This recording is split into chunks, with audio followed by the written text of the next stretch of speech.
Hello again, friends!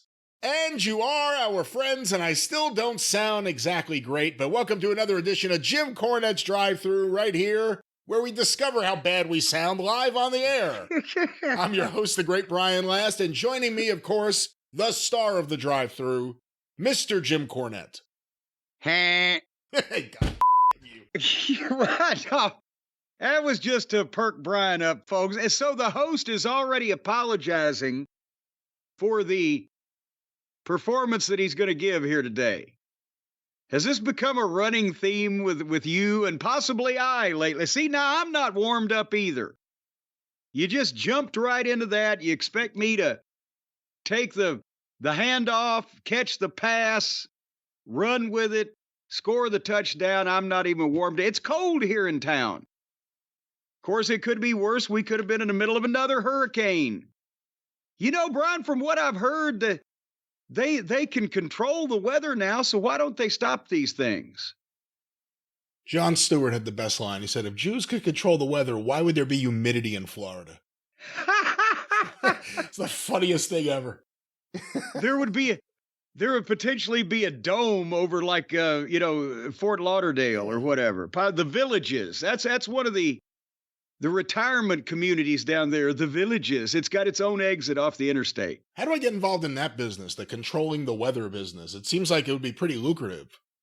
Well, but one would think that, you could basically take custom orders for a specific area of the country. Like everybody in Jefferson County, Kentucky, get together and say, hey, we'd like some snow for Christmas. Okay, it'll be $5 million, and everybody chips in $1.74, and there you go. What about when you could really isolate like a specific location? Like, my ex-girlfriend's getting married. Tornado! I think that would probably be on the dark weather web, where you could be punitive with everything rather than a straight business transaction. But anyway, yeah, it was cold this morning, and now I went out to the store, and I had to put my jacket on because it was in the 40s. And I haven't had my jacket on in a while. But then by the time I got out of the store, the sun was shining. It warmed up in the 60s. Then I was fucking sweating. And I've just remembered I got my long, warm pants on still because I've been in the house where it's still kind of chilly. And these are the ones that bind me up in my crotch. I don't usually podcast in these. So if I'm talking a little higher today, that's what the problem is. That's certainly one of the problems, yes. One of the many. I've watched a lot of wrestling. I'm surprised that I haven't been committed to some institution for further study. We've gone from the sublime to the ridiculous, from the outhouse to the penthouse. We've seen one of the best matches we've seen in who knows how long at Bad Blood, and then we have seen some real pips, as Gleason might say. That's bad television. You know what? Well, we're going to talk about it today. I took a break in the middle of the wrestling, and I watched, Jeff Baldwin recommended it to me, the 4-part Pete Rose documentary on HBO, or Max, whatever it should be, whatever it is, whatever I'm saying. This sucks today. I saw some of that. Actually, I saw some of it in real time because Louisville's close enough to Cincinnati, and I used to go visit Aunt Lola and Uncle Tommy. That I saw some of it actually happen, and then I saw some of the other stuff. But go ahead, do continue. Are you able to appreciate when someone outside of wrestling, I know he had some involvement with WWE, but, he didn't give a shit. He wasn't involved. He just wanted a payday, right? I mean, he wasn't anything with wrestling. But when someone outside of wrestling is just a complete worker, do you appreciate that? Yeah. While I wish that he hadn't, I don't see why the offense was so fucking great that he's one of the greatest players of all time. He didn't physically, commit assault, crimes, horrible, felonious occurrences. No, he literally did the one thing they say they'll ban you for doing, he did. But in today's world, if he announced, I'm going to Gamblers Anonymous because I have a gambler problem, or Grapplers Anonymous, whichever one he wanted to go to, And he would be the sympathetic figure because everybody, and so he was the most popular motherfucker in Cincinnati and possibly in the state of Ohio. And, amongst baseball fans and blah, blah, blah, one of the great players of all time. Today, he would say, mea culpa, I'm sorry, I can't stop doing it. Because when he got one of the, what was it, WrestleMania 98, Kane tombstoned him, right? The one in Boston. Yes. Yeah. He got his 10 grand in cash and got in his car service. It wasn't a limo, I don't think. And immediately went to, what is that, Mohegan Sun or whatever casino is close up there. Yeah, in Connecticut, Mohegan Sun. Yeah, that's what he did it for. So it's a shame, but he didn't do anything horribly heinous that you shouldn't be able to say, again, in today's climate. Yeah, I really am sorry that I fucking took a shillelagh and beamed that 87-year-old woman in the head. I've got old woman beanitis and I'm going to rehab or whatever. Well, he did try that rehab thing. And again, he's accused of other things now outside of the gambling, but we'll leave that for a separate conversation. What did... They say now there's statutory rape accusations that he had women. And what? According to this documentary, he was running cocaine. I mean, it's what? You need to watch this thing. Well, I didn't say, like I said, I saw a little bit of it. But remember, he went when he first accepted, when he signed what MLB offered him, which was a lifetime ban. He went to Gamblers Anonymous. He went to some place where you have to go to meetings. Because in the documentary, he goes, I couldn't relate to any of these people. They're all sitting there like, I lost everything. I gambled away everything. He's like, I didn't. I stuck to baseball. But that's the thing. It's the one thing because it compromises the game. And that's what the Black Sox scandal in 1919 is all about. Shoeless Joe Jackson and all those other players. And actually, well, now that was Tim Hornbaker wrote a book about Shoeless Joe Jackson. Hornbaker wrote the book on the subject, literally. But they were actively on the field throwing the fucking game. Now that's Pete Rose was in the clubhouse making bets on his own team's games. But did he bet on them to win or lose? He says he bet on them to win. Well, he's said a lot of different things. He said a lot of different things. Again, he said he never gambled on baseball. Then he said he gambled on baseball, but never his own team. Then he said he gambled on his team, but only to win. Then he died. So who knows where he was going. Well, but we know how he was getting there. In cash. Just drop me on my head and give me my money. Well, here's the question. Someone like that who does not get into the Hall of Fame because of ineligibility, because they did something that was a grave offense to baseball, and then the Hall of Fame literally changed their rules to prevent someone banned from baseball from being in the Hall of Fame. Now that he's dead, should he go into the Hall of Fame? Or should he not go into the Hall of Fame? What's the goddamn harm, again? Unless, running cocaine and underage people. I didn't hear about this, but... And he had this little assistant going on there. You have to watch this. He had this assistant who actually seems like a nice guy who got loaded on steroids because he was hanging out at Gold's Gym. And he was like the assistant who took the rap and went to prison for Pete Rose. And steroids made him go crazy. He was a nice guy, and then he started taking the steroids. And next thing you know, he's driving drugs from Ohio to Fort Lauderdale. or the other way around, from Fort Lauderdale to Ohio. Well, he'd have to come back, wouldn't he? One way or the other. So technically, unless he was just moving there and staying. So I took a break from the wrestling workers to watch a real-life worker, Pete Rose. Well, but he has much of my support on the baseball thing, and we'll find out more about it. Is everybody going to goddamn eventually, fuck the fucking... Well, I was about to say fuck the Pope, but they've already said that. Not the Pope specifically. We haven't got any scoops on the Pope himself, have we? Just his administration and underlings. It's definitely an era of kill your idols, or at least people just trying to destroy icons or anything that's held up or holy by anyone anywhere. Just there's someone ready to tear it down for their own personal satisfaction and the glory of feeling like they won something. Not to say Pete Rose doesn't deserve. Pete Rose, I mean, you watch this thing, he's just a complete fucking lying sack of shit. I mean, he's a great ball player. You want him on your team, of course. But what a fucking piece of shit the guy is. You got to watch this. Okay, so what year was the height of the betting scandal with Pete Rose? Do you remember? I do remember because the Reds won the World Series in 1990. He got suspended in 89. He was the manager of the Reds. He had retired by that point. He retired in 86, and then he was just the manager.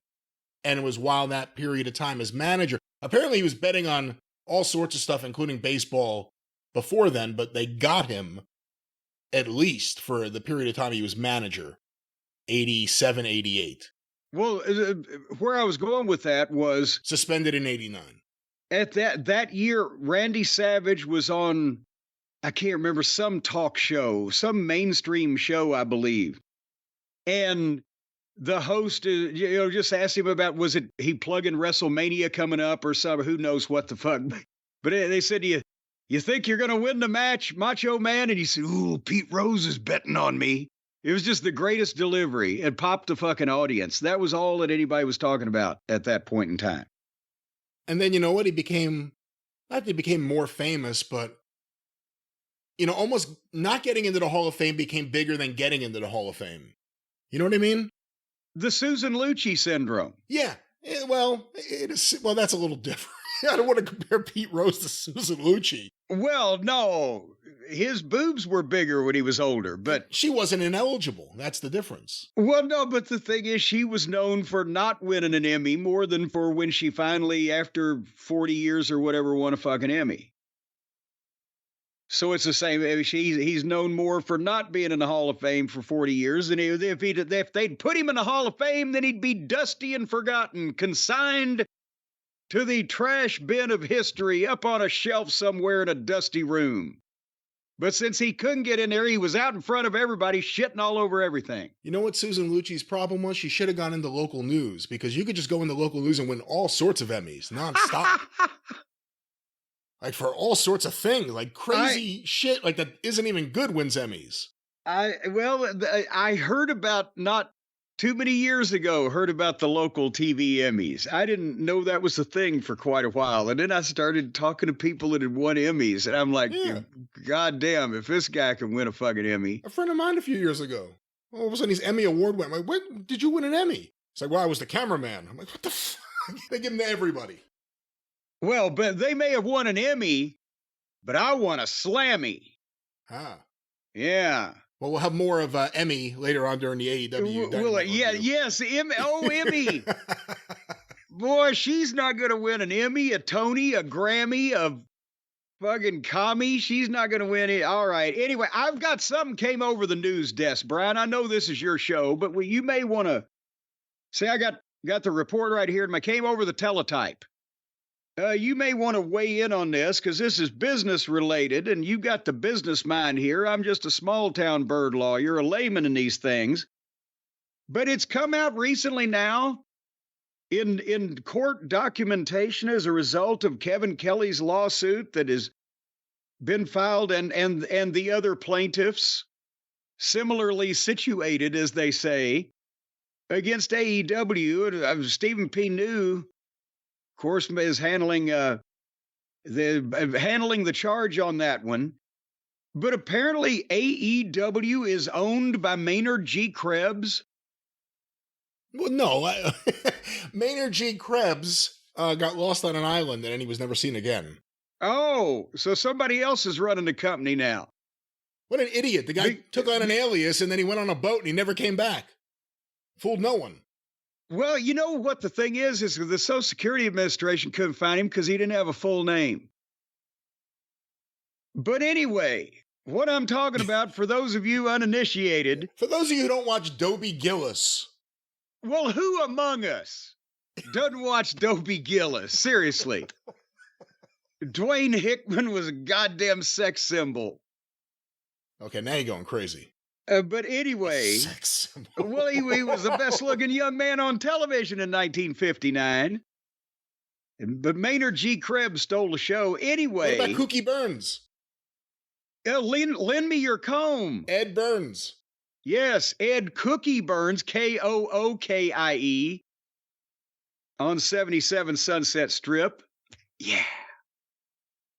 But anyway, did you hear my finger snaps? I think my sound audio muting is on again, filter. I kind of heard it a little bit. In my head, I heard it. Yeah, see, folks, he's trying to filter me because he said I sounded loud. So we're playing with this thing. Anyway, what I'm saying is, yeah, in this here lawsuit, in this documentation that's been filed in court in the Eastern District of Pennsylvania, AEW All Elite Wrestling LLC states that its parent corporation is Beatnik Investments LLC. And do we have to ask the kids to Google the word beatnik? And this is spelled B-E-A-T. Yeah, Daddy-O. Yeah, N-I-C-K, but actually the way you spell beatnik, I believe, is just N-I-K. The true beatniks. But nevertheless, kids, Google the word beatnik, but they were the hippies of the 50s. Or watch Little Shop of Horrors. What? The original. No, seriously. That came out of nowhere. Well, it's set in the beatnik world. I guess if that's the best example you could think of on film. Well, I like it. Anyway, why are they beatniks, Brian? Who in the Khan family are beatniks to own not Beatnik Enterprises, Beatnik Investments LLC? Well, it's an interesting thing here, and I'm trying to pull up an article or two or three. I'm trying to see what I could pull up. There's all sorts of things to pull up here. Well, why don't you pull on up and let me just say this. It also revealed, here's another detail while you're pulling on whatever you're pulling on. It says the parent company of All Elite Wrestling is Beatnik Investments, and no publicly held corporation owns 10% or more of its stock. That's not a revelation in terms of, we were wondering about Turner Broadcasting or WBD's involvement, but if they get a percentage of revenue through their deals, that wouldn't necessarily mean they own stock. But you're the business guy. Help me out. That's what I'm trying to figure out. Well, I have here, WrestleNomics did a pretty good write-up of the lawsuit. Again, we've talked about it in previous clips. They're on YouTube. For instance, right here, a Jacksonville local media report from 2022 indicated that Beatnik Investments was used by Shad Khan, the billionaire owner of the Jacksonville Jaguars and father of Tony and Shanna, to invest over $76 million in the Black News Channel. Beatnik owned the majority. Now what? Well, let me finish this. Beatnik owned the majority of the channel until it was sold to media businessman Byron Allen following Chapter 11 bankruptcy. So there was a Black News Channel. Either he started it or Shad Khan was an investor in it, but actually the investor was Beatnik Investments, and according to what WrestleNomics has here, Florida Public Records confirm that Beatnik Investments is an active limited liability company in Florida, established in 2017. The authorized members are Tony Khan and his sister Shanna Khan, while Thomas Clarkson is listed as an authorized representative, though his exact role remains unclear. He may be a financial manager. Also, Chris Jericho just trademarked Thomas Clarkson. AEW LLC, All Elite Wrestling LLC, actually to be exact, is also incorporated in Delaware and recognizes Beatnik Investments LLC as its parent company. So less than 10%. So they don't have to disclose, again, they don't have to disclose anything with that. But it's a company that's in the name of Tony and his sister that's been used by their father, who in the past has admitted his whole thing is just to give the kids all the money right now, let them have their inheritance and have their fun and buy their wrestlers or whatever it may be. it was used for their benefit. You can So they spent $76 million. Why I gasped is I thought you were going to say Black Entertainment Television, BET, or I've never heard of Black News Channel. So apparently there's a reason they went bankrupt after spending $76 million. Well, I'm pulling up something right now. Black News Channel, BNC, was an American paid television news channel targeting the African American demographic. The channel was based in Tallahassee, Florida, and launched on February 10, 2020. The station was co-founded by television executive Bob Brillante and former Congressman J.C. Watts, who was also the network's chairman. The network filed for bankruptcy in March of 2022 and was purchased by Byron Allen's Entertainment Studios. It was merged into the Griot. Trying to see where Shad Khan or Beatnik. Is he the Beatnik? Or are they the Beatniks? I'm not, well, they are too young to be beatniks, but I didn't know if Shad didn't appear to be a beatnik when he had the goddamn flourishy mustache and everything. He appeared to be a very well-groomed fellow. Should they bring in Nick Nemeth as Beatnik? Make a feud with Hologram or something? Well, now here's the good job, guy. Fucking knock, by the way. But one more thing. The launch of the network was announced in November 2018 for 2019. The launch date was pushed from November 15th, 2019 to January 6, 2020, before being pushed again to its eventual launch date, February 10th, 2020. One of the chief investors in the network is Jacksonville Jaguars owner Shad Khan. In July 2020, former CNN executive Princell Hare was named president and CEO of Black News Channel. In March 2021, BNC reached an agreement with CBS Media Ventures to handle advertising sales. That same month, they launched a revamp. And then between December 2021 and March 2022, over 120 members of the network staff were either dismissed or voluntarily departed from BNC. During the network's first 2 years of operation, BNC suffered persistently low viewership, according to Nielsen estimates. In 2021, the network ranked 123rd out of 124 cable originators. Oh, good God. Wow. But who was 124? An average viewership of 4,000 viewers per program. In the entire country? In the entire world, I guess, technically. But if we're going by cable, the entire country. Well, but nevertheless, what I was about to go with there, before we found out how much money they lost on shit before, was that some people are saying this implies that WBD has less than 10% of AEW if it has some, and we've pretty well figured out it has some arrangement, some deal, some piece of, as they used to say in wrestling.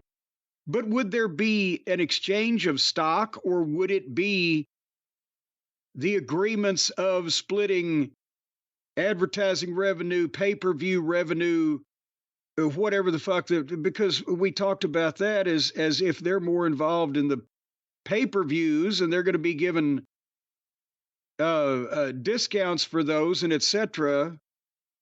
Is it just as simple as, we get like in the old days, if you went to the TV station in Pittsburgh and said, I'm going to run a Civic Arena, and if you'll put my TV show on, then I'll give you 10% of the gate. Because that was a deal that was done in wrestling for years and years on a much larger and more complicated scale. Would there necessarily be ownership of the company itself? Because would that introduce Warner Brothers Discovery into liability if they ever get sued because somebody breaks their neck or they land on some fan? Without ownership, they would be much less tied legally to an upstart wrestling promotion started by a bunch of beatniks. You see where I'm going with this? Yeah, and again, their interest could also just be whatever you do while you're working with us, we have a piece of. And that's still Yes. significant. And that's, not, they own AEW. AEW, according to this, at a minimum, 90% is owned by the Beatniks.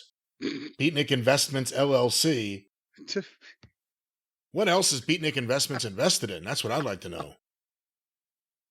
What does Tony think about being partners with his sister? I mean, there's an angle we've never heard before. Shad Khan isn't listed as one of the people in charge of Beatnik or a beneficiary of Beatnik. He has just supplied it with capital. It's all about Tony and his sister and, whoever this financial advisor is or financial whatever he is. Well, maybe he's Cadbury. And keep an eye on the kids.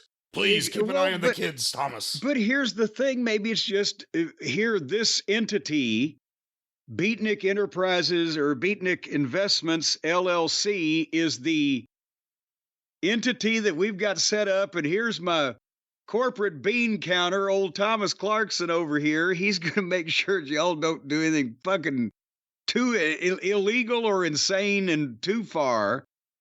And I'll put the money in it for, what's his sister's name? Shayna, you want to invest in the news channel? Or, Tony, you want to do the wrestling? I'll put the money in there and Thomas will, make sure it all works. Is that the deal? I don't know. That's the question. Well, maybe this suit will be bringing more of that to light in a public fashion like this in filings from the court when they delve into the independent contractor status of versus employee and working conditions. And I've been made to understand, I still don't understand it, but I've been made aware that most people think that the working conditions in a wrestling promotion today are somewhat behind the times, barbaric, or technically illegal with the laws of the land. And they weren't even around 40 or 50 years ago. Their heads would have burst into flames. So I would like to see, what's that old Carlin routine? I want to see mayhem and chaos and disaster and catastrophe. I want to see people running down the street with their heads on fire and being hit by buses. I want to see a bunch of this shit come out in court so we can talk about it and have some fun instead of goddamn watching all these TV shows. Hey, I just looked it up. Flexingate. The Shad Khan company, the patent that makes him all the money. Yes, the bumper. He's the bumper magnate. Well, Tony's done a few bumps in his life from what I understand. But Flexingate Plastics Corporation, the officers listed here are Shad Khan and Thomas Clarkson. I'm telling you. The secretary for the company. Not his secretary like an assistant, but in the corporate standing. Like the corporate secretary Jim or Barnett. Secretary of the, yes. Yeah. Well, there you go. Thomas E. Clarkson. No, D. It's a D. No, not anymore. It's not. So Thomas E. Clarkson, he's the guy that if anything ever goes down, he's the one that knows where all of the money is buried. Is he the beatnik? He's the beatnik. He is the beatnik. Cuckoo-ca-choo. Listen, Tony, you've spent money out of pocket all these years. Now we're approaching bankruptcy real quick. For whatever reason, you've sang I Am the Walrus in various forms, like on at least 3 or 4 episodes recently. Well, that's because I'm you listening to the Beatles? You listening to the Magical Mystery Tour? No, somebody's got to take care of the walrus, the walruses, the walry. They're very When's the last time you saw a commercial on TV urging people to give money to take care of the walruses, Si?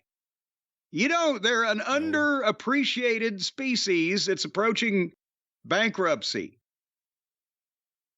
All right. Well, where were we going with that? But no. So the point no, it's not. Oh, That's the thing about it. It's completely your fault. But to put a period on all this, we got to keep track of all this and see what comes out in court and the inner workings of all these things. And what did Thomas Clarkson have to do with Pete Rose? That's another question that has not been asked yet or answered. No. And we need to get somebody under oath and possibly get Stephen P. New on the case. If Stephen P. New gets to depose Thomas E. Clarkson about the Pete Rose scandal, a lot of things will be brought to light. And by the way, folks, just in case you wondered, you can contact the incomparable Stephen P. New at newlawoffice.com, 877-50-STEVE, because when he's not busy slapping weasels around sideways and shaking them for change and deposing corporate secretaries about where Pete Rose hid all that money, that he is actively working to bring justice to your situation, whatever it may, as long as you're on the right side. If you're guilty, he's going to tell you to fuck off, because he's that kind of attorney, the rare breed. Stephen P. New, 877-50-STEVE. But go ahead, Brian, it's your show. That's right, the rare breed, Stephen P. New, and newlawoffice.com. Jim, a lot to go over, a lot of wrestling to review. We're going to get some questions in, and who knows what else. I want to ask you a quick question here to start. You know, right now the Mets... Oh, Jesus. Listen, hear me out. The Mets, the wonderful Miracle Mets, are in the playoffs. They're about to go to the championship series. This has all been great for us as Met fans. If they win the championship series, they go to the World Series. If they win that, they're the champions. They go to the moon, Alice. They're the champions. The season's over. That's it. Yeah. Now we have to wait for next season, hope that the team could do something again. We're waiting, we're hoping that that's how it works out. That's what I'm doing. I'm waiting and hoping this works out. AEW's talent, Tony, their fan base, their, most hardcore fans, we're hoping that this media rights deal would come and it would be a big increase and it'd be able to show something. And they got a lot of what they wanted.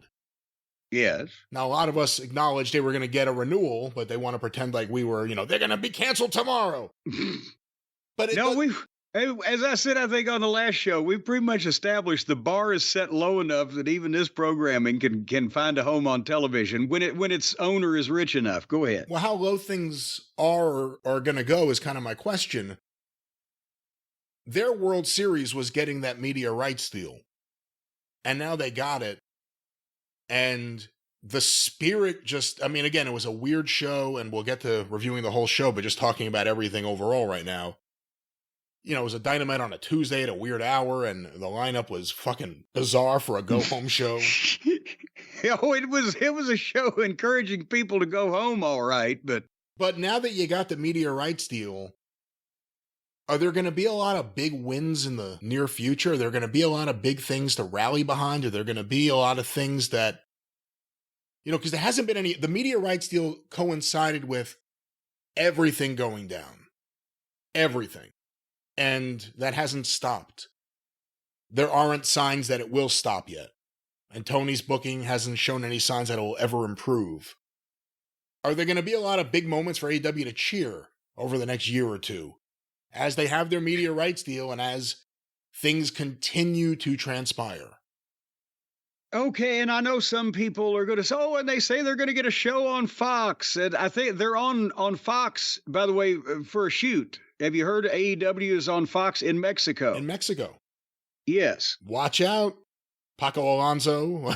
And they're coming for you, baby. Well, they've got, most of the same style of talent, but nevertheless, I'm saying, as we've talked about FS1 or whatever, if they've got another show, but then they have to produce another show. Yes, they're dropping Rampage, but somebody should have long before now. Even they have quit caring about Rampage. So how much programming can they produce? But the point is, this is the big rights deal. Wherever they go from here, I don't believe is going to be as big or bigger than this. So that news has been given. What they're going to be doing now, pretty much to me, to anytime they make one of their major, in their world, major news, breaks, is signing somebody.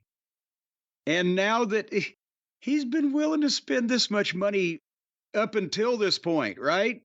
So now that they're going to give him more money, you've been saying this, he's going to turn around and spend more money on signing people for however much he needs to pay them to get them. And so then it's going to be the big news, the big event. And then, of course, as we've seen, anybody from Mercedes Moon to Okodi to whoever they've signed that. Remember when Saraya was going to be the turnaround of the women's division? And then everybody turned around and said, fuck you.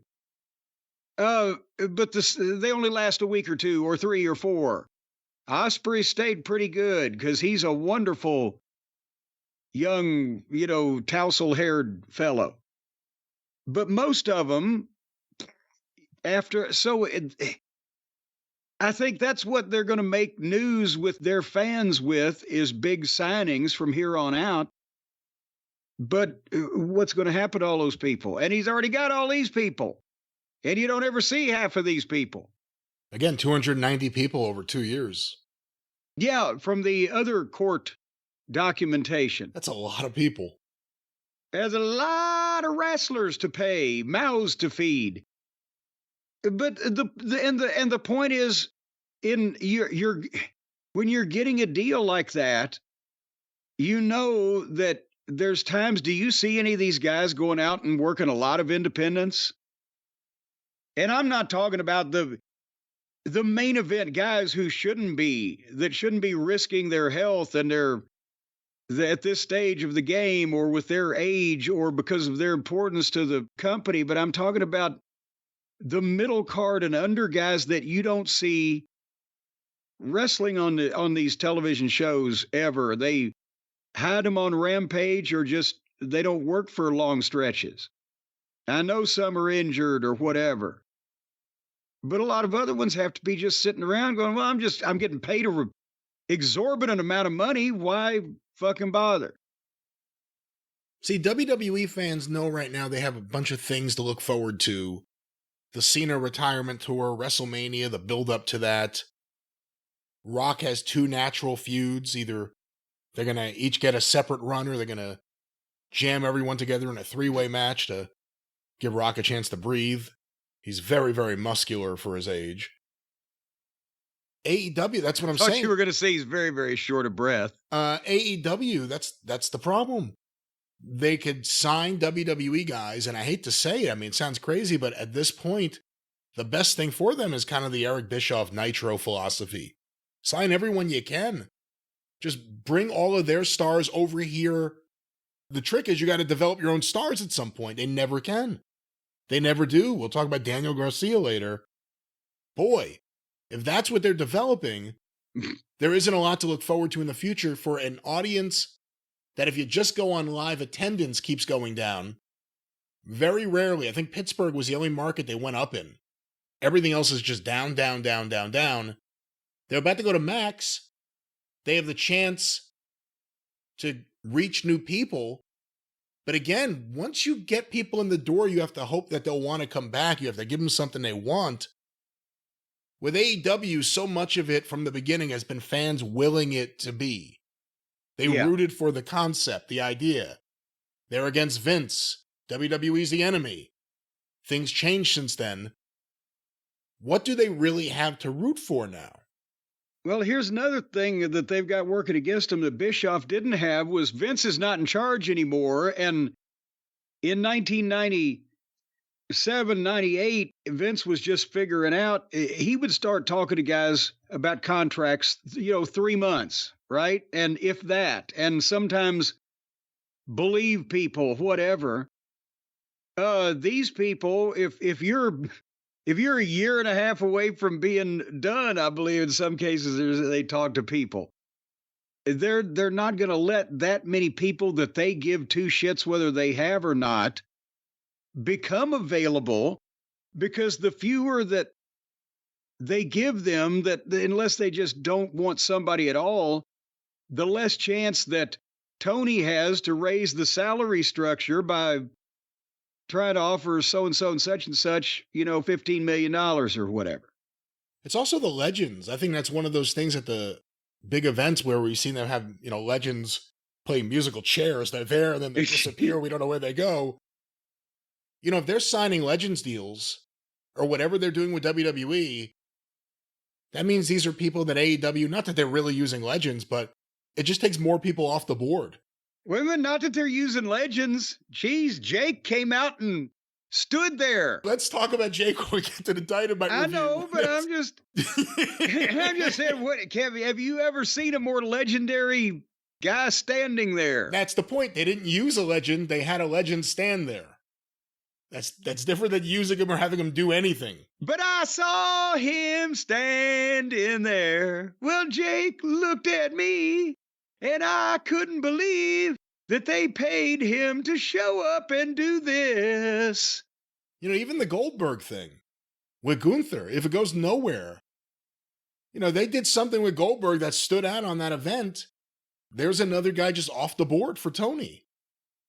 Yes, and yes, the new regime established a little relationship with Goldberg. I'm sure they had conversations. Again, I don't believe we're going to be seeing Gunther and Goldberg, but we might see more of Goldberg, whether it's a match or not. And that's just, again, they're trying to get all of the names, not only people that were big names for the WWE, but also that are names in the catalogs that they own. WCW and ECW and whatever the fuck.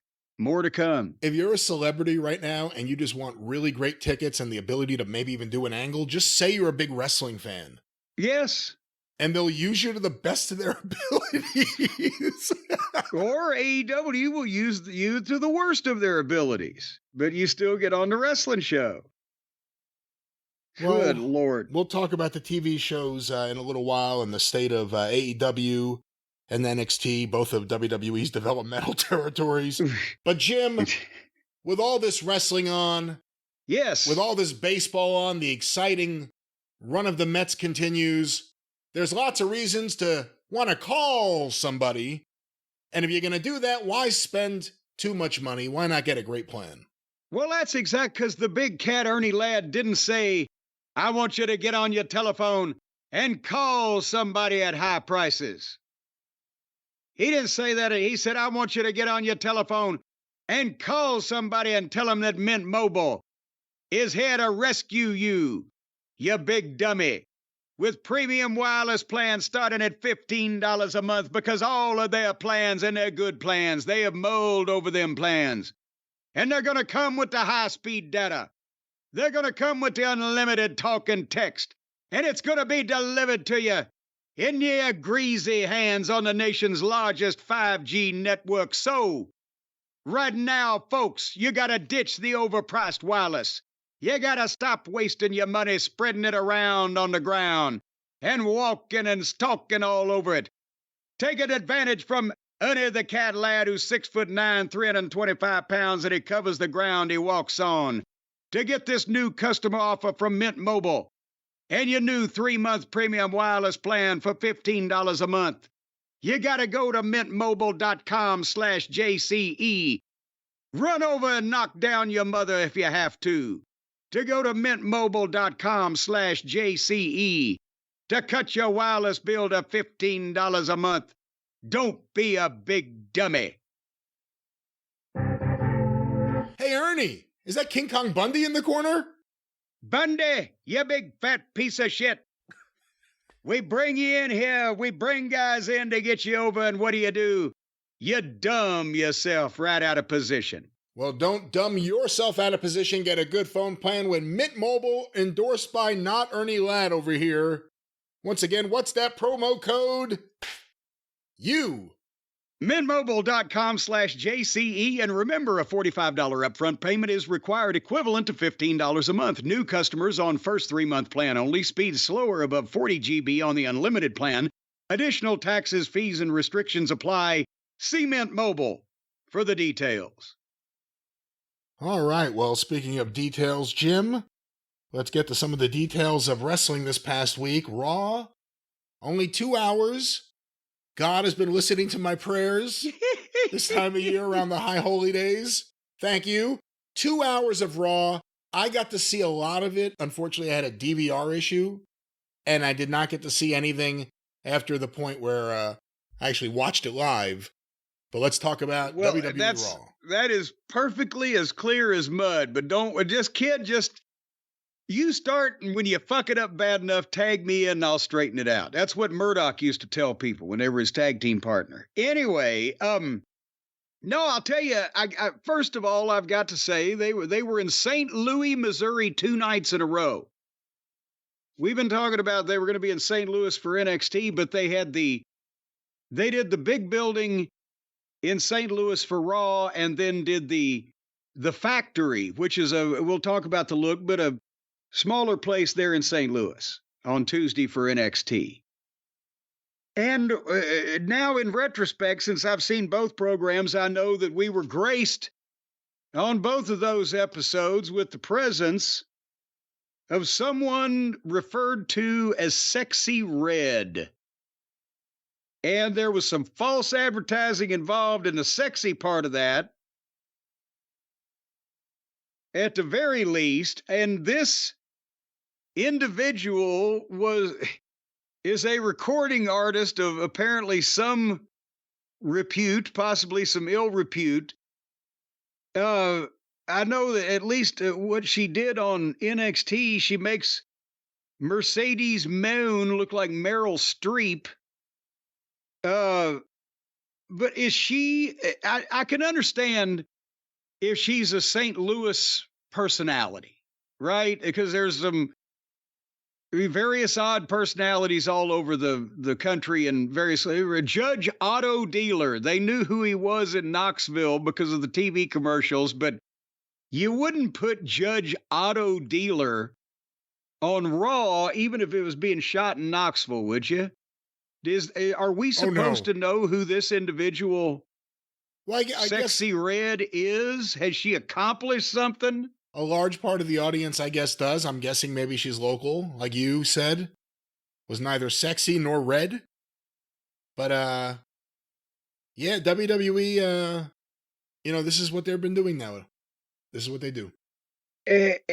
What? Put the average person off the street, because they are from St. Louis, now gets to walk into the ring and just, I'm on TV. All you need is some fans from outside of wrestling, and if you put Sexy Red in the middle of Times Square trying to hail a taxi, would anybody turn their head and look and know, it's Sexy Red? Well, it's hard to get any taxis in Times Square. They really limit traffic now with all the places for people to walk around and be harassed by Elmo. You got me there. All righty. So anyway, Sexy Red, it was quick. There's more of her on NXT. We'll come back to her. And quickly, they went into a cold open recap of Bad Blood, ending up with the Hell in a Cell Classic that we have referred to already on the previous program. And then, I like a Mussolini. Oh, God. Oh, God. Yeah, you never sounded worse. You never sounded worse than you just did. I was really on the note there. What note? What note? That note of like a Mussolini. Jesus. Eating an Emo's. I got to talk about Emo's Pizza. They were in St. Louis. Ugh. No, and here came Punk. And he limped out to the entranceway. His arm was bandaged up, and his hand was bandaged up, and his head had a bandage on it, and there was a cut on his cheek with the butterfly gimmick. And if I would have blacked his eye if I'd have been back there. I'm not talking about makeup or your fist. No, don't say makeup. That's like so demeaning. Well, the Steiners would punch each other in the eye. Well, no, I would have special affected his eye, and you wouldn't have been able to tell. But anyway, he got a big CM Punk chant, and he's standing there, and he ain't going to the ring, and he's got the game face on, and his opening line is it good to be not dead in St. Louis on a Monday night or what?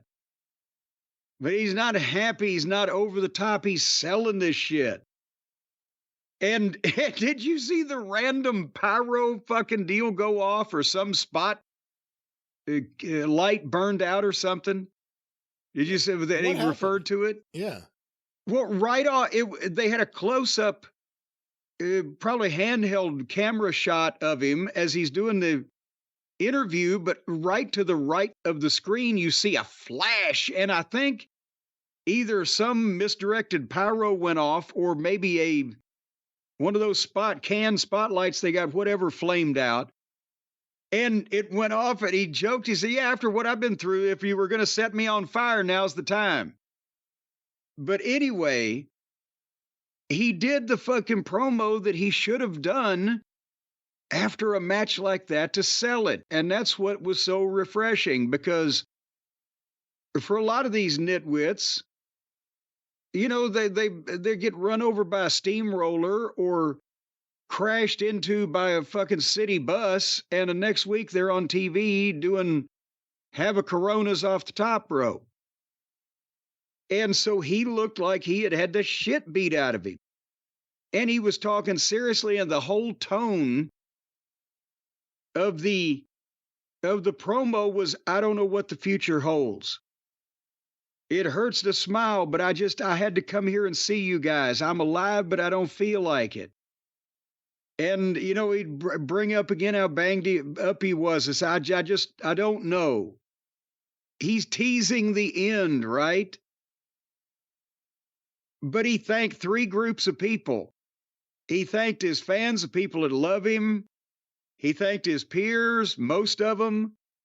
And he thanked the people who hate him for whatever reason, jealousy or resentment, because he turned their hate into cash. And now he's heading home, and he doesn't know when he's going to be back. And that was a very straightforward babyface thing. Again, we know John Wayne is a fucking actor. He didn't really shoot all them Indians. But he didn't get up and pat him on the back and dust him off on screen, right? For the television product and for what they promised and what they performed and what they were selling and the whole 9 yards, this is the kind of shit you ought to fucking do. Am I wrong? They never do this. You've said that a lot, or we've all said that a lot during this Punk run. Here's something they never do that they should, and he did it, and it made sense. This was great. We didn't even see Drew, here.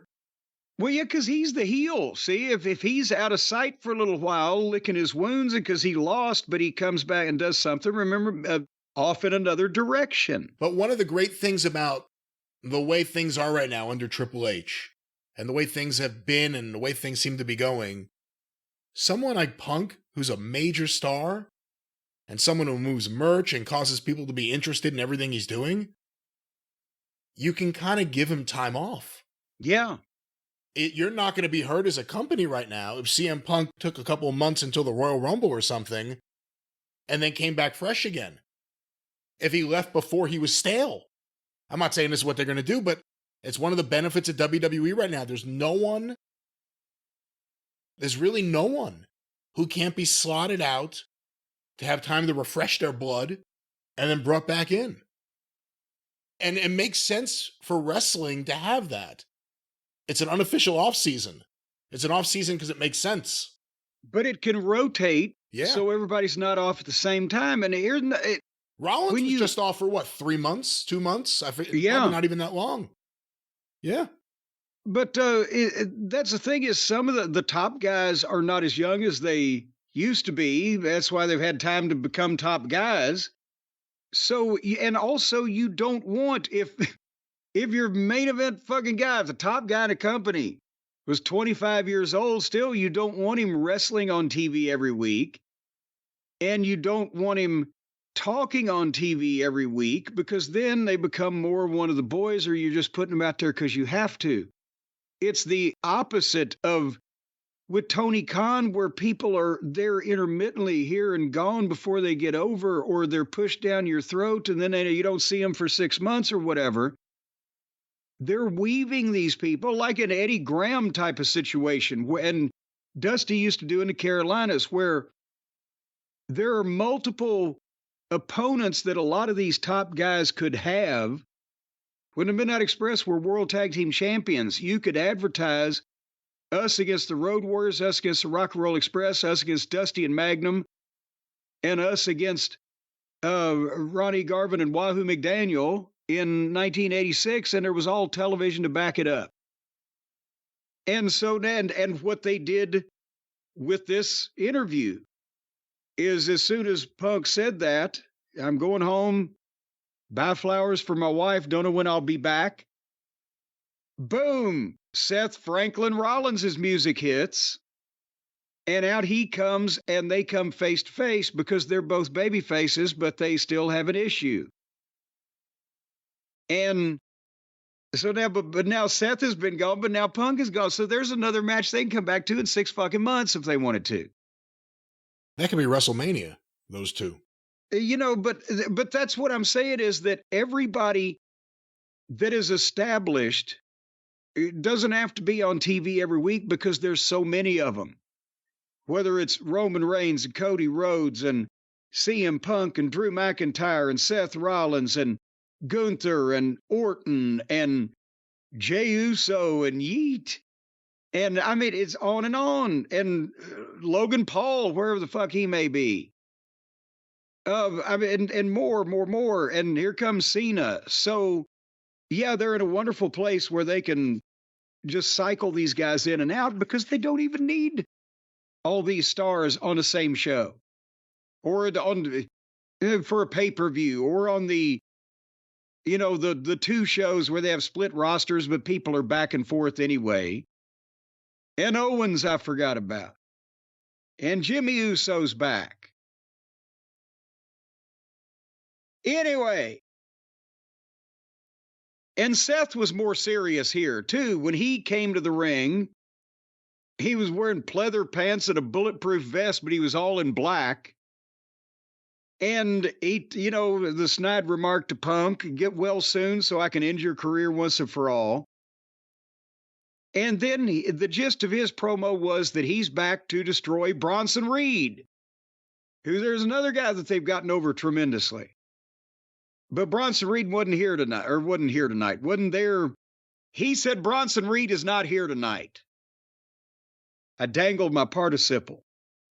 But he did a serious promo on Reed, and it was good because he was still doing his, whatever it is he does, the revolutionary, reactionary, imaginary, I don't know what the fuck, but it was more serious. He looked in the camera, and he's good when he does that.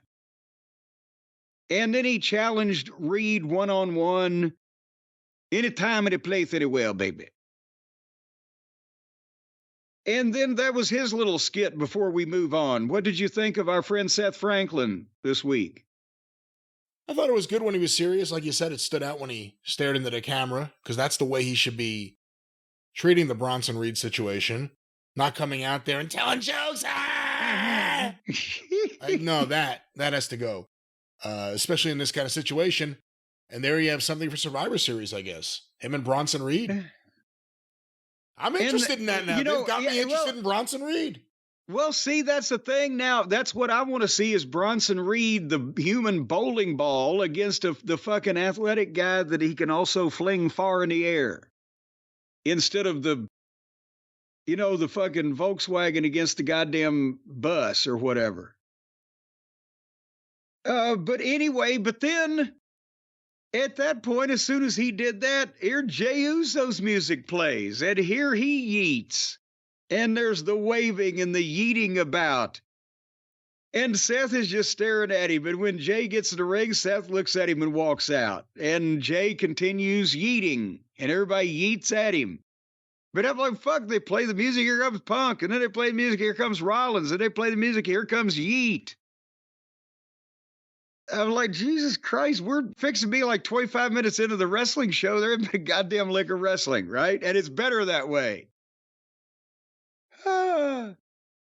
And then did you watch the first match for the Intercontinental Championship belt title? I couldn't. I hate Jey Uso. I mean, well, I shouldn't say I hate him, but he's become so annoying to me. As he's gotten over to everyone else with his catchphrase and everything else, he's become really annoying to me. So I didn't watch it. Well, and also it was I will fill you in briefly because at least we don't have 3 hours on this one. But Jey Uso and Xavier Woods for the Intercontinental title, and they've been doing a deal where Xavier is a young man with a very, very bad attitude. His attitude has been very bad. And he was mad about Odyssey Jones until they got mad at Odyssey Jones, and then Odyssey Jones went on his Odyssey, never to be heard from again. But he's still somewhat prickly about his partner Kofi and these other people that he's interacting with, is Xavier Woods. So, did we ever hear anything else about Odyssey Jones, about what happened? No. I think there's been a gag order. Every time people started talking about him, other people started gagging, so they just quit. But what they did here was right. They yeeted to break after Yeet's entrance, and then when they yeeted back, they had Xavier Woods' entrance and the ring introductions, and they ring the bell and start the match, and they went to break in like 45 fucking seconds. And what you were talking about, I've mentioned this, but I'm not against a preposterous gimmick getting over with the yeet or whatever. What's bugging me is Jey Uso's work has gotten sloppier and sloppier and sloppier in the ring. It doesn't have to be sloppy. He can hot dog and not make the doggery look fucking stupid and make the heel feel, like an idiot. And yes, certain things are over. Dusty's fucking triple elbow, atomic elbow to the head of the Horseman was over. But he would do it quick enough where they didn't have to just stand there and stare at him going into convulsions and doing a shimmy and looking like a goddamn snake coming out of the fucking thing over in India with the... There may have been a couple of times where Dusty took his time. Well, then sometimes they were pissed about it. The heels were. Because I remember, I visualized in my head Arn just kind of bent over, selling, waiting for it to come. But this is just all of attention on this one guy. You have to stand there. I mean, the point is with the punches, which are blah looking, you could throw the first three. Boom, boom, boom. So the guy can sell, and then do your wind up and swing. Boom. But he goes boom, and then he'll look at his hand and he'll spit on it and he'll go up and then boom. And the guy is in between boom and boom. The fucking poor opponent is standing there going, no whether to wind his ass or scratch his watch. And it just looks hokey.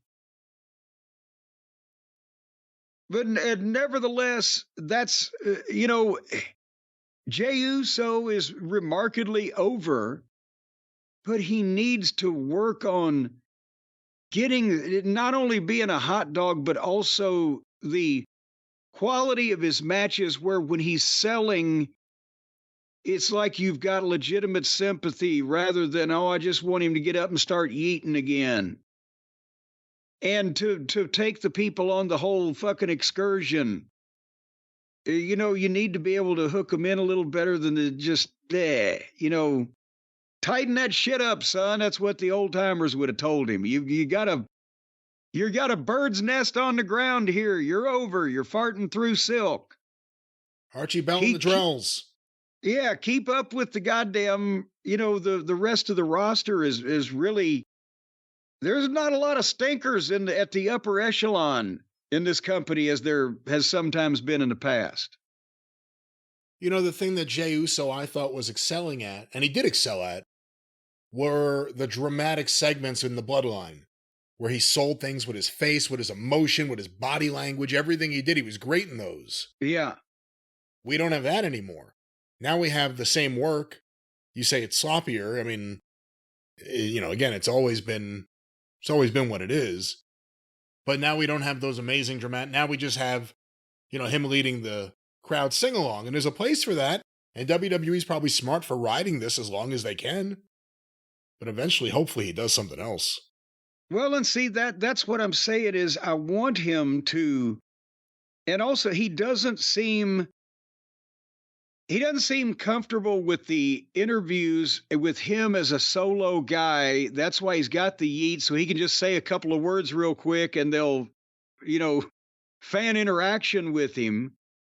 but he's breathing like that. You can tell he's tense when he goes out there now.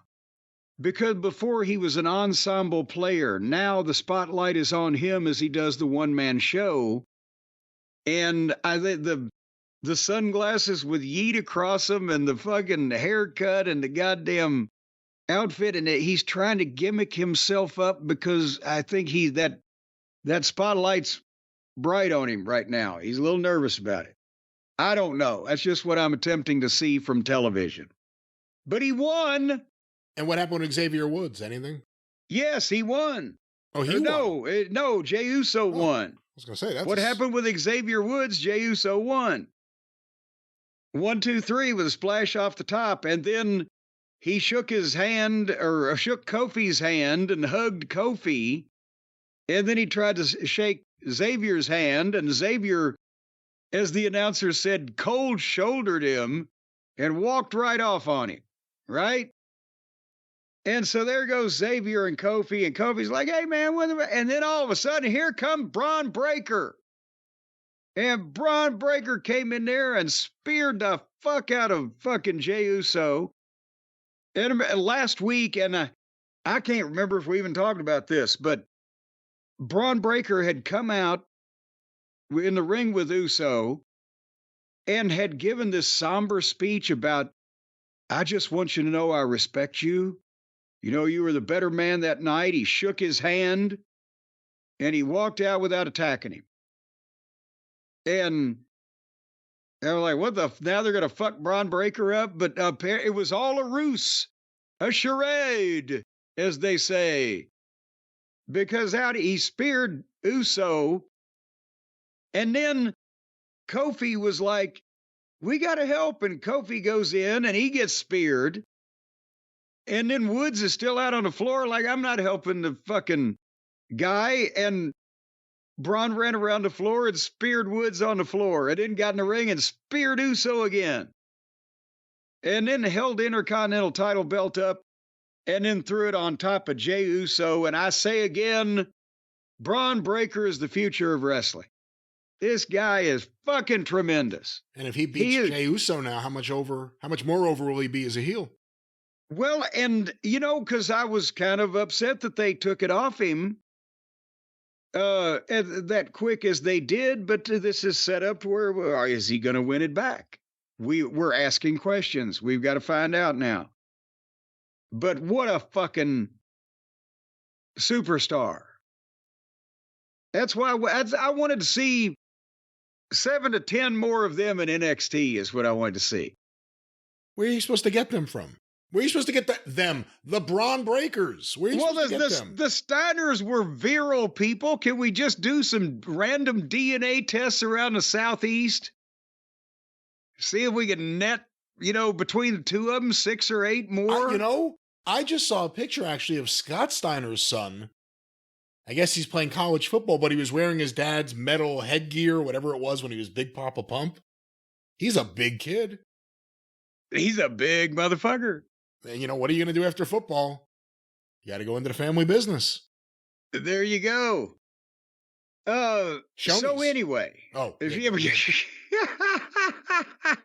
I think they, at the very least, open up Bob Evans.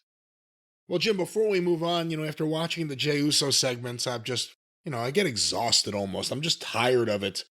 I need something to ease my mind, something to cause me to lay down and relax, something to make me feel good about my day, and all the aches and pains I have helps me with those as well.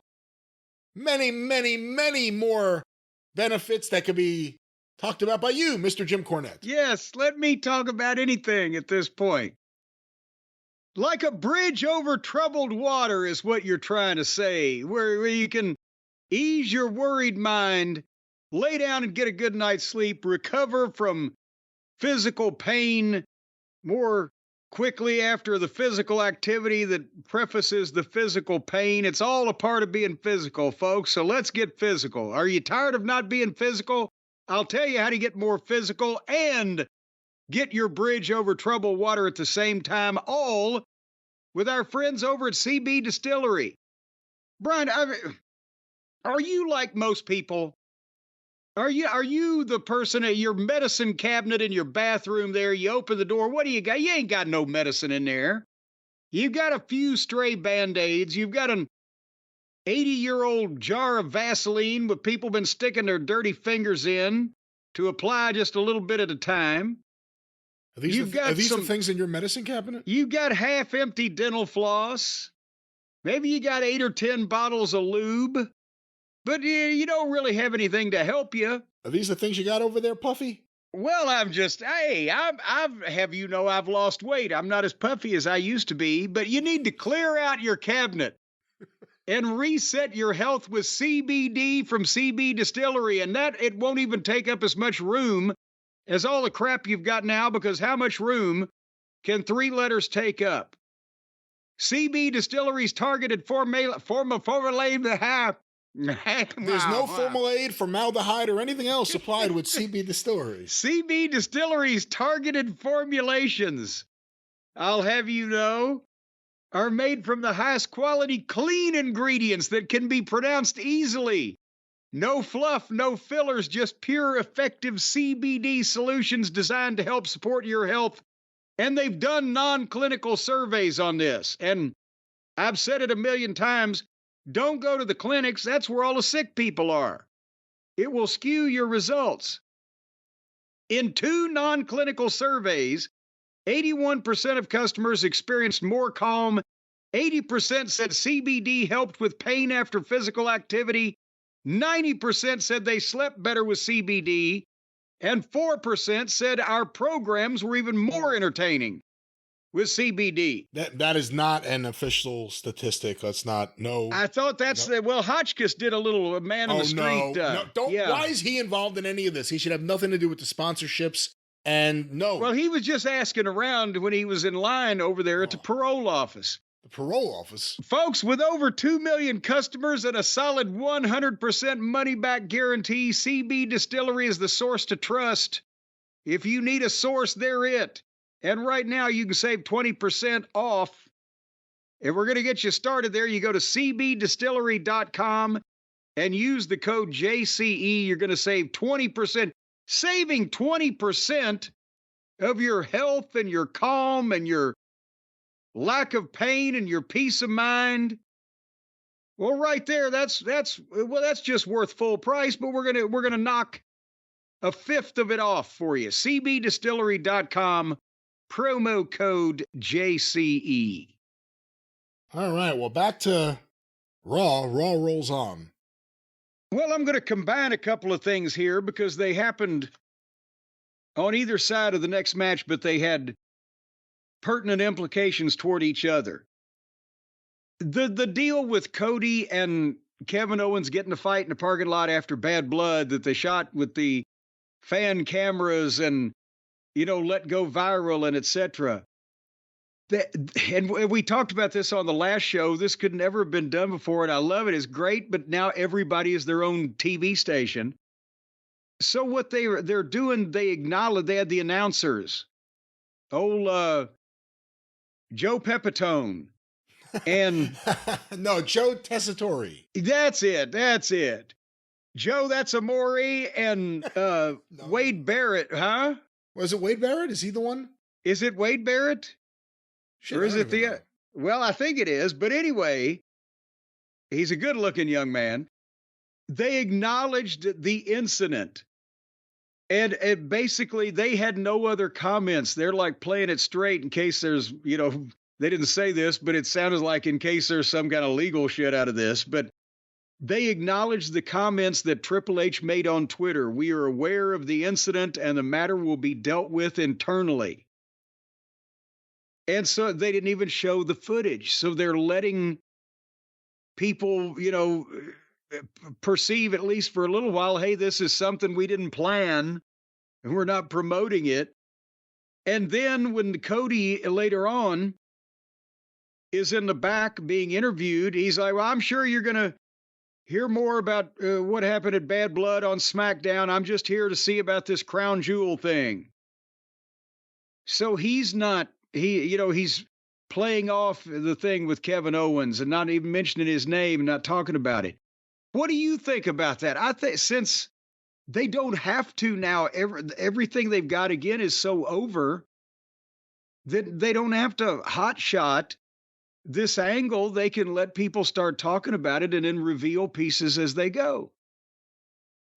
It's been done really well. It was all teased with the Kevin Owens stuff for a few weeks on SmackDown, and then it just kind of happened off air, and it's been done perfectly. It reminds me of something you did, although you didn't have the benefits of Twitter or technology or fans with smartphones. I don't know if you can say benefit and Twitter in the same sentence, but go ahead. When you did the Thrill Seekers getting jumped by the masked men who were the Heavenly Bodies, and it was actually fan footage. Now, you couldn't have real fans there doing it because there was no Twitter to send the footage to, and there was no smartphones, but you try to utilize something like this.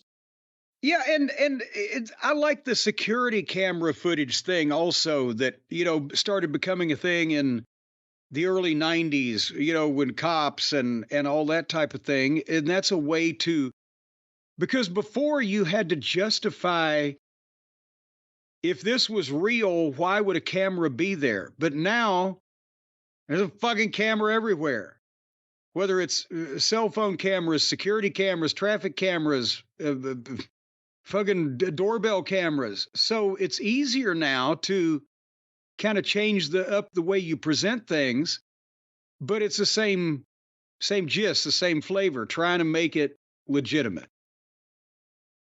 But anyway, so Cody was back there saying that, but then Sammy walks in and, hey, we got to talk, because him and Owens, right? They kind of blew that off real quick.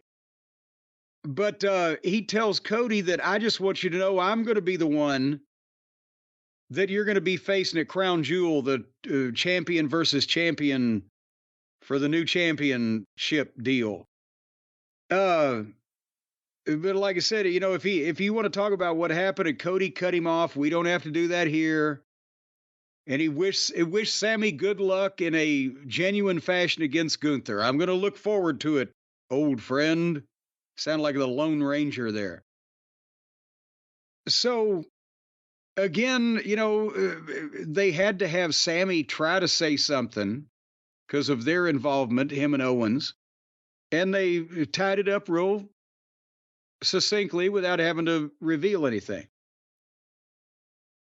But anyway, in the middle of that, they had the old-fashioned Donnybrook match between Sheamus and Pete Dunne.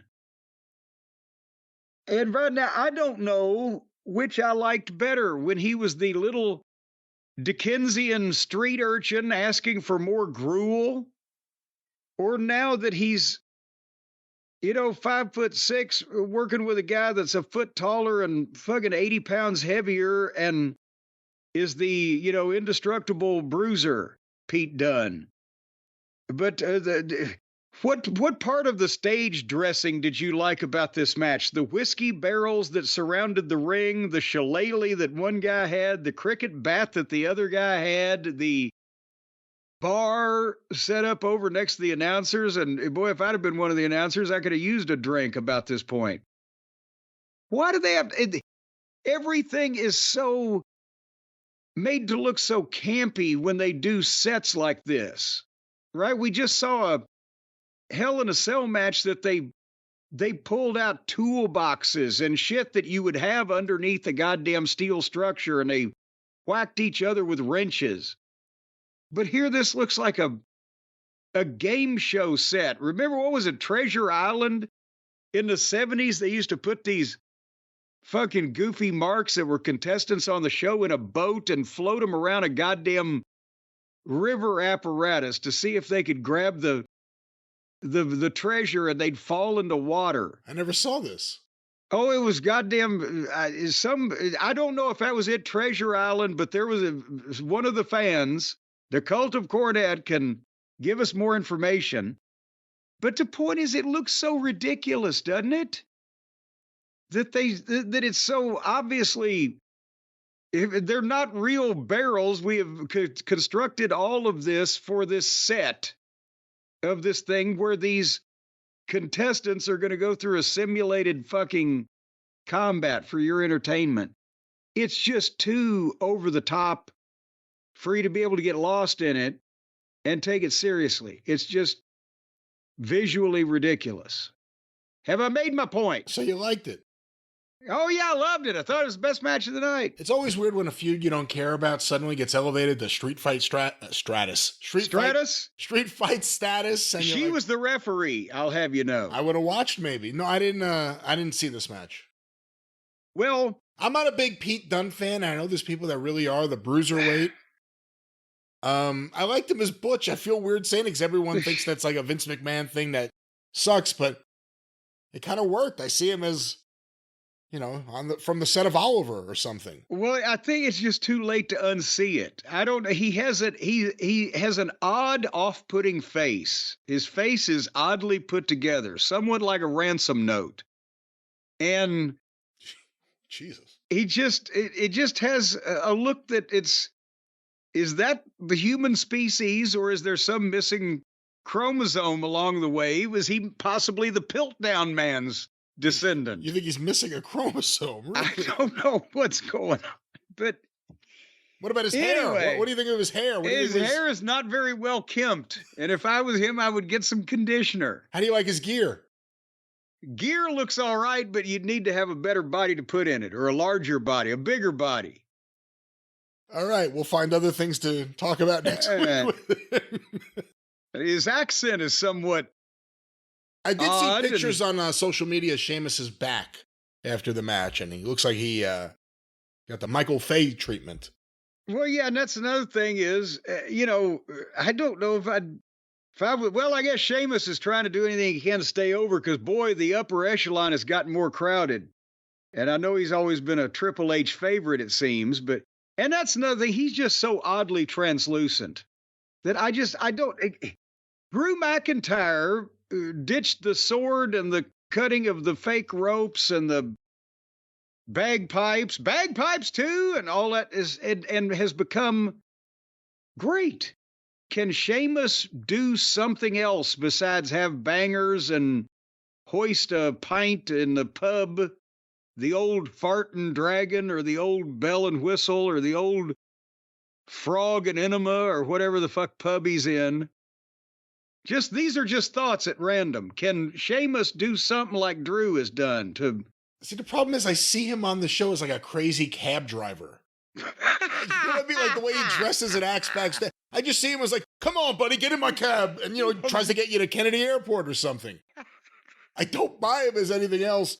With Drew and the sword. Maybe that's a weekly TV segment. Sheamus on the way to Kennedy, and they've got the fucking dash cam. And I'd watch that maybe. And with Drew, the sword thing, it was lame, but at least it'll pay off one day when he stabs his opponent right in the middle of the chest in the ring. Like, oh yeah, he has a sword. I forgot all about that. On Netflix. On Netflix. Well, you can get away with that. It's the standards are more open. It's an adult situation. But Sheamus won after he was zip tied. His hands were zip tied behind his back. I'll zip right through traffic. That's what I see his character as. Like, he's the cab driver. And there's Joe Tortellini pitching to, now let's go to Sheamus. He's approaching the Kennedy Bridge, or whatever the fuck is goddamn landmark up there. Well, there's lots of landmarks. There's no Kennedy Bridge. Yeah, well, we got a Kennedy Bridge. See, you got a Kennedy Airport. We got a Kennedy Bridge. Our bridge is more important than your airport. You got a bunch of airports. When was it named the bridge? It was named the bridge as soon as they built it. They said, well, there's a bridge we built. So it wasn't renamed? Like, Kennedy Airport obviously wasn't the original name of the airport. They renamed it that after John F. Kennedy was assassinated.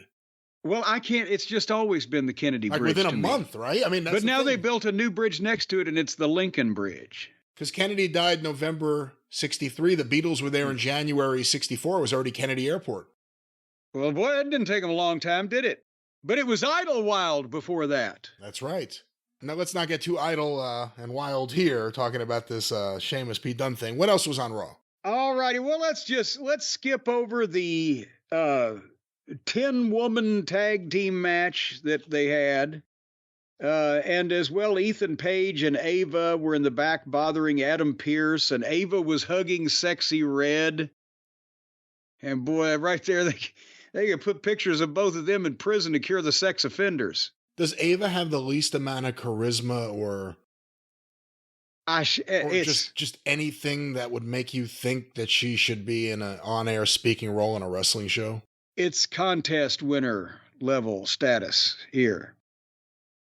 But anyway, the main event, because here's the thing, when this match was going to the ring, I realized, oh shit, it's only 2 hours tonight. This son of a bitch is going to be over only 2 hours. I was so overjoyed to remember that I was jazzed up for this match. And Sammy and Gunther for the world title, and Sammy's been bugging him about. And they told the story great. It's very simple. The only time that Gunther has been pinned since April 2022, since he came to the main roster, was at WrestleMania by Sami Zayn. That's right, yeah. And so is Sammy Gunther's kryptonite. And I love these two together because Sammy can sell he may be the Ricky Mortonist person in the game today. And Gunther is perfect in every way, and especially as a big bully and beating on a guy that has to fight from underneath. And that's what they did. They, again, they both know what they're supposed to be doing based on what they look like. I'm sure that Gunther is agile enough and Sammy is strong enough that Sammy could be goddamn suplexing and brainbustering Gunther all over the goddamn ring. They could perform those moves, but it would look fucking stupid. So they both work how they look and how their gimmick comes off. Sammy's the feisty, never say die underdog that'll surprise you, and Gunther's this big ass fucking heavy-handed bully. And they worked this to where it was plausible. If Sammy would be doing something, he got a blue thunder bomb out of a sleeper, he hooked him up, boom, out of nowhere. And, at some point, Gunther would take Sammy a little lightly, and Sammy'd be selling, and suddenly he'd double-leg Gunther, and he'd fight back. And Sammy gave him a suplex on the floor and a suplex into the barrier. Or not but a backdrop on the floor and a suplex into the barrier. Barrier. Kevin? The barrier. It was the barrier. And he hit him on the haluva kick on the rail and tried to roll him in, but couldn't. So he broke the count himself and went back to Gunther and got him in the ring and hit him with another kick. And as he tried the all-or-nothing third one, he ran right into Gunther's clothesline, and Gunther got a 2 count. And then they would trade shit for 2 counts that said they'd set up plausibly. That was, each other's shit. Sammy with a jackknife got a 2 count, but Gunther with a power bomb. And the fans were chanting, Sammy, Sammy. And then Gunther hit him with a fucking clothesline and a power bomb, and Sammy kicked out at a 1 count. Like, came out of it like, oh, fucking tried to fire himself up, and Gunther was shocked. And then grabbed a sleeper on him and stayed on him. And was trying to hold him down, and they're milking Sammy getting the ropes, and he's reaching, and the announcers are only just a couple of more inches, and then Gunther pulled him back, and the referee had to ring the bell. And normally I hate the stationary finishes where they just, but the stationary finishes are when they're in the middle of the fucking ring and they've just had the hold forever, or the blah, blah, blah. There was drama to this. They milked it. You thought he was going to get to the ropes, and at the last second, he got cinched back in. And it was great timing because you could feel the people's anticipation. And then when it didn't happen, they were, But I love these two guys in a manly way. Where do you think they go with Sammy? That's the thing. You can still go anywhere with Sammy because the fans like him as a person, and they don't expect to see him win all the time. They're happy and surprised when he does win the big one every now and then. Because he's not supposed to be Superman. He's supposed to be every man. So this upcoming match with Gunther and Cody, which is for a belt, but I guess technically it's not a championship you defend. It's just more like a trophy. What do you think? I mean, the idea one of these guys has to do the job. If Cody does a job to Gunther, what does that mean? And if Gunther does the job for Cody, what does that mean? It certainly, I think it would hurt Gunther more than it would hurt Cody probably to lose. Well, I don't think, at this point, I don't think it would hurt. I wouldn't do it just for nothing or just for a regular show. For $50 million, I may take the chance. But I think that Cody has to win that one. And you know how big of a fan of Gunther I am. But I think also they can probably do it in such a way to give Gunther an out that it's worth the $50 million. Does that set up things well for the future at some point? The idea that Gunther lost one match, the title wasn't on the line. It's only the second match he's lost. We just established that here. He only lost to Sammy. If the second match he loses is to Cody for this, champion versus champion new title, does that hurt Gunther at all, or does it set up things well for the future? I think, again, it can set up then Gunther wanting a rematch, but they can't defend the Crown Jewel title. So, they could actually do a fucking rematch with neither title on the line, just Gunther's bragging rights, and let Gunther slip over Cody on a television angle or whatever, and get his win back without it meaning anything in the overall scheme of things for the title. But nevertheless, they backed themselves in a corner. We figure that Cody I think will probably still be champion in a year from now, the way things are going.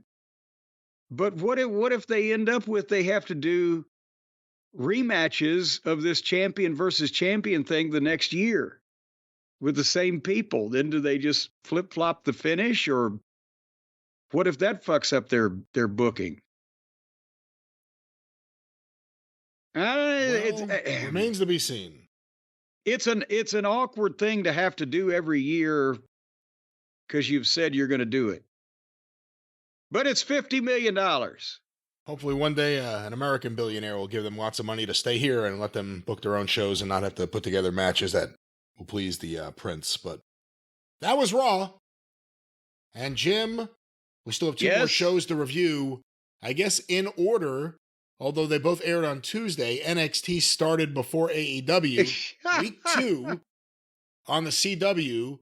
As we talk about NXT on the CW, first question I had, what did you think of the look? Small venue. What did you think? Well, that's what I was going to bring up. This is more, it looked different than normal WWE.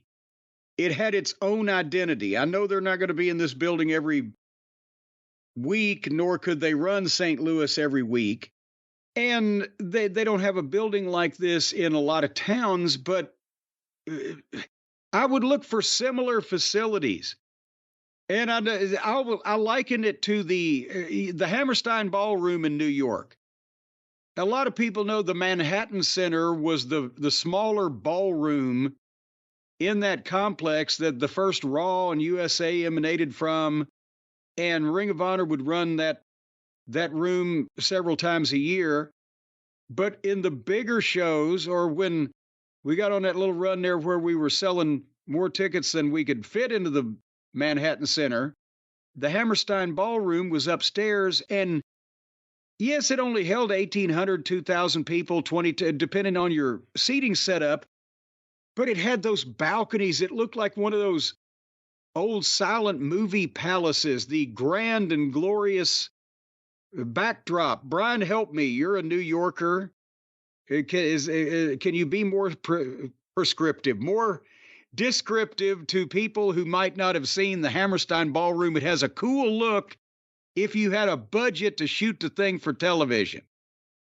Like they did MTV Music Awards there, right? And other award shows. But they did ECW there, and they had no budget, and they made it look good because it had a really cool look. It was almost like it was made to it was a theater. I mean, that's really what it was. It was an old theater that was later, who bought it? The Moonies? Yeah. They're some nuts. They were assholes 12 years ago. I don't know what the fuck's going on with them now. Well, the Moonies bought this old building. What? I forgot about the Moonies until I just said this. I hadn't even thought about them in years. And for our listeners in Alabama, that's not people that pull their pants down in public. It's a religion. Well, for some people in Alabama, it's a religion to pull your pants down in public. But nevertheless, the Manhattan Center, too, when Raw started running there and they used that red curtain in the background, it created a distinct look and it worked. It really was a cool room. And although you only had 1,200 fans maybe in there, yeah, it worked and it rocked at the right times. And, we've said this about AEW with them running all these big buildings. They should be running small rooms and making them look and feel cool. This is exactly what we're talking about right here. Yeah, and there were a lot of NXT chants. You could tell that overall this was a more hardcore audience. Maybe it was 2 nights in a row. Some people came in from out of town, but they were up to date on who the NXT folks were. But again, for the arena, it looked different than normal WWE. It had its own kind of identity, more wrestling arena-like. And I got to think for AEW, instead of having to shoot the ceiling on cover pitches because you can't find a crowd shot, if you're going to draw 2,500, 3,000 people, run buildings that seat 2,500, 3,000 people, and they're full and they're rowdy and what? Run buildings that seat 1,500 people. Let there be a demand. Just pack. Turn them away. Just pack what you can pack and then make that work. It's not like they need the money from the gate when they've got Beatnik Enterprises behind them. that great Beatnik video game division's still turning dividends. So anyway, on NXT from St. Louis, here came Trick Williams. And he got a big ovation. These were the people, there were a couple thousand I think they were set up for. These are the people that are with NXT and understand what's going on and know all the talent. And they whoop that Trick and blah, blah, blah. And Trick Williams can talk. He can talk. He's glib. He was rolling. He was moving and grooving. A lot of charisma. Yes, and he looks good physically in a whole 9 yards. And then he was interrupted by some guy up in the stands. And I knew it was one of the guys that was in a tag team that broke up. And last week they had a match and they've got prison tattoos and bad haircuts. I couldn't remember what his name was. And they never said it.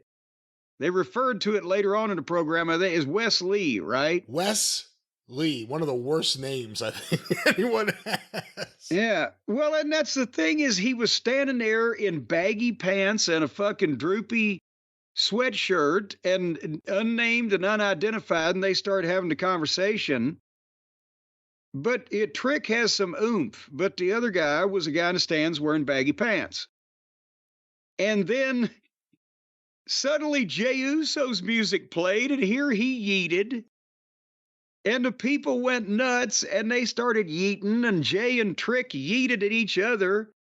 And the fans chanted yeet, and the guy in the stands was just forgotten and never heard from again. It was just like they were going back and forth like, I'm going to fight you, or whatever the fuck. And then suddenly here comes yeet, and that guy just sat back down in his seat because he wasn't with the yeet. So he had to be beat. I was beat. This was the moment where I was just like, I really, really hate the yeet shit. This specific segment right here. This was unbearable. Oh, you don't have the appetite for the yeet.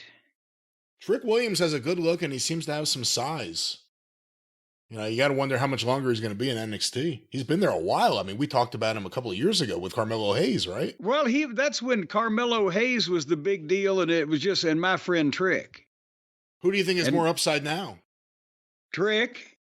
I think he might do the trick. I don't know what the fuck was going on with that high draft pick for Carmelo Hayes, but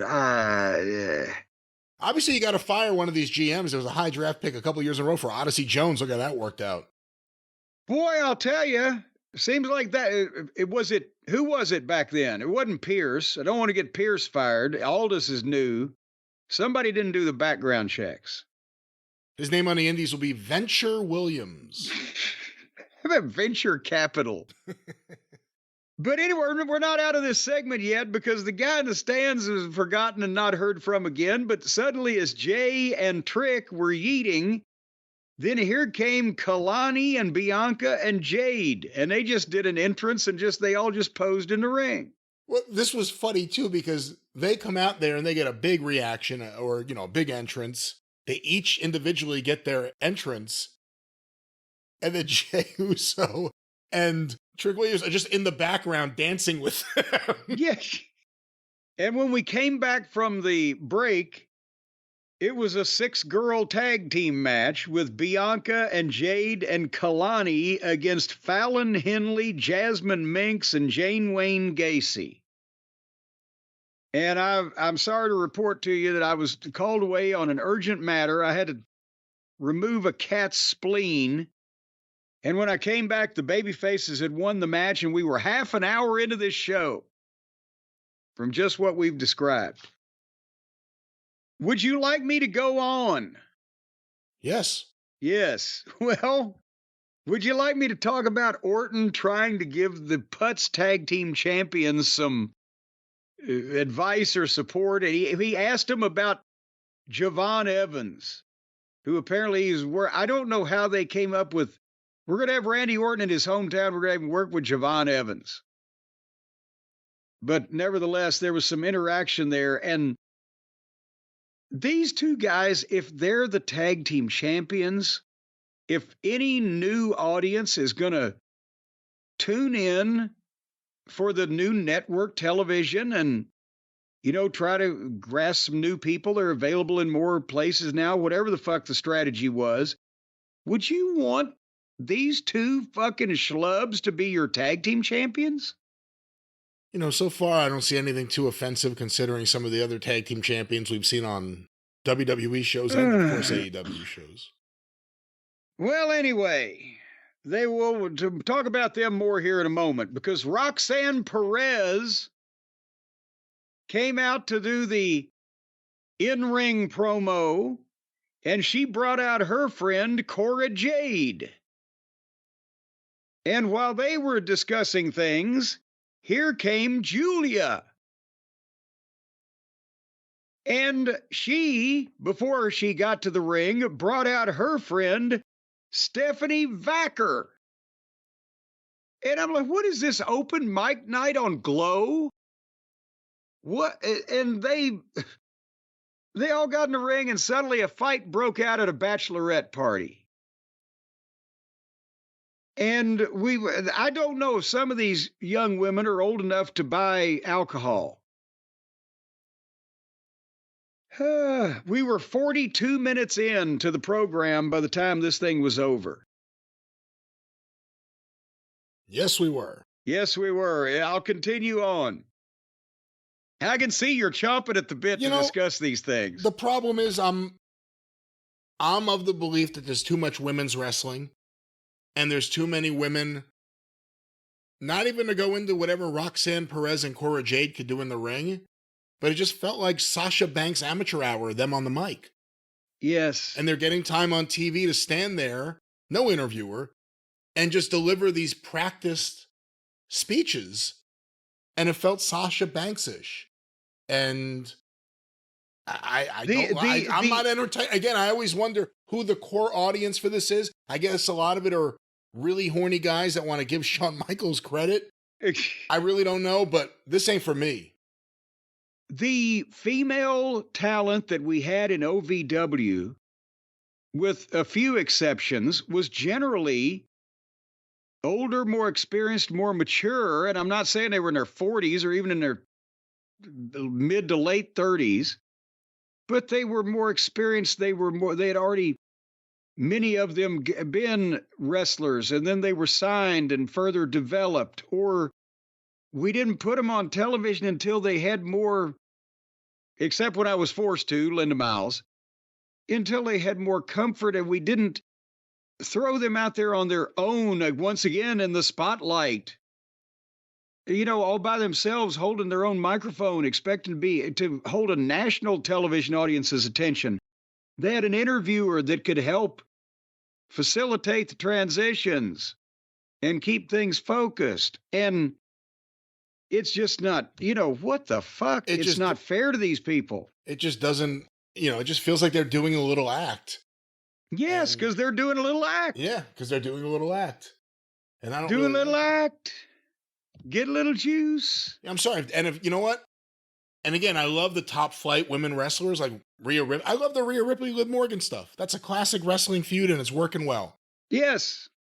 But if WWE really believes in this so much, create an all-women show. And let's see how it works. And treat it seriously. And load it up with all your talent.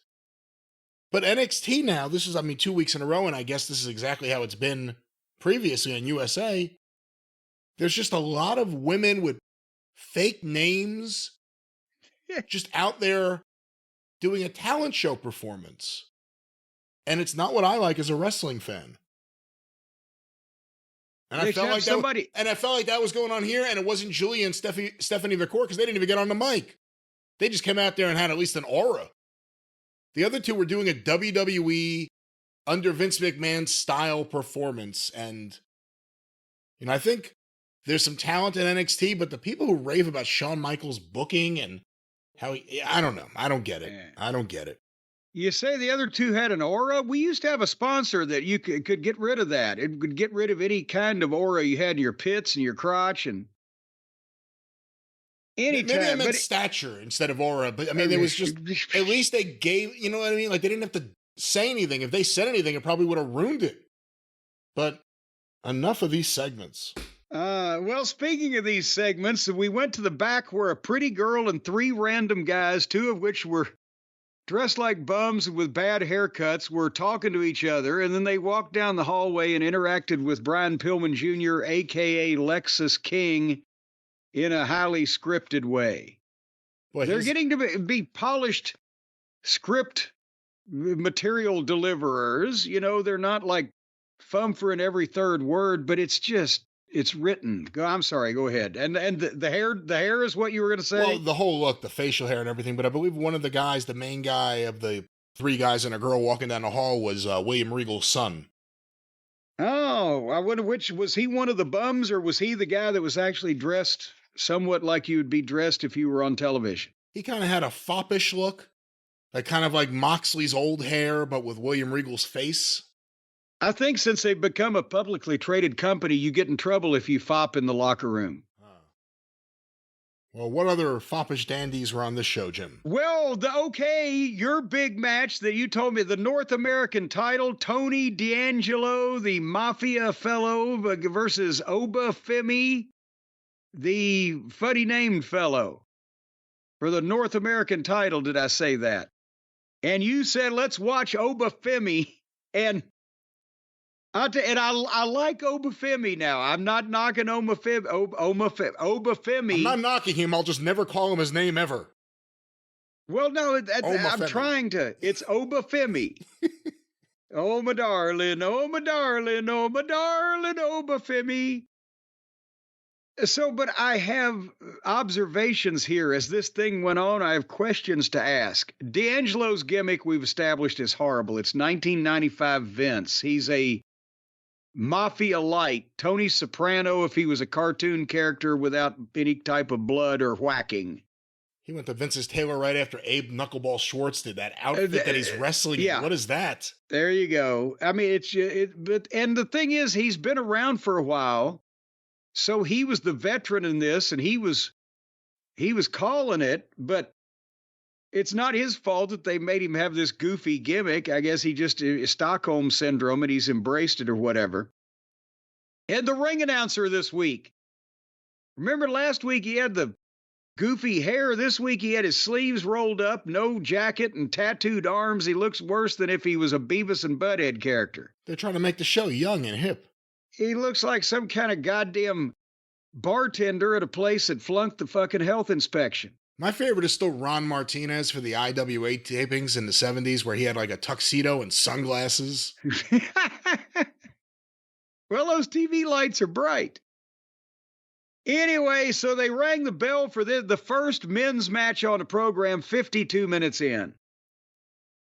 And so anyway, I'm watching Obafemi. He's not a natural, but it seems like he's grasping things. He can move and he can bump. If you can't figure out a way to make money with this guy, I don't know what your problem is with the way that he looks and the size and the aura and the whole 9 yards. But he's not ready at this point to be thrown to the way. He's already on national TV, but he doesn't need to be on Raw or SmackDown right now with the competition he'd be facing in the ring. Having said that, there wasn't much of a match here. And probably Tony D'Angelo was trying to highlight whatever Obafemi could do, and maybe there's not that much variety in it yet. I don't know. But they got the thing in, the body of the match, and then Tony D'Angelo is the heel, right? He's got stooges at ringside, their mafia henchmen. Obafemi is the baby face that's the fucking impressive, physically dominant, great-looking fucking guy, right? Well, they were in Tony D'Angelo's hometown. Well, but still, for the program... Al Capone was a babyface in Chicago. Well, not to fucking Elliot Ness, he wasn't. No, just to the people who lived in his neighborhood. The friends at ringside. But what I'm saying is this is the whole world that's watching this, not just St. Louis. So they can say, yes, Tony D'Angelo's from St. Louis, but what they did in this match, as far as the booking, that's what it was like a double turn.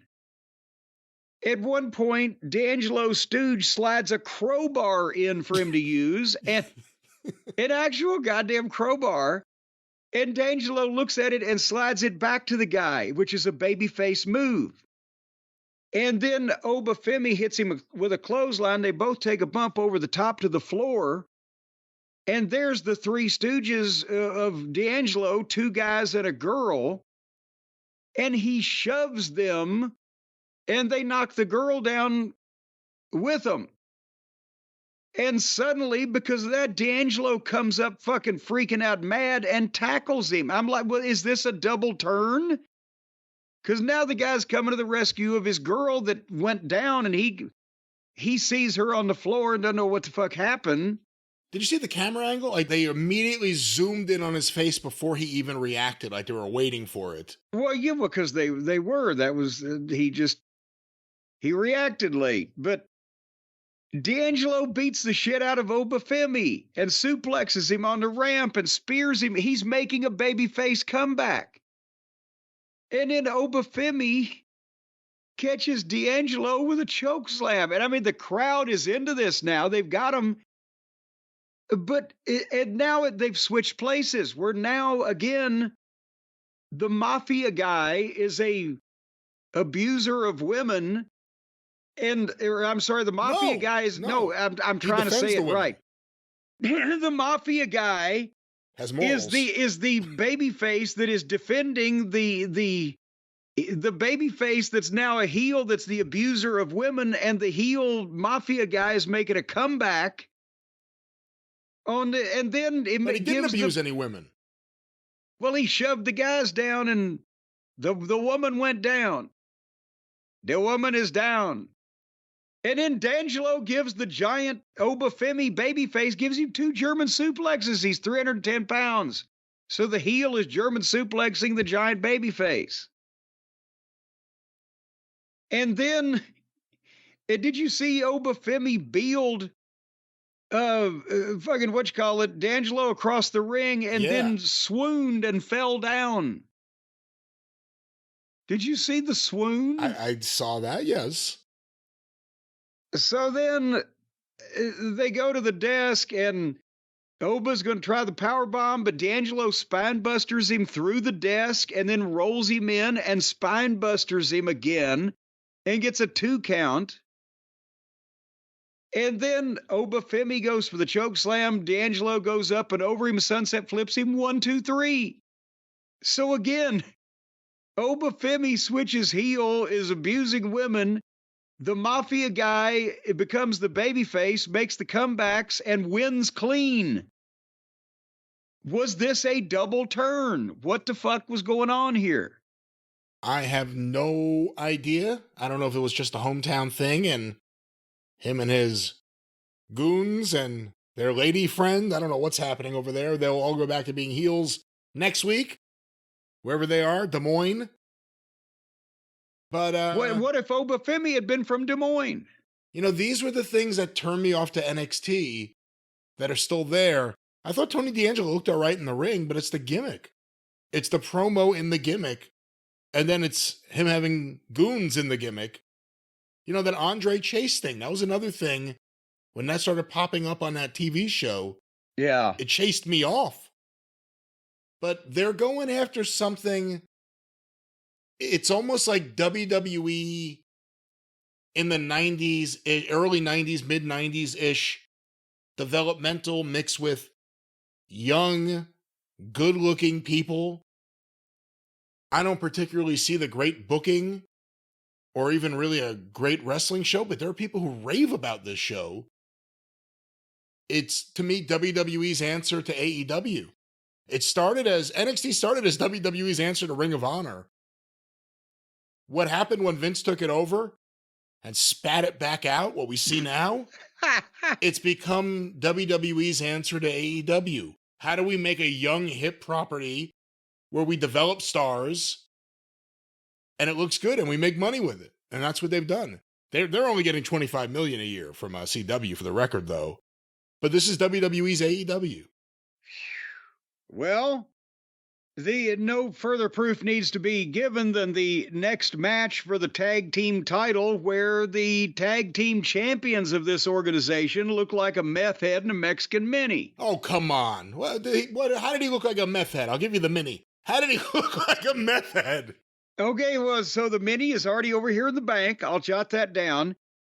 This fucking guy with his overly dry, blah hair looks like if he had 3 teeth missing in the front, he looked like he just got lined up against the wall on Cops. You know who that is? Do you remember who that is at all? Who is who? He was a guy that made a couple appearances for AEW. His name was Ben Carter, and people raved about him. And then, like, the next week, WWE signed him. So that's who this guy is. He was a guy that appeared in AEW, and everyone went crazy, and they wanted him, and then he immediately signed with WWE. And now he's, what's his name? Nathan Frazier. Nathan Frazier. Well, anyway, I mean, put him in any type of street clothes and put him on a street corner and tell me if anybody would turn their fucking head. He's just normal as fuck. Well, he's fast. Well, yeah, because he's tiny. And he flips. You can turn a Maserati quicker than you can turn a Greyhound. And, I mean, they look like 2 of Mike Jackson's jobbers back in the TBS studio days. And as I mentioned on my notes, they work like they should be in AEW. How did Tony Khan miss these 2? Apparently, he didn't. But they had to work with Grayson Waller and Austin Theory. Had to work with them for the tag team title, and the only reason the indignity could have been worse, but they beat Waller instead of having to beat our boy Theory. And I mean, how long can they tease the Waller Theory? Do you even call it dissension? Just bumbling friendship? How long can they tease this thing breaking up? They're almost not even teasing it anymore, are they?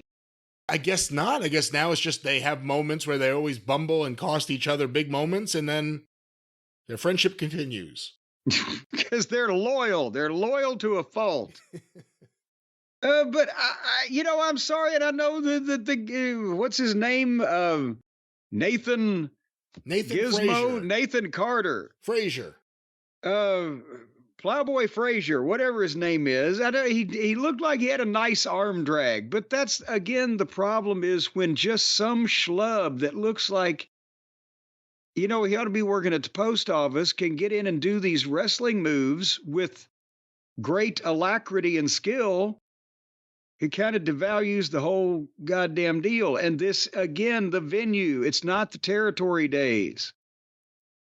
A guy it might have been great for TV in Hattiesburg, Mississippi, but maybe not New York or Chicago. That was the beauty of the territories. But I don't see how they can put these guys on national TV in these spots looking as they do. Well, again, I think with them specifically, it's about the style that they're wrestling, and it's their way of not copying, but it's their version of AEW, having these guys. At the same time this match was on Dynamite, was Commander versus, I was about to say Commander versus Hurricane, I feel. Not Hologram. Hologram. So you had two masked guys who look like they're the size of children on one channel. This one looked, at least in shape, on this channel. But this was... And the poor wrestling fan had no alternative, no place to get, no safe port in a storm. Well, Jim, I mean, there's no time to waste. We got to keep moving with this thing. Yeah, now you don't want to tell the people that you had to take a break because they delivered your chicken Big Mac. I had to take a break because it was break time. And it just so happened my meal was here during... Your meal was here? Was break time today, and it was delicious. A man of your means calling a chicken Big Mac a meal. It's a big thing. It's a big moment. They brought this over stateside. It's a Big Mac. It's a Big Mac. Now with chicken. What are your brought thoughts it on the over Big Mac? stateside. What did they import it from From Europe. From Nigeria or fucking Pakistan somewhere that the chicken came from a special overseas supplier? I think it came from Europe. I don't know if the chicken came from there, but the idea of the chicken Big Mac. Did the chicken have an accent? Hey, no, it's delicious though. Chicken-o. It's delicious though. Very, very good. Well, and that was paid for by the McDonald's Corporation. All right, continuing on with NXT, Sexy Red. Let's continue on with NXT. We saw her on Raw, but this was longer. Where, again, she's apparently from St. Louis. We've established that Sexy Red, there's false advertising on at least the sexy part. She tried to dance and made Mercedes Moan's stripper shimmy look like a Nureyev performance. And then she started, was she imitating a cat being disemboweled to music? That's the best description I could come up. Was it in English? I couldn't tell. I couldn't understand any of the words. What was going on here? Sometimes you just have to be honest with things and say, like I am right now, this wasn't for me. This isn't for me. I'm not the audience for this. It didn't look like the audience there was the audience for this. Were they cheering like it was fucking 81-year-old Mick Jagger hopping into Satisfaction? No, and you need to be that to get cheered, because for the most part, I think people go to wrestling to see wrestling. They don't really want music interludes or musicians. Well, they didn't get any musical interlude here. Unless you consider a goddamn flamingo being tortured. Music to your ears. And then Ethan Page has become my hero because he came out and interrupted this thing and canceled the concert and cut a promo on everybody. While and this woman apparently felt like she needed to continue speaking during his interview, but finally they played music and out came Javon Evans, who looks like if he turned sideways and stuck his tongue out, he'd look like a zipper. No, you're thinking of Leon Ruff. Remember him? Oh, he was even thinner. That was NXT. Remember that? Yeah, boy.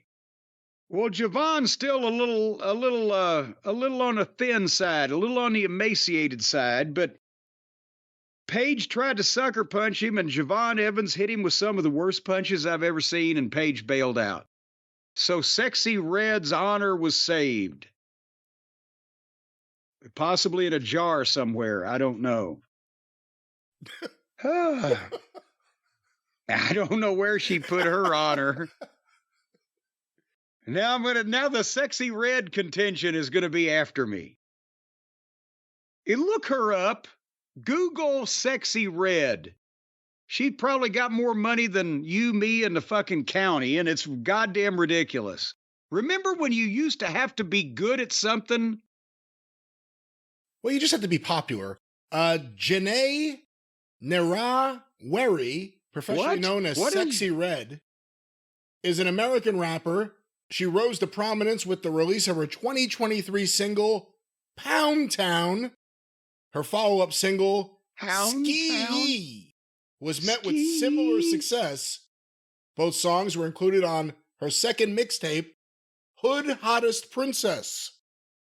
Her 2024 single, Get It Sexy, peaked within the top 20 of the chart and led her third mixtape, In Sexy We Trust. 26 years old, St. Louis, Missouri. Mixtape. So we're not talking Arista Records here. She's not on the Columbia label or anything. She's on... It has 3 labels listed here: Gamma, Open Shift, and J Rebel. Open Shift? Yeah, but actually, look, the labels don't mean shit anymore. That's the problem. The labels are trying to survive in an era when they mean absolutely nothing. And if you have your shit together at all, and you have any sort of buzz, you can just do it all yourself without having to really get too many big players involved. So she's a, what is it? What does it take? The TV ratings are so far down. What does it take, I wonder, to be a best-selling recording artist these days? You sell 16 CDs out of the trunk of your car, you hit the charts? I don't know if they sell CDs, really, a lot of these people. Everything's just streaming and downloads. Well, there you have it. Well, there you have it. Anyway, the main event is here. Randy Orton's going to wrestle. And he comes out and gets a standing ovation, and he's going to wrestle Javon Evans. And I don't know why they made this match, because apparently old Javon is a babyface, and Randy Orton, obviously in St. Louis, is fairly well thought of. So it's babyface versus babyface. And I didn't catch it. I forgot to go back and look and see what they introduced Javon at weight-wise. But would you say 185, 190? Maybe he's a tall fellow. Maybe let's put him at 200. Yeah, I was going to say he seemed a little tall. I would say 190, 195. Okay, they introduced Randy Orton at 290. And I believe it. He's massive now. And so he's 90 pounds bigger than this fucking guy. But think about this. In 2002... Randy Orton, because he's tall, probably weighed about 225 pounds, and Batista weighed 325. And now, 22 years later, Orton weighs 290, and Batista looks like he weighs 225. That's just an interesting factoid. I can see you're blown away by this. It's really interesting when you think about what this is. This is Randy working with developmental on TV to give some guy experience, whatever this was. Did that happen to him on OVW TV? What happened to him? He missed the goddamn diamond, or the diamond cutter, or the Cody cutter, or whatever. I was going to say, did anyone come in and try and help him or elevate him on TV? But then again, no one was, he wasn't as sloppy as the guy in this match. Well, yeah, and yes, a bunch of, guys came in and worked with the various young fellows, but again, not on national television. So the one thing that Orton's so smart, remember I've talked about working to somebody's level.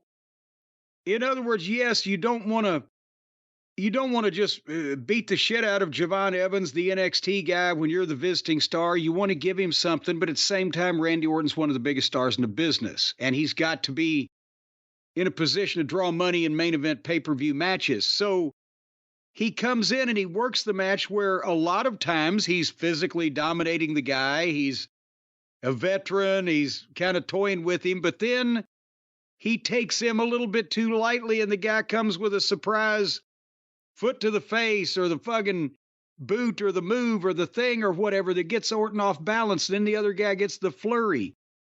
But he's not just working with the guy like, this has to be a WrestleMania main event match. We got to go 30 minutes.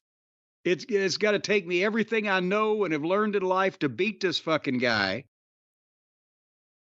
that's what the difference is between the people that know what the fuck they're doing and not only how to keep their standing in wrestling, but also how to benefit the company they're working for by not devaluing themselves, by having a shit kicked out of them by a guy that's obviously green and not ready.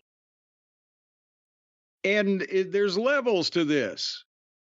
So Randy, at one point, Javon foiled the table drop that Randy tried and did a dive, but I think he missed doing whatever they were trying to do, but Orton grabbed him and dropped him on the desk 4 times in a row. And the people are fucking going crazy, and Orton is a master having a match without taking a bump, right? And they're chanting Randy. And Javon Evans is another guy who has great leaping ability. He hit the nice cross body. He's doing some super kicks and some, fancy jumping, but he can't take a regular turnbuckle when you shot him across the corner. Either that or he was thinking about the next move to the point where you could have had an egg taped to the turnbuckle. He wouldn't have broke it. It's that he needs more time yet. He's not a natural at in-ring stuff. He's a natural at athletic stuff.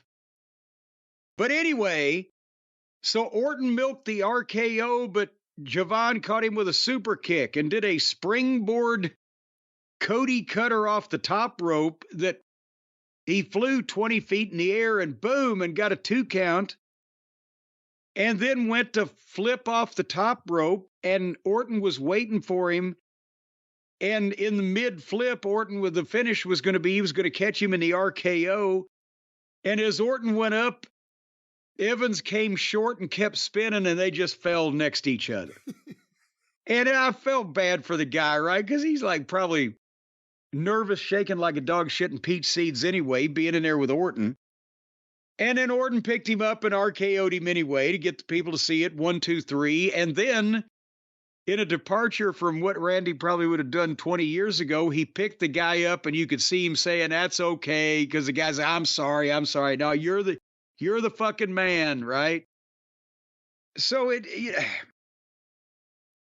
I believe maybe somebody else might have a heel that nobody would have cared if he fucked anything up or if he got beat. Might have been a better thing to do. But nevertheless. And that was NXT. What you remember back when they were crowing that AEW won the Wednesday night war, Brian? When the WWE developmental program got slightly edged out by the ratings of AEW's flagship show. In a couple of years, the worm has turned. But we'll talk about that here shortly. Well, that was NXT week 2. Of course, this week, due to the MLB playoffs, AEW Dynamite aired on Tuesday instead of Wednesday and aired at 9 p.m. instead of 8 p.m. So 1 hour head-to-head with NXT. Let's talk about AEW Dynamite. Well, that's right. NXT went 8-10. AEW went 9-11. 08 or whatever the overrun was. So they could try. So we'll see when we analyze it. But theoretically, one would have thought they'd have picked up a few thousand stray wrestling fans at 10 o'clock that were already watching television. One would think. You would have to know they were there. You'd have to know they were airing on a Tuesday night. That's the problem. From what I saw based on social media reaction, they did a really bad job of letting the fans know that they were going to be on a Tuesday night. But then again, all these AEW fans live on the social media, wouldn't they? And isn't it their responsibility, just like when they're supposed to record the program after the program to make sure they see the program? That's their responsibility. They ought to know, but shouldn't they check these TV schedules? As the announcers used to say, check your local listings. I think it's their responsibility, but I think the fans have dropped the ball here, Brian. Well, there was a lot of ball on that's no transition at all, but there was a lot of things happening on Dynamite. Why don't we get to that? A few of these guys look like their balls haven't dropped yet.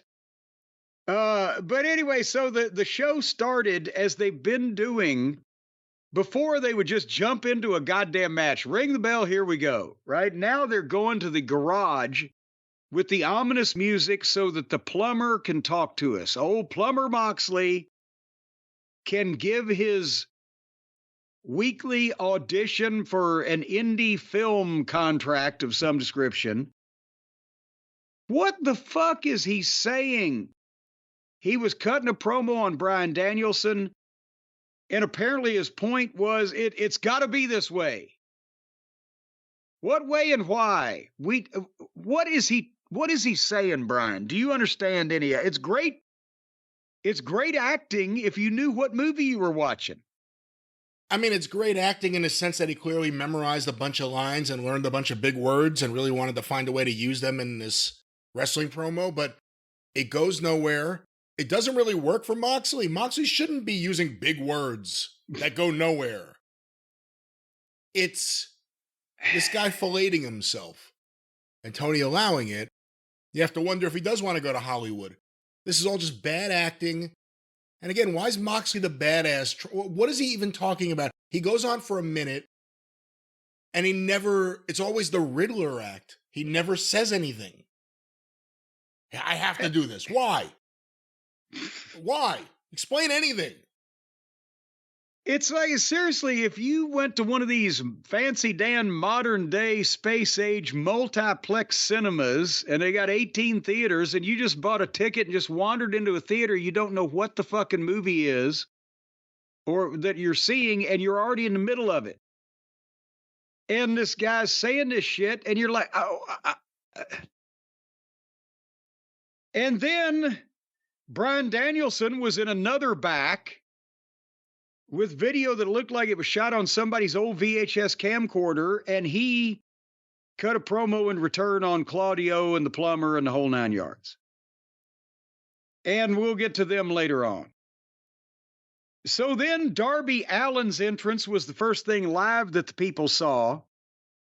And he came out and he was pissed off, and without any further ado, he calls Brody King out right now. And I guess Saturday night on the show that nobody else watches that Brody King jumped him or whatever, right? He's answered the... Remember Darby... No. What? No? The footage they showed, everything was from 2022. Well, I saw that they were showing stuff from years ago, but I thought they said something about this guy, because Darby issued an open challenge. Did Brody King just answer the open challenge, but he didn't jump him, except for when he jumped him 2 years ago? Why didn't Darby bother to get even in this amount of time? Was he lulling him into a false sense of security? The more Darby talks and gives this weird homeless inspirational speech, the more I don't like him. Yeah. But well, this was another double turn. Because he called Brody King out. They showed Brody King, fucking him up a couple of years ago, and Brody King came out. And Darby starts doing the promo about how they used to be friends. They were on the indies. They stayed in crackhead motels this guy's so proud of being a fucking shiftless, irresponsible, homeless bum all his life. But can't they act like anybody's a star? Did everybody have to exist in cesspools and fucking flop houses with this guy? So Darby's upset because after a bunch of talk of the indies and how Darby's the one that told Tony Khan to hire Brody King. So the noted heel in the House of Black got hired due to a babyface telling the boss, yeah, he's a great guy. That's the problem. The whole thing is we used to fight on the indies, and then we would hang out at the hotel. Yes. And then I told him to hire you. It's all inside bullshit that it does not pertain in any way to any of the stories they tell on the TV show until they come out and do one of these inside promos. And Darby has actually said he is the face of AEW. And he's got to be the face. He's got the responsibility. He's getting these people hired. He's dead. Brody King comes out and answers his challenge or whatever he did to him. And Brody King calmly and normally, instead of having this fucking mental breakdown that Darby is having, yelling and pissed and pacing. Brody says, you want to be the face of AEW, but what's going to happen to AEW if you kill yourself on Mount Everest? Or you get hit by then the AEW's face is dead. You've got a death wish and you'll fuck it all up. Calmly and matter-of-factly, the heel becomes the voice of reason. I was going to say, what a reasonable, thoughtful guy. You almost wonder if he's speaking for The Office. Yes, and he actually said you need somebody to save you from yourself. The heel becomes the calm voice of reason while the babyface is having a meltdown. So then Darby throws a hissy fit. Well, then let's go right now. Go ahead, you want to take my spot? Take my spot, put me out of my misery. The heel is calm and rational. The face is a hysterical, whiny bitch. And then Darby says, go ahead. Hoof, hoof, hoof. He starts barking at Brody King, and he's sitting in the corner barking at the fucking guy. And Brody King says, get up. And Darby gets up and slaps him in the face. And this guy is twice his weight and a foot taller, so Brody King just knocks him goofy with one shot and turns babyface. It was a double turn. The Darby, the babyface, is a hysterical, irrational, screaming lunatic here, and the heel makes perfect sense and is calm until he gets slapped in the face. Then he knocks Darby goofy, and then Darby pulls out a rock. Just a rock, and hits... I've never seen that in wrestling before. It hits Brody heel. Hits Brody King in the mouth with it, and he spits up the blood. He's bleeding from the mouth, and security comes in.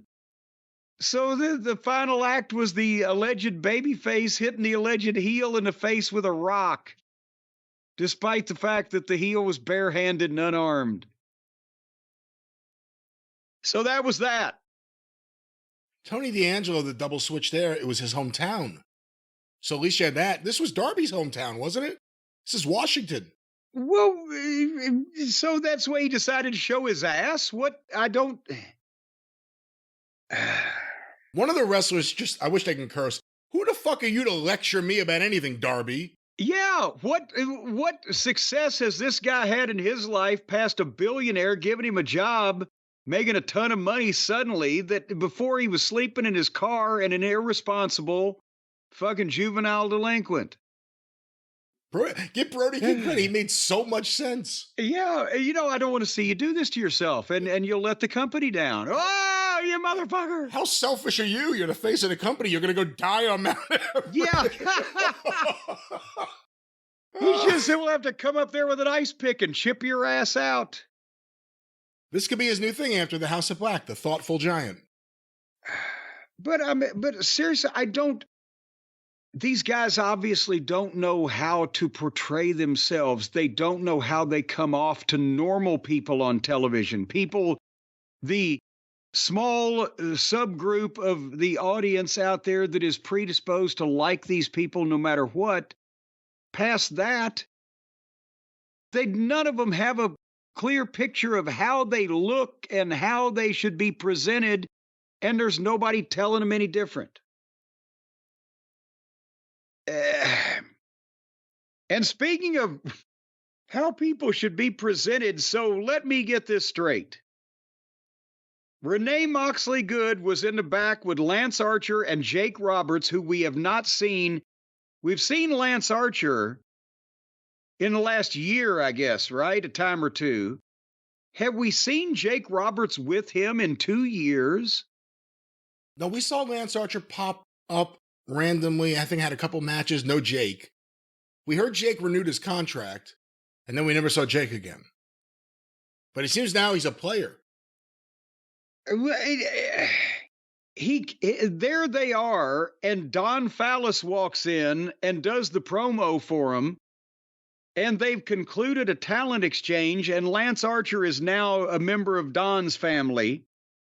And they walk off, and Renee asks who Jake got, and Jake won't say who Jake got. Or what he's got. Don could have just come out and signed Lance Archer and nobody would have given a shit because it's been so long since we have seen them together. Well, obviously, based on what happened later in the show, they're using this as a chance for Jake to elevate a group of young wrestlers that they see a lot in. Are you fucking... Well, wait till you hear who that group is, folks. More on that in a minute. And by the way, the announcers for the show were Sockface, Tony Schiavone, and Jeff Jarrett because Taz had knee surgery and is part of the... The Mets are on again against AEW. That's what it is. Well, I think he, probably said, hey, it might be a good time now for me to get some body parts replaced so I don't have to be on this show because it's getting stinky, but we don't doubt the legitimacy of his surgery. But this is Vince McMahon wearing a neck brace to court. The Mets are in the playoffs. He wants to stay home. I'll get my knee surgery now. Well, if it was eyeball surgery, then that would shoot your theory straight to hell because he wouldn't be able to watch. But since it's knee surgery, he doesn't need to be able to walk to watch baseball. So you might have something. But you know what they didn't have, Brian?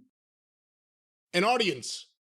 No, any common fucking sense, because the next match was the long-awaited showdown between Hologram and Commander. And I wrote at this point so they know that nobody's going to watch this show. And they're just trying to fill the time. Can I stop you right there? Yes, and then I'll go on. AEW's had an issue getting new people in the door. That really hasn't happened. Retaining the audience they have throughout a show. And in this case, maybe even announcing that the show would be on another night efficiently enough that people knew. If you knew you're on a different night, a different time slot, up against strong competition, the playoffs, and of course NXT, and it's the go-home show for your pay-per-view, do you put stuff that doesn't matter on the show because you're out of your normal time slot? Or do you try to load it up with stuff for the pay-per-view even though you're out of your normal time slot? And there can be a third option, because I have never, any TV that I ever wrote or helped write or whatever, you never want to just do TV that doesn't matter. And there's got to be something that you can do to justify putting something on that will help an individual talent or build something for later or whatever. But at the same time, if you know that because of circumstances beyond your control, a switch in time or preemptions on many stations or a switch in day, whatever, that your audience is going to be down, you don't turn on Dusty on that show. You don't do the big goddamn angle on that show, but you still, because you're going to be back in your regular time the next week, and you can do stuff in this program that you can show back the highlights of the next week, or now you can put on YouTube, or you can put out on social media. So there's not a reason to totally just give up and, you've jumped overboard, just take a big breath and go with it, right? Try to swim and tread water at least until you get back in the boat, and then you can make some progress. And to put Hologram against Commander on what is allegedly your flagship show, even though it's on a different night and time, who the fuck, the smallest group of AEW fans would give a shit that these two guys that nobody cares about, nobody even knows what they fucking look like, are going to have a lucha match and do a bunch of fucking cartwheels. Except for Tony, because Hologram is his gimmick idea. But so if you're on a new night, then you might accidentally get some new eyeballs on the show, and maybe they might see something. But when anybody looks at perception, and as Vince McMahon used to say, perception is reality.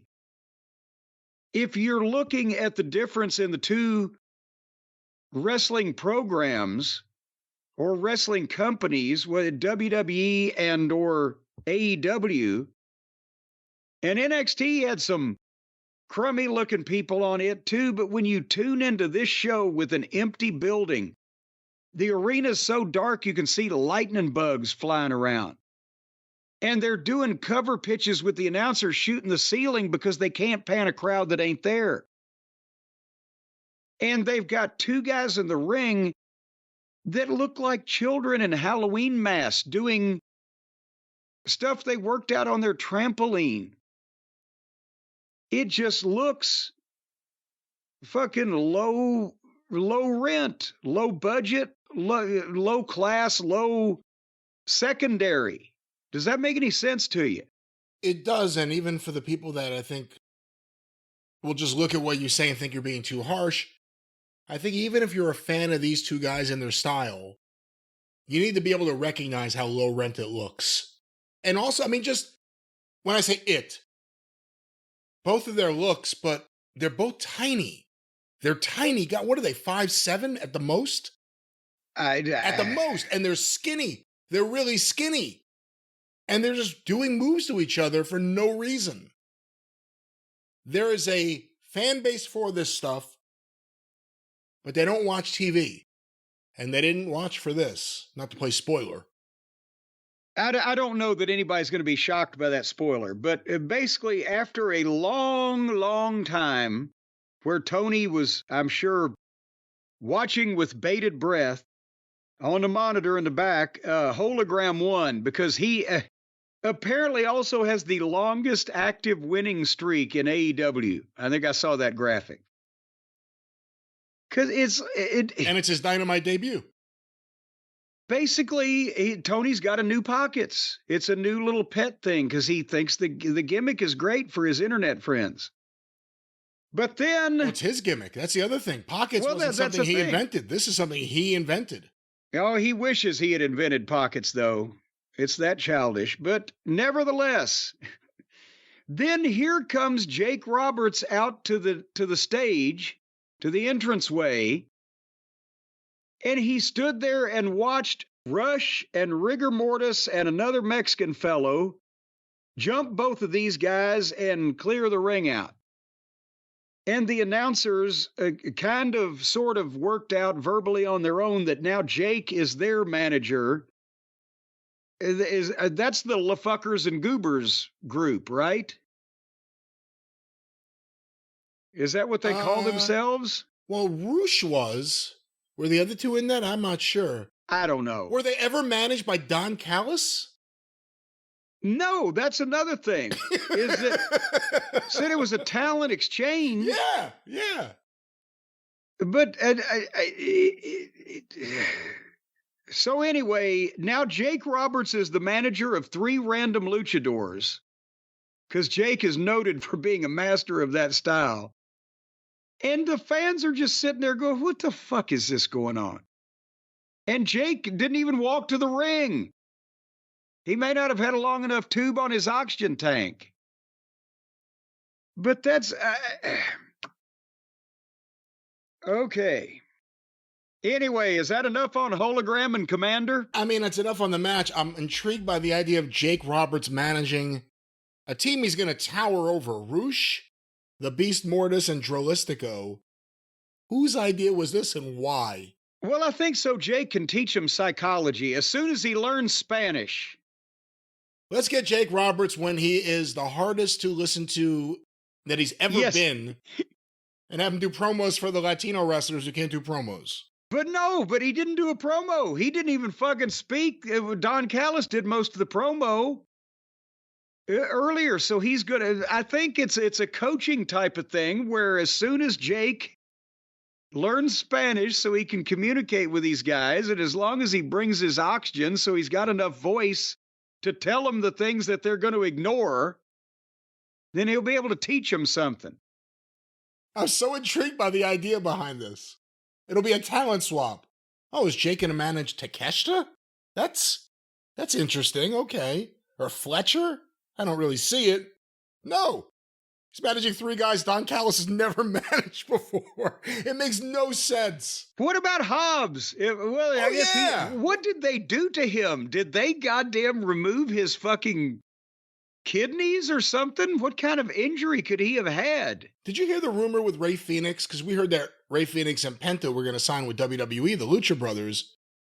The story is, or at least people are thinking it, that because he was injured so often, Tony's going to extend his contract to prevent him from being able to sign with WWE. Yes. Fair game or any problem with that?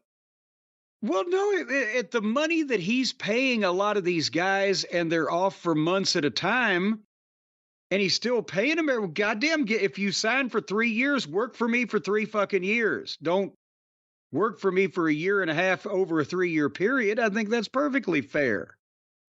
Now, if you're fucking with a guy over 2 months or something, then that's a little dodgy. But anyway. Well, you know, Jim, Jake Roberts didn't have too much to say. He kind of just did a thumbs up or whatever the hell he did from the stage. Jake Roberts, known for his Fonzie mannerisms. Perhaps he just woke up. Perhaps Jake had a good night's sleep. Well, you know, he did look like he was still in the land of somnambulism. He did look like he had a little crustiness around his eyes, or maybe it was his nostrils. But I'll tell you what, you won't have anything crusty on your Helix sleep mattress, folks, because they come to you in a box brand new. And we have been talking about our friends at Helix for so long now. Everybody in the cult of Cornette, most of them, I should say, are right now laying on, sitting on, eating on, or getting down on a Helix mattress because they'll stand up to any kind of wear and tear, even if you're corpulently fat, or even if you're bony and skinny and you've got sharp elbows and knees and collarbones that make holes in normal mattresses. The Helix mattress will hold up underneath your abnormal geometry and skeletal figuring. You know, geometry, it should be geology, or maybe it's biology. Well, nevertheless, if you'd like to go through many of the bodily habits that you normally do every day, there's no place better than on a Helix mattress. Brian, I think you can agree that, well, the Helix, whether it's the Helix for kids or the Helix for fat people, or the Helix for people who like to sleep on their face, or the Helix for people who sweat profusely, or ones who shiver, shaking like a dog shitting peach seeds. Just Helix for everyone. And yes, we have a few in the house. We love them. And some of the listeners just recently on Twitter sending photos of their Helix sleep mattress boxes arriving. Yes, and then later on, I think you should send photos of your wife or girlfriend laying on the Helix sleep mattress so that we know that they're being put to good use, and potentially in a variety of negligees or lingerie. Spread eagle. Well, yeah, what you do with birds is your own business, but I will tell you that the bald eagle is a protected species, and I think that means that you can't have carnal knowledge either. But folks, whether you got night sweats because you're feeling guilty about something, or you're afraid somebody's going to catch you, well, these mattresses will cool you down. They'll make your conscience feel better. And if you got back pain, they'll slide you one of these stiff ones where your spine will be aligned and your liver won't quiver. And all the other variety of the deluxe collection or the elite collection or whatever, all you do is go to helixsleep.com and you take the little quiz, how you like to sleep, who you like to sleep with, give them the phone numbers of the people that are most likely to agree to sleep with you, and then they'll send you the mattress. Now, you had to do that too, Brian. You had to go through your whole little black book and give them all those numbers. You don't have to do that. I didn't have to do that. You won't have to do that. But you will have to get a good night's sleep with Helix Sleep. Yes, and then your mattress comes in a box, and you just open it up, and it goes poof right onto the mattress or the bed frame there, and then you fall into a cloud of comfort. And if you go to helixsleep.com/JCE, you got to use that code. Then you're going to get 20% off all mattress orders in the month of October. 20% off all the mattress orders at helixsleep.com/JCE. And then when you finish your dinner and you finish feeding the dog and you finish putting the garbage out and you're ready to turn in for the night and the sun has dropped below the horizon, then you'll lay your head down on this beautiful Helix, your whole body, actually. You can use the whole thing. You paid for it. And you'll lay that body down and you'll go to sleep and good night, 'cause my Helix is right. I'm so comfy I could shit. Boy, Helix is really it. Once again, helixsleep.com/JCE.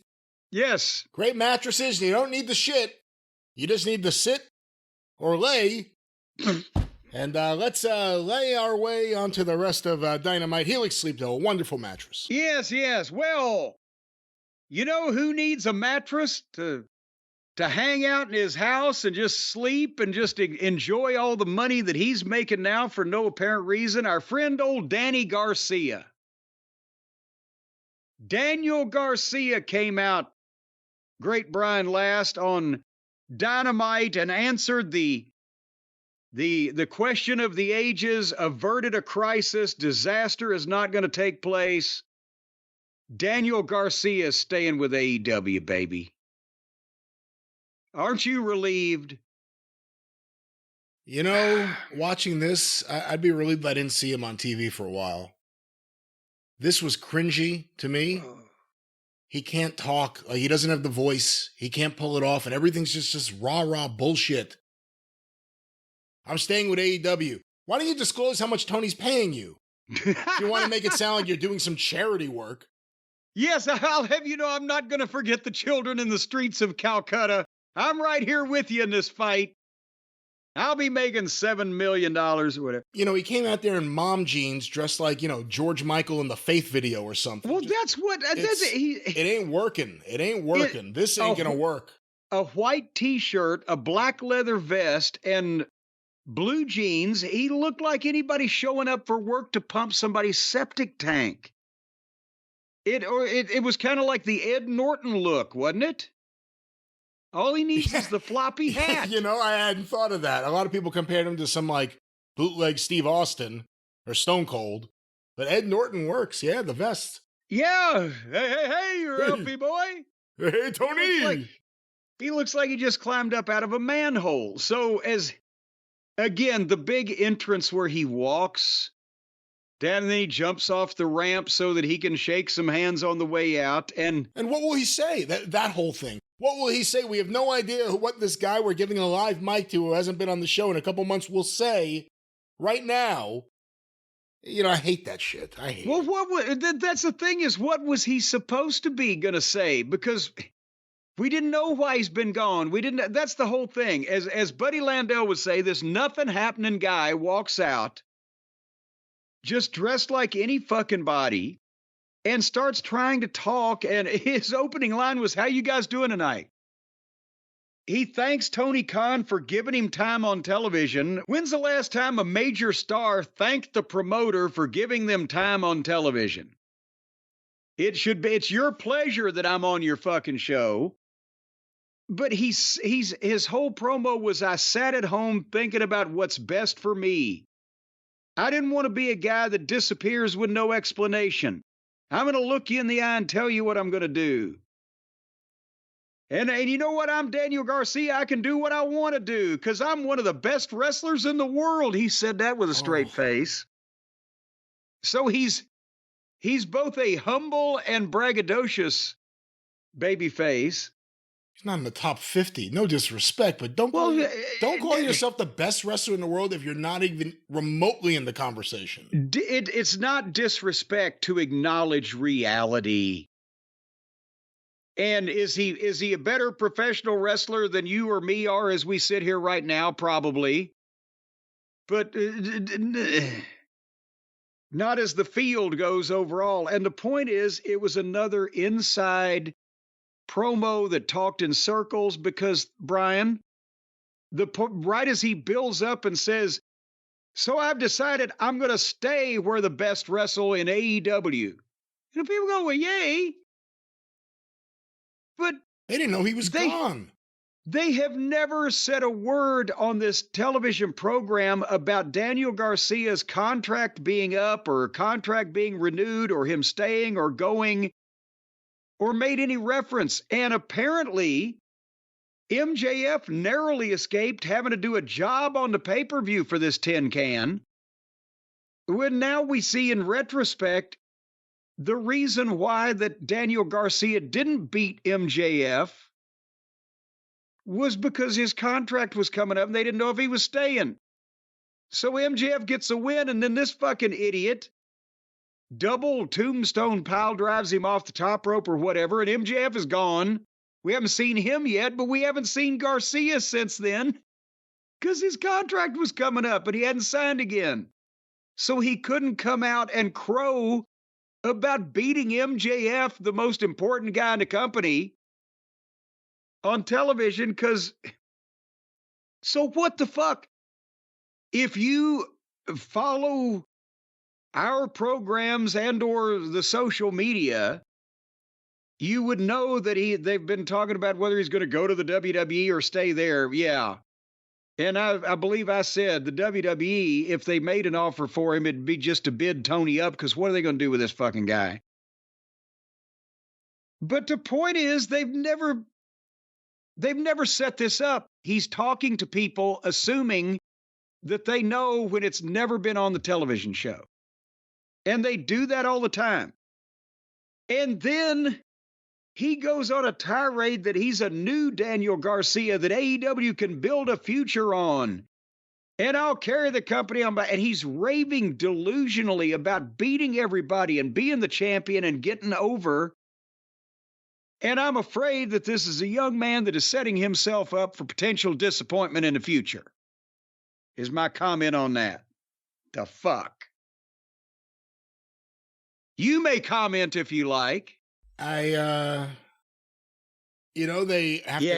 to grab whatever talent they can. They have to keep whoever they can. Obviously, he feels empowered by the contract, and he fits the definition of whoever they can. But you're right. It's something we talked about. And yeah, we have a lot of listeners, but you can't book your show for the podcasts. Why was he doing this promo at all? Why wasn't he just out there? You haven't seen me since I kicked the shit out of MJF. I've been thinking about who I want to kick the shit out of next. Nothing. Instead, it's this drama that wasn't needed on the show. Or he could have told the story. An explanation that wasn't needed. Should have signed the contract and continue on. He could have told the story instead of talking in circles. And assuming that everybody already knew what he was talking about. Yeah, because he can't talk in a straight line. No, and it just doesn't. It's a young person that needs to be on local TV, if that, or whatever. But the point is, he could have said, I haven't been here since I beat him. He didn't even remind everybody, I beat MJF. That didn't come out. You haven't seen me since I beat MJF at whatever pay-per-view. And the reason for that is because my contract was coming up for renewal and I had to make serious life decisions about where I wanted to go. And then just tell everybody what the fuck, instead of the circles and the assuming that everybody is smart and knows. A lot of these people ain't smart or they wouldn't be watching this show. All right. Can we skip Mercedes and Camille with Renee Moxley Good? Yeah, I mean, Renee did the Mercedes intro, which upset Mercedes. And Mercedes had the usual awful Mercedes promo. The usual awful Mercedes promo. Well, we're going to see more awful Mercedes later on. But and then they showed Garcia, getting back to Garcia for a minute. They showed him walking down the fucking hallway in the back after he's made this big pronouncement. And all the people clapping for him and high-fiving him were jobbers that never get on, including Colt Cabana. His face actually got on television. And then Shapoopy walks up, another baby face, and tells Garcia, or his phone tells Garcia he's glad he's staying in AEW, and apparently they're going to wrestle. So again, two more baby faces are going to wrestle for a championship that I can't even remember which the fuck one it is. Wait, hold on. Neither one of them are champions. That's Well, if then they Shibata beats mentioned- Jack Perry. Oh, that's a Shapoopy has to win the title first, and then he'll defend against the Zabada. That's right. Oh, Christ on a cracker. Clearly. All right. I'm sorry, I'll keep these things straight. I've only got a giant pad of paper, and I've run through all my pins trying to figure out. And you ought to see the Venn diagram and the chart on the wall with the strings and the pins in it. What did you think about Willow versus Saraya versus Nyla Rose versus Jamie Hayter? Ooh. I only watched a little bit of it. With Harley Cameron in the corner and Maria May on color. And apparently this is because it was going to be Britt Baker against someone, with the winner getting a title shot at the pay-per-view, and then Britt Baker, they said, got sick and couldn't make it to TV. Or she found out she wasn't winning at the pay-per-view. One or the other. I forget what it was. So they decided to throw in a four-way, because how can just one person take her place? You know, I always say it, I'll say it again, and I thought it also during the promo afterwards. Willow Nightingale's really good. I wish she was in WWE. Yeah, well, I watched a bit of this because they were using the tables and the chairs too, by the way, in the girls' match. And in the middle of the thing, for apparently no good reason, Penelope Ford interfered. Remember Penelope Pit Stop? She's back, or she's still there, apparently. She's still there. She never left. Have they been paying this girl for the past 2 or 3 years just to hang out at home and wait on future instructions? I could be wrong, but I believe she's someone who may have gone back to school, continue her education on AEW's Dynamite. I could be wrong, though, but I think she's one of the names I heard. All righty. Well, anyway, she got in a fight with one of the girls, and off they went. And then Saraya and her stooge Harley Cameron were trying to slide a table in the ring, and they couldn't get the table in the ring.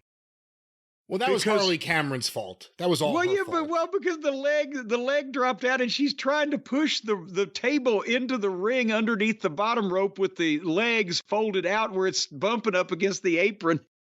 And they finally, the cameras had to get off of it. They shot everything else. They shot people laying on the ground out of the ring. They shot fucking the concession stand. And finally, they pulled it back out to the floor, and then Harley folded up and got it slid in. And then this thing fell apart.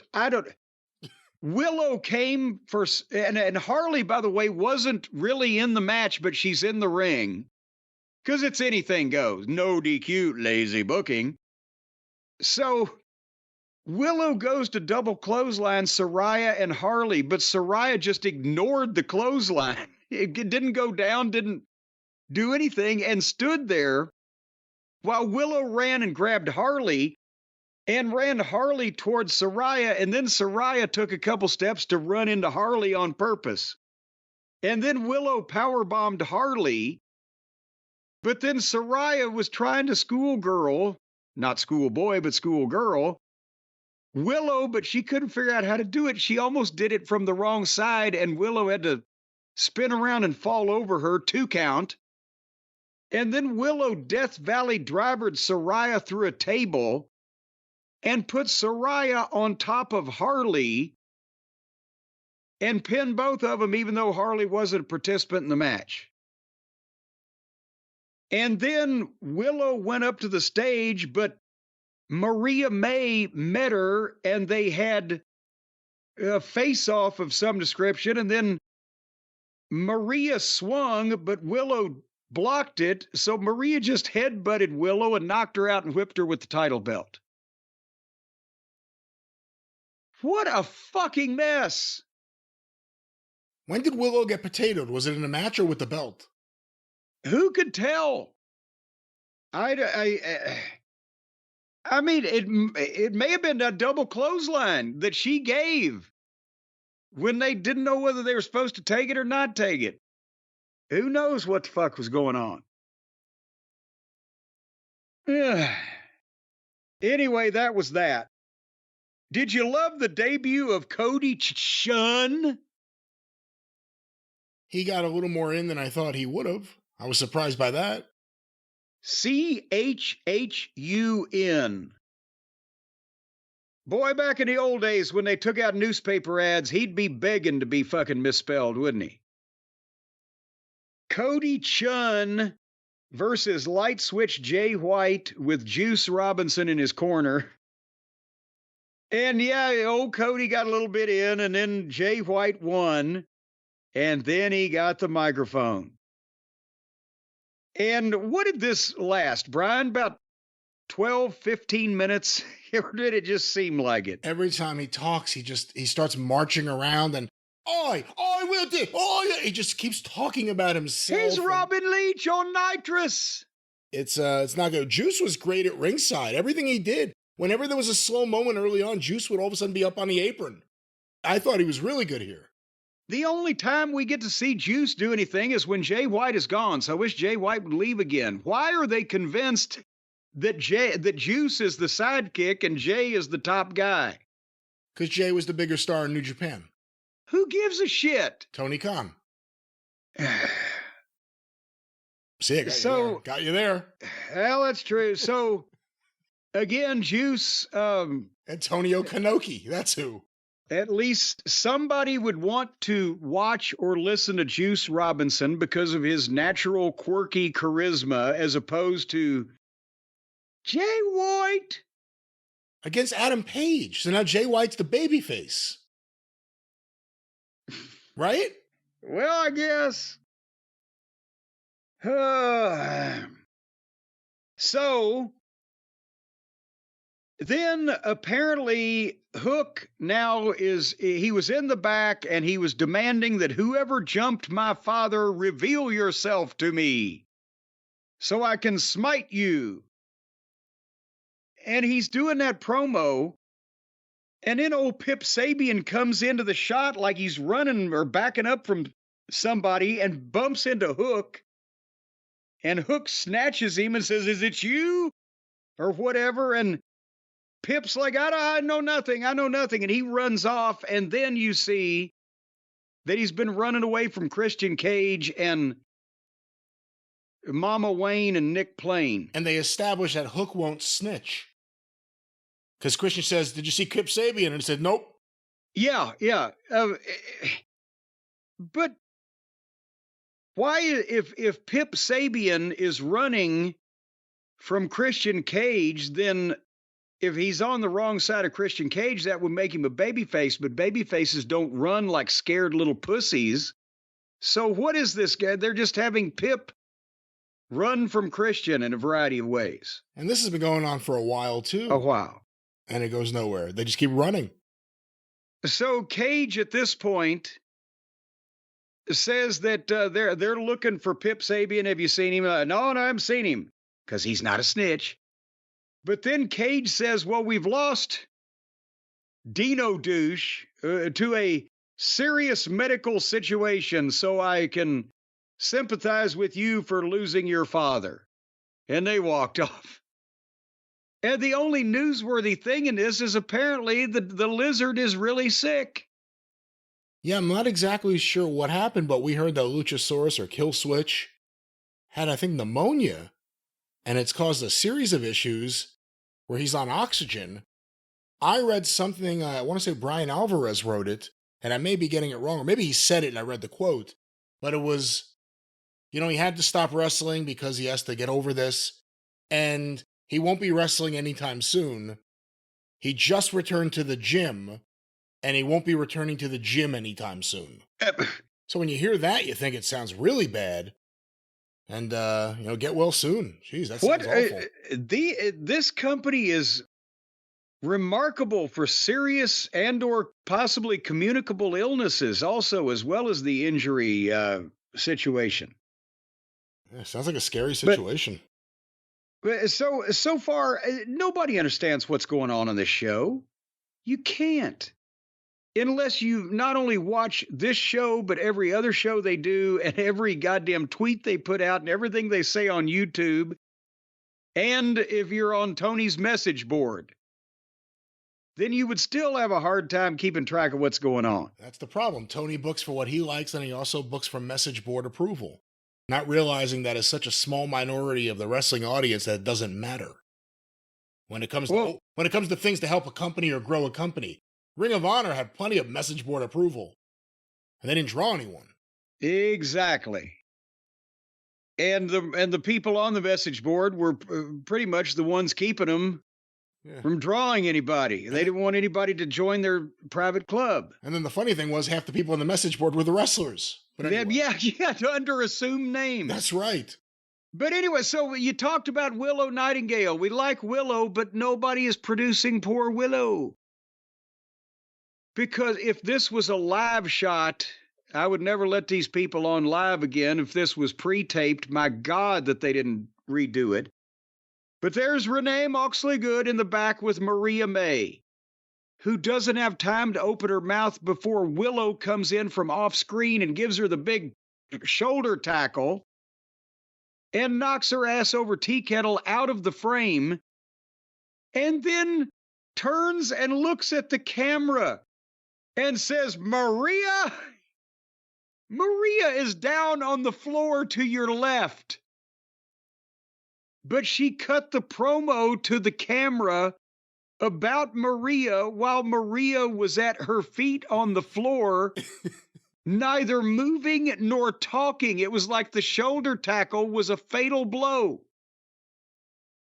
And but at least she'll see the tape so she gets to hear what Willow had to say. Yes, as soon as Maria watches TV again, and when she sees the program played back, she'll know what. Did you catch that, or were you zoned out by this point? No, I watched it. I thought it was a good promo from Willow, all things considered. She was busted up. It's a good promo if the woman was in TV land watching instead of laying at your fucking feet. Now that I've got you down at my feet and helpless, I'm going to put you on notice that I will thrash you at a later date. You may have a point. That's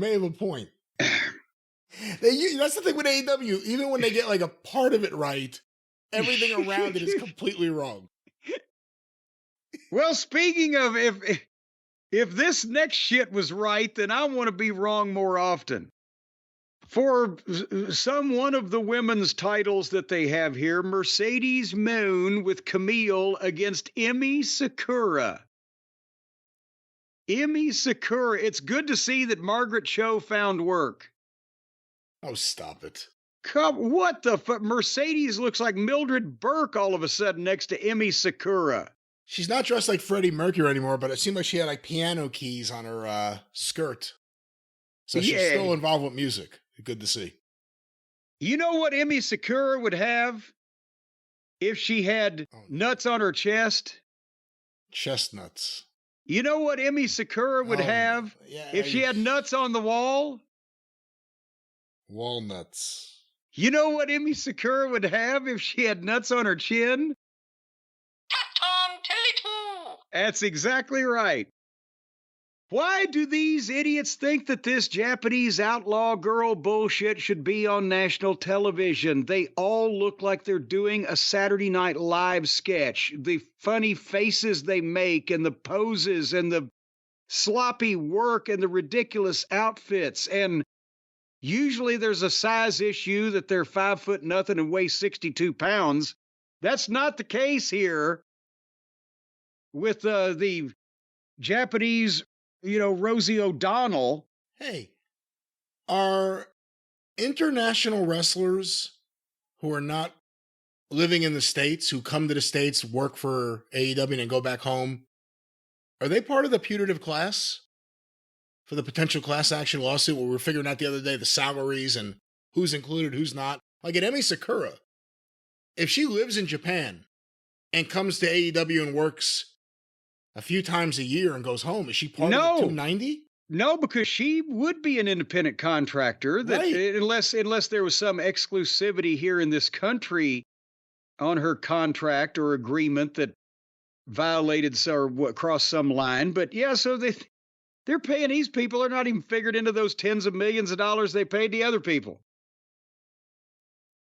But it's just ridiculous. And they've been doing this for 5 years. Who wants to see these clown show pretend wrestlers? I can understand when old Twinkle Toes was around. Kenny loved them. They're all his personal friends, but he's not there anymore. Can't we get a little relief? Is this a sign Kenny's about to come back? Good Lord, what does he follow these around? If Riho shows up on AEW TV within the next month, do you think Kenny Omega's absolutely coming back? It would be a good indication. It's like she's the canary in the coal mine. And here comes the other fucking Tweety bird. But so, did you see where Mercedes tried to run old Emi Sakura's head into the turnbuckle and she missed the turnbuckle by a foot with her own head? I did see that. Her own fucking head. She could not run into a stationary target. She sold it. The thing was not moving. It was not on a fucking swivel. It was her head. The head is connected to her body. She should have been able to flung her fucking head into a goddamn immovable object. I would have to think flinging your head into the turnbuckle is like one of the early things you would learn after learning how to, do the basic stuff in wrestling school. Well, and they claim she's a trainer. The announcers say she trains. I can believe it from seeing all these other fucking half-priced fucking discount great value outlaw fucking women. This screaming Pillsbury dough girl, fat fucking bowl of Japanese pudding. At one point, she came up behind Camille and gave Camille 5 fake head rams into the railing. So now Camille's aura is ruined because she was selling obviously fake shit before she's ever been physically challenged. And especially by this middle-aged Ozempic patient. And then I don't know if she's on Ozempic. Well, maybe it's the opposite of that makes you gain weight. What's that? Lard injected directly into her veins, I guess. And then suddenly, out of basically nowhere, Camille tripped Emmy, and Mercedes got a half-assed chin lock with no leverage that looked fake as fuck because the fat girl could have just turned right out of it, and she tapped out. So then the heels went to beat her up further, but music played, and here comes Chris Statlander. And she had a brief flurry with Camille, and then Camille took a great bump over the top rope, and again, especially because they knew they were going to do this finish. If anybody here knew what they were doing, Emi Sakura would have never touched Camille. Because why would you let, again, this fat, dumpy, underneath, sloppy, fake-looking fucking girl have offense on Camille, who is the bodyguard of your big investment, and you know you're going to do something with your other big girl, Chris Statlander? What the fuck? And Chris Statlander and Camille could be a great deal, not in this company, because nobody knows what they're doing or how to build anything, and not to start it after one of the worst women's wrestling matches that's ever been televised. So they got that going for them. I don't know, did you like it? No, of course I didn't like it. What kind of question is that? Well, I'm trying to make sure I'm not the only one. Mercedes Moné is dead in the water, and then you add Emi Sakura. Tony's got the big TV money. What is the first thing who's the first person he brings into TV? Emi Sakura. And now that I know Mercedes is bald, I can't not look for it. Well, no, she's not bald. It's just she has her hair taped She's down wearing a fucking wig. Over her own hair. Well, if you're wearing a wig, you're not bald. If you're wearing a wig, you're either bald or close to it. Well, no, she just wants for heaven's sake. She wants to look flashy. She needs to, not everyone could be a sexy red. Anyway, I keep waiting for her fucking hair to fall off. See, that's what makes the matches good now. And why doesn't one of the heels, but she's the heel. Emi Sakura was the baby face here. Now that I think about it, I didn't even realize. Well, that's what I'm just telling you. All right, you want to talk about the Osprey interview? Yeah, I guess this is one of the big things on the show. Okay, so Tony Schiavone's in the ring with Will Ospreay. Last week, Our friend Take a Shit had jumped Osprey and Ricochet and ruined their match. It was double disqualification, thrown out, whatever. The question Tony's asking Osprey, do you think was Don Fallis behind this? Did he send Take in there? And Osprey said, yeah, we thought we'd get this settled, but now me and Ricochet are equal because of the interference. No, they should have never said that, because you're equal with a fucking underneath guy. Jesus Christ, know how to be a main event guy. Say, we could have settled things, and I was on the way to winning when whatever, but nevertheless. Osprey says, I want answers from Don. Get Don out here. And Don comes out to the horrible one-chord music again. So is he back to being a heel now because he's been a jovial, beneficent color commentator? For some of the matches we've seen recently, he hasn't been heelish or done anything. He gets in the ring and he goes to hug Osprey, and Osprey refuses the hug. And then Don starts trying to talk, and the AEW audience has picked up the Dominic Mysterio thing, and they boo over him, so he has to yell over him. But Osprey's trying to badger it out of him. Did you send Take a Shit? Yes or no? And Don's like, you don't need to know. You need to know this. And no. Did you send him? And they go back and forth. And finally, Don says, yes. Yes, I sent him. Because you wouldn't listen. So I showed you who makes the decisions in the family. Brian, didn't he just let Osprey out of the family a couple months ago when Osprey went up and said, hey, Don, I'd like to be out of the family? Yeah, that's what happened. And then he was out of the family. But then Don asked him to team with Felcher for the tag team tournament. But since they didn't win the tag team titles, they no longer team. So why does Osprey need to listen to Don to begin with? He doesn't. Well, yeah. I didn't realize you're actually asking. He doesn't. It's ridiculous. And the whole thing doesn't make any sense. Who's the baby face? Who's the heel? Why is this guy on this guy's side? Why are these people teaming against these other people when they don't like each other?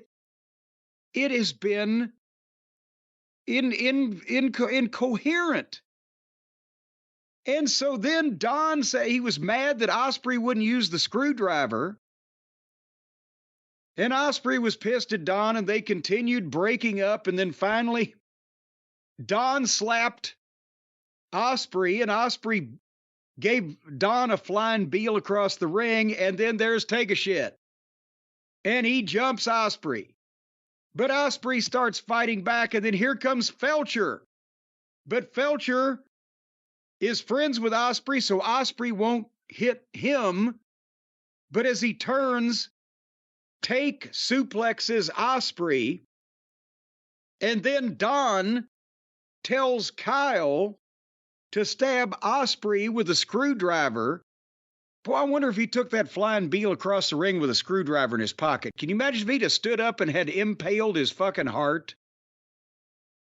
So Kyle refuses to stab Osprey with the screwdriver because even though Don is his manager and he's a heel, he's friends with Osprey, who's the baby face that's getting the shit kicked out of him by his other friend in the family, Take a Shit, who's a heel. And then Take a Shit just knocks the shit out of Osprey. And then Ricochet comes out, and Take a Shit bails out, and Ricochet gives the belt to Osprey, who is back up and apparently in possession of his faculties.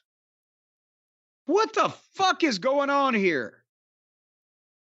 The Callis family coming apart, and you have to wonder if Fletcher will eventually turn on Osprey, as they've been teasing for a while, or if he'll also leave the Callis family, who apparently has members we didn't even know about. He sold several to Jake Roberts earlier this episode that we've never seen him with.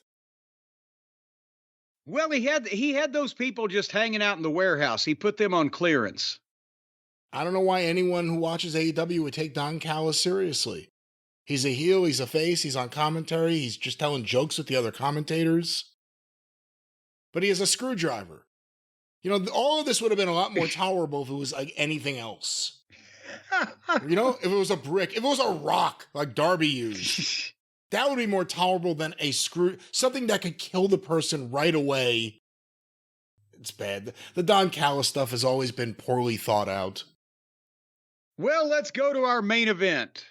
We had a little bit more conversation in the back with people that we don't care about. And then came the big match, the tag match, Bryan Danielson and Wheeler Useless against Claudio Castagnoli and his friend Pac. So 2 of the 6-man tag team champions are teaming up against one of the other 6-man champion and their ex-friend, Bryan Danielson. And same kind of match that you see here from these people all the time now with Useless, who they, again, is another guy. Even Garcia looks like Lex Luger next to Wheeler here. But another guy that, because he can do some moves that you could train a chimpanzee to do, suddenly he's going to be a pillar of the community and the promotion. And they are trying to jam him and shoehorn him down everybody's throats and into our hearts. And it ain't never going to work, but it doesn't have to, because they don't need to make any money. They just get paid the money, and they already have the money. But this degenerated into another thing with the plumber and this whole fucking whatever Tarantino film he's writing in his head. Danielson makes comeback on Claudio and suddenly sees the plumber and Marina Schaefer at ringside, and that causes him to run into Claudio's uppercut. But that's a 2 count. And then Pac gives him the 450 splash, and that's a 2 count. And then everything grinds to a halt. Because at that point, Marina Schaefer jumps up and draws the corpse referee. They had to have Knox involved in this. And Pac gets a hammer and goes into the ring and backs right up way far away from the guy that he was going to hit with the hammer, and draws the hammer back over his shoulder so he telegraphed a mile away that Wheeler standing there can grab it. And then they stared at each other. And while they were staring at each other, Danielson got the label lock on Pac and he tapped. And then Danielson is the one that jumped Moxley out on the floor, and they fought to the back, and the camera was following them. So you were in the ring, you were treated to either Marina Schaefer beating up Useless or Claudio giving him fake gut shots with a hammer, while they were cutting to the back in the parking area with Danielson and Moxley doing another one of the many fights that they all do in the back of the arena. And then Danielson and Moxley fight back into the arena so that they can get in the ring and Danielson can clear the ring and stand there leading the people in finger-pointing yes chants, while poor Wheeler, that's been beaten in the stomach with a hammer, is laying behind him, and he ain't noticing a goddamn, like, he don't know that Wheeler is living on this earth right at that point. And then right as before they go off the air, he turns around and, "Oh, Wheeler, you okay?" "Yeah, I'm just puking up blood." But what? That's what that was. Did I miss any of the fine points? I don't think so. And, you know, there's been a real problem, and I thought about it during the promo earlier in the show, and I've thought about it for a while now. Bryan Danielson's devaluation, which is only partly Tony Khan's fault, a lot of it's Bryan Danielson's fault, continues. And there's a fucking record of it now. Look at the ratings when he's in the overrun or any of his segments. No one is excited to see him or anything he's doing right now. His matches have become long, plodding, boring things for the most part. Some people really still dig them, but it's a diminishing audience. He's got this feud with Moxley. No one cares. This is the only thing they've been doing on this show that's a real feud, Had no buzz. No one was going to watch to see it. Yuta is another one of these guys they're spending all this time on. It just isn't going to happen. Claudio, no one cares about. Marina Shafir is interesting because they've really not established what her role in any of this is. And then Moxley and Danielson. Brawling in, brawling out. Moxley and Danielson were in the same group for years, it seemed like. And then he puts a plastic bag over Danielson's head and doesn't bother to come out and tell us exactly why he did that.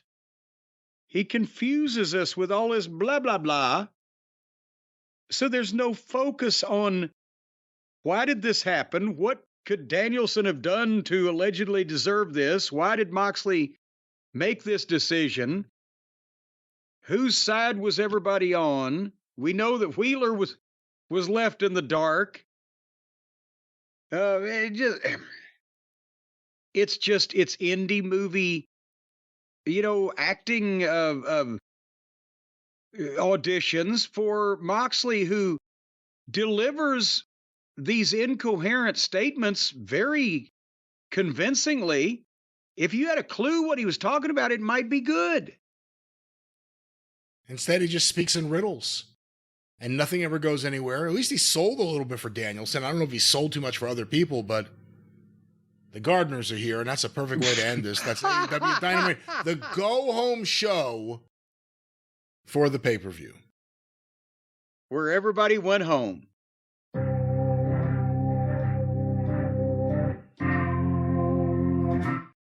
All right, that's the time travel today, ladies and gentlemen. Well, that sounds like music of some sort.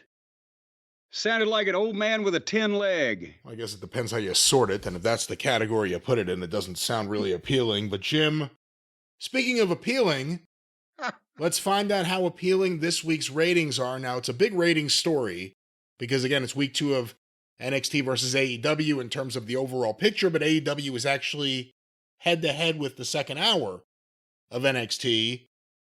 And AEW had a few other things ratings-wise. Well, now let's put it all out there. To be fair, it was a new night for them, Tuesday night instead of Wednesday.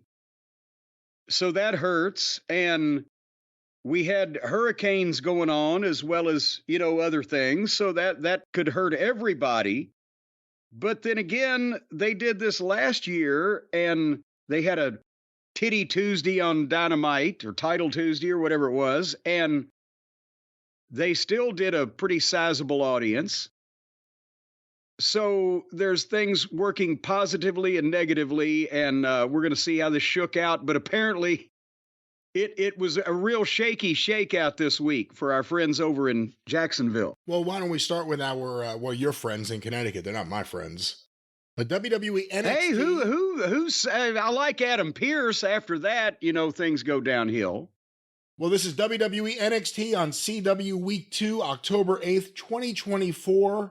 Jim, on average, from 8 to 10 p.m., 874,000 viewers. Oh, boy, howdy. That's a pretty good number. And now, we said that, AEW was on an unfamiliar night. But nobody's been bringing up that, NXT's only been on this station for 2 weeks. So there's a little disruption there.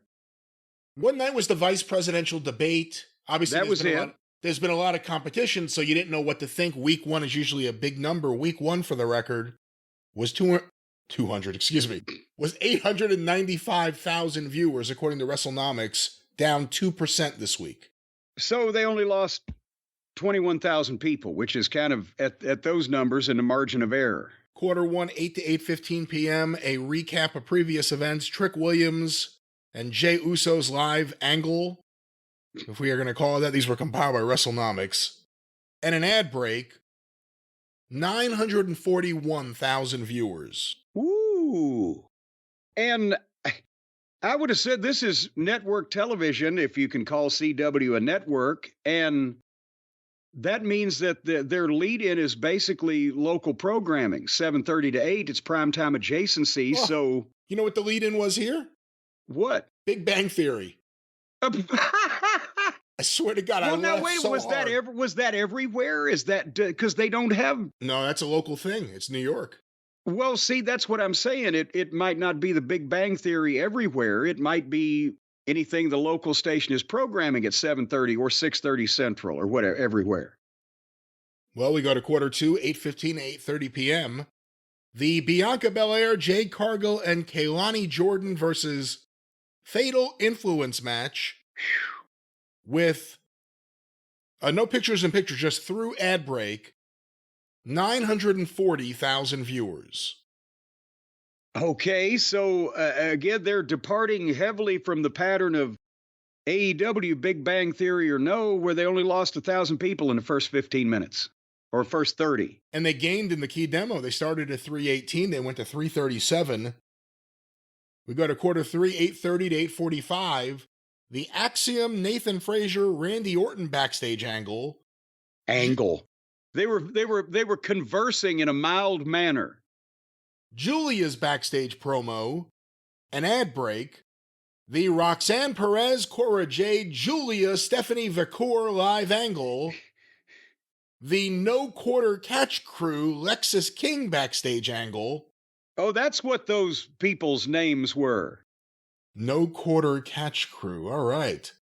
927,000 viewers. Good God, that's a gift from the gods. They only lost 13,000 for that stew. By the way, high point in the key demo, 351. Good Lord.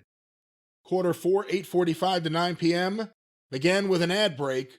And then the start of Oba Femi versus Tony D'Angelo with another ad break in the middle of the match. 891,000 viewers. Okay, so it took them 45 minutes just to lose 50,000 people and drop below 900. So they're retaining much of the audience that they started with, and I assume from the average that it's not going to go too much farther down from here. Well, we go to 9 o'clock, the big 9 o'clock hour, quarter five, 9 to 9:15 p.m. The continuation of Femi versus D'Angelo. The Lola Vice, Jada Parker backstage angle. Whatever Lola wants, Lola gets. The Lola Vice, Ava Nikita Lyons backstage angle. Wasn't there a 70s girl wrestler on the Outlaws? She wasn't with Moolah, named Lola Kiss? I don't know. I never heard that name. Seems like I remember that, but go ahead. Nikita Lyons returns in that backstage angle. Yes. And then Belair, Cargill, Jordan have a confrontation with Lash Legend and Jakara Jackson. 858,000 viewers.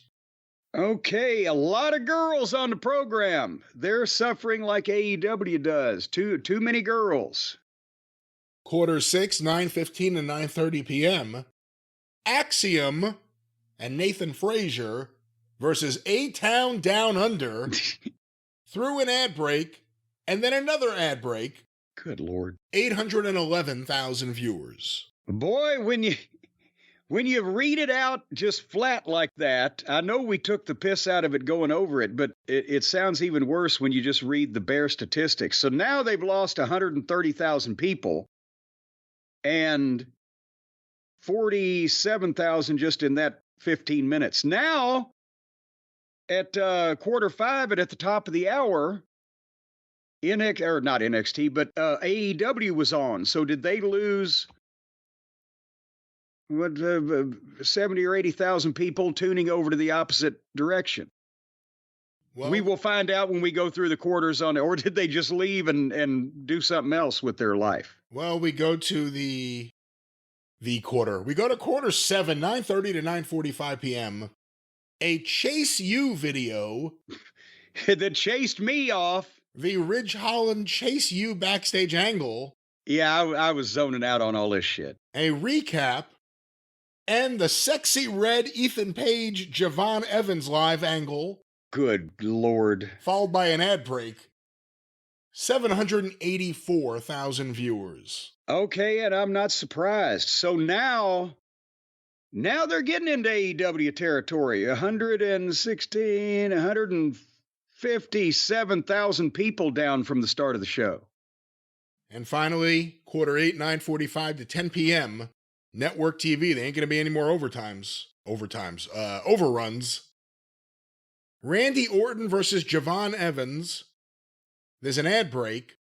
And the Ethan Page, Ava, Wesley backstage angle.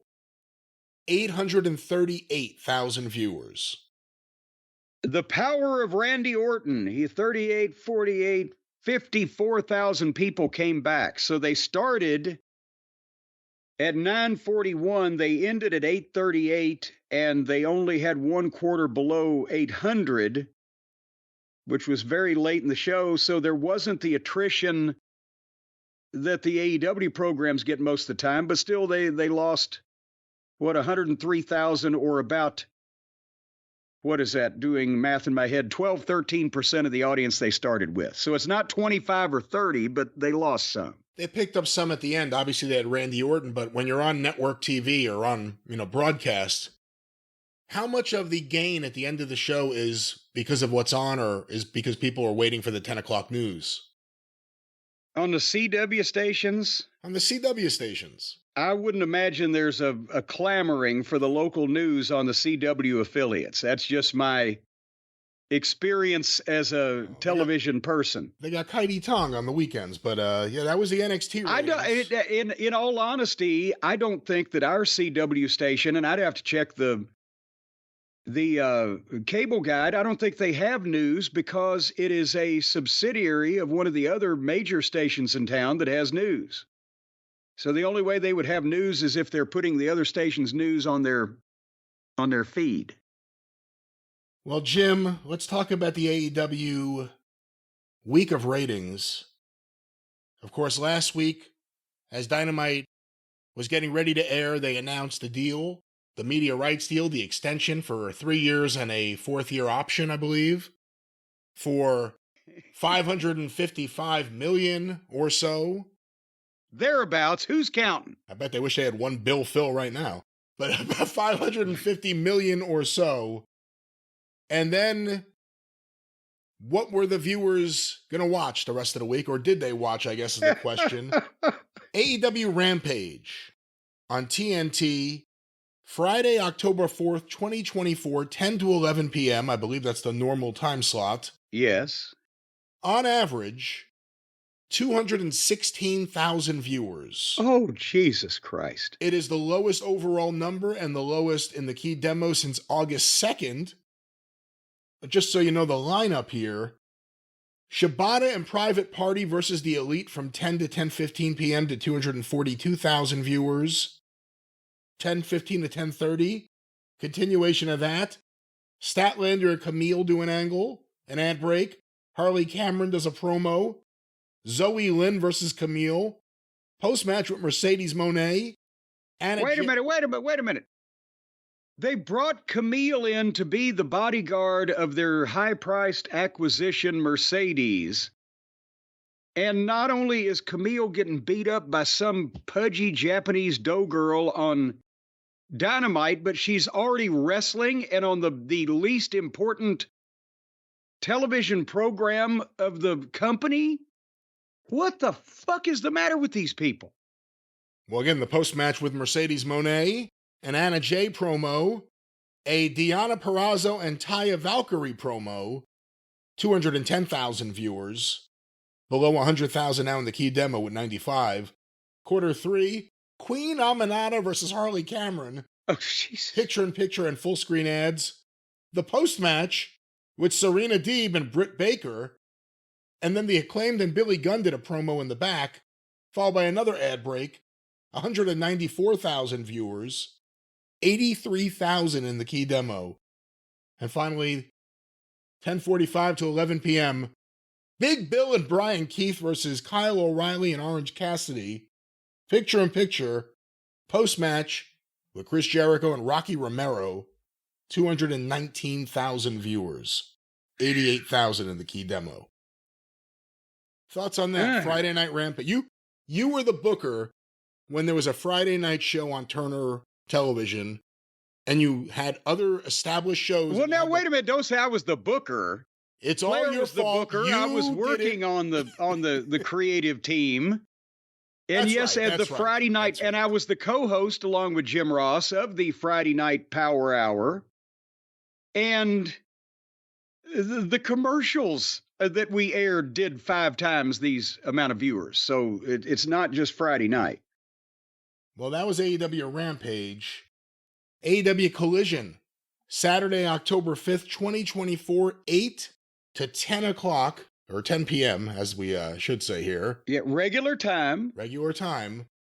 269,000 viewers on average. Good Lord. A new low in the key demo for a non-preemption collision, and the lowest number since September 14th, and the second lowest ever. Non-preemption, excuse me.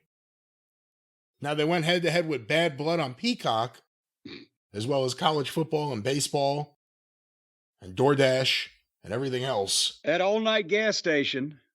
Real quick, let's go through these quarters so you can see what was booked on this show. Quarter 1, 8 to 8:15 p.m., Johnny TV versus Darby Allin, post-match with Brody King, and then an Outrunners FTR video, 284,000, 83,000 in the key demo. That's how they opened.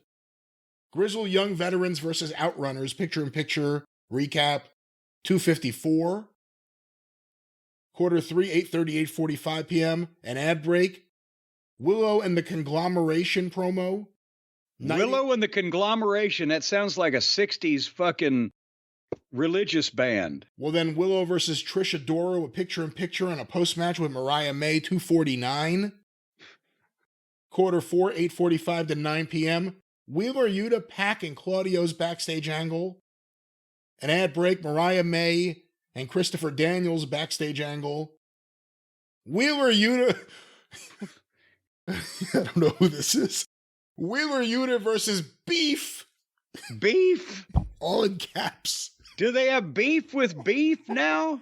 All in caps, Beef. Beef. And following Beef is Hook with a backstage promo, followed by a recap, 259. The meat hook brought 10,000 people back to the show. And then they kind of rest into a pretty steady place. The Premier Athletes versus the Conglomeration, picture-in-picture, post-match with Rocky Romero and Mark Sterling, Lance Archer and Don Callis angle, and ad break, 275 at 9 o'clock. 9:15, they go to 277 for Mercedes, Statlander, and Camille's angle, Hologram versus Commander versus Nick Wayne versus Action Andretti. Why, he's still there? With picture-in-picture. 9:30 to 9:45, the match continues. The Beast Mordos, Undisputed Kingdom angle. Zoe Lynn versus Chris Statlander. Post-match, Mercedes, Camille, Darby. No, excuse me. Darby has a promo and an ad break, 279. They close at 272 for Top Flight versus Private Party versus the House of Black with picture-in-picture. So before we get to Dynamite... Well, now say what you want, but that's the most consistent program that they have aired. As they started at 240 or 284, the lowest they got was 249, and then they finished up at 272. So all they need to do is start out with nobody watching to begin with, and they won't lose any viewers. If you have a show that you know doesn't have viewers, and it's tough to get them back in the door, the ones that were there before, what do you do? Because obviously from reading these lineups, especially Collision, it's a lot of stuff that ended up referenced on Dynamite or comes off Dynamite. And Dynamite spends a lot of time promoting Rampage and Collision. It doesn't seem to help. What do you do? I mean, you have this B show. Should you have Dynamite kind of exist on its own? Like, what would you do if you have a B show that people don't watch? Well, they've got a C show that people don't watch and a B show that a lot of people don't watch. And they're at least getting rid of Rampage, and that's a good idea. And if they... What do they think they're going to do if they sell somebody else a new program? How is it going to be better than Rampage? With Saturday and Wednesday, they had an idea of making different talents. So if you like, the House of Black, then you got to watch on Saturday night or whatever. But obviously, they're not deep enough in talent. They've got plenty of guys and girls, but nobody's over because of Tony's insistence on booking to the smallest common denominator and throwing everything out there. Slow it fucking down. Because you're just wasting your time having Sockface rattle off a bunch of endless matches with a graphic on Wednesday that you're going to see on Saturday, because who can keep track of all this shit anyway? The smallest group that's going to even take more notes than I do. So slow down, calm down, concentrate on getting your top talent on both shows, and have things that happen on Wednesday continue on Saturday, and then branch off to the next Wednesday where they're going to be resolved potentially. Fewer guys that people can focus on in shit that matters and that interests them, interacting with the other talent. And then, eliminate the fucking bottom 75 fucking goofs that nobody gives a shit about that pop up every once in a while, and focus on who you think might draw you some ratings or some interest, and don't have them all hitting each other with sledgehammers and cricket bats every goddamn week. Because it's just endless. It's repetition over and over with angles and chaos, and every match ends in the heels, whether they win or lose, they're going to jump the baby faces. Every interview, somebody's going to run out and get in a fight. Every backstage interview, somebody's going to run from 6 feet away that the person being interviewed never saw and blindside them. How many people have been run over with cars in this company? It's just, you can't, it means nothing because it's just miscellaneous chaos. So that's the problem. It's not the time slots or even the roster. The roster is too big, but the people that mean something don't mean anything. What do you think of anything? And again, we'll talk Dynamite ratings in a second. What can be done to freshen up the show? You have a reality there that you're not going to draw a lot of fans to a Dynamite for the most part. Every now and then you'll get one, they get like 4,000 people or 6,000 people.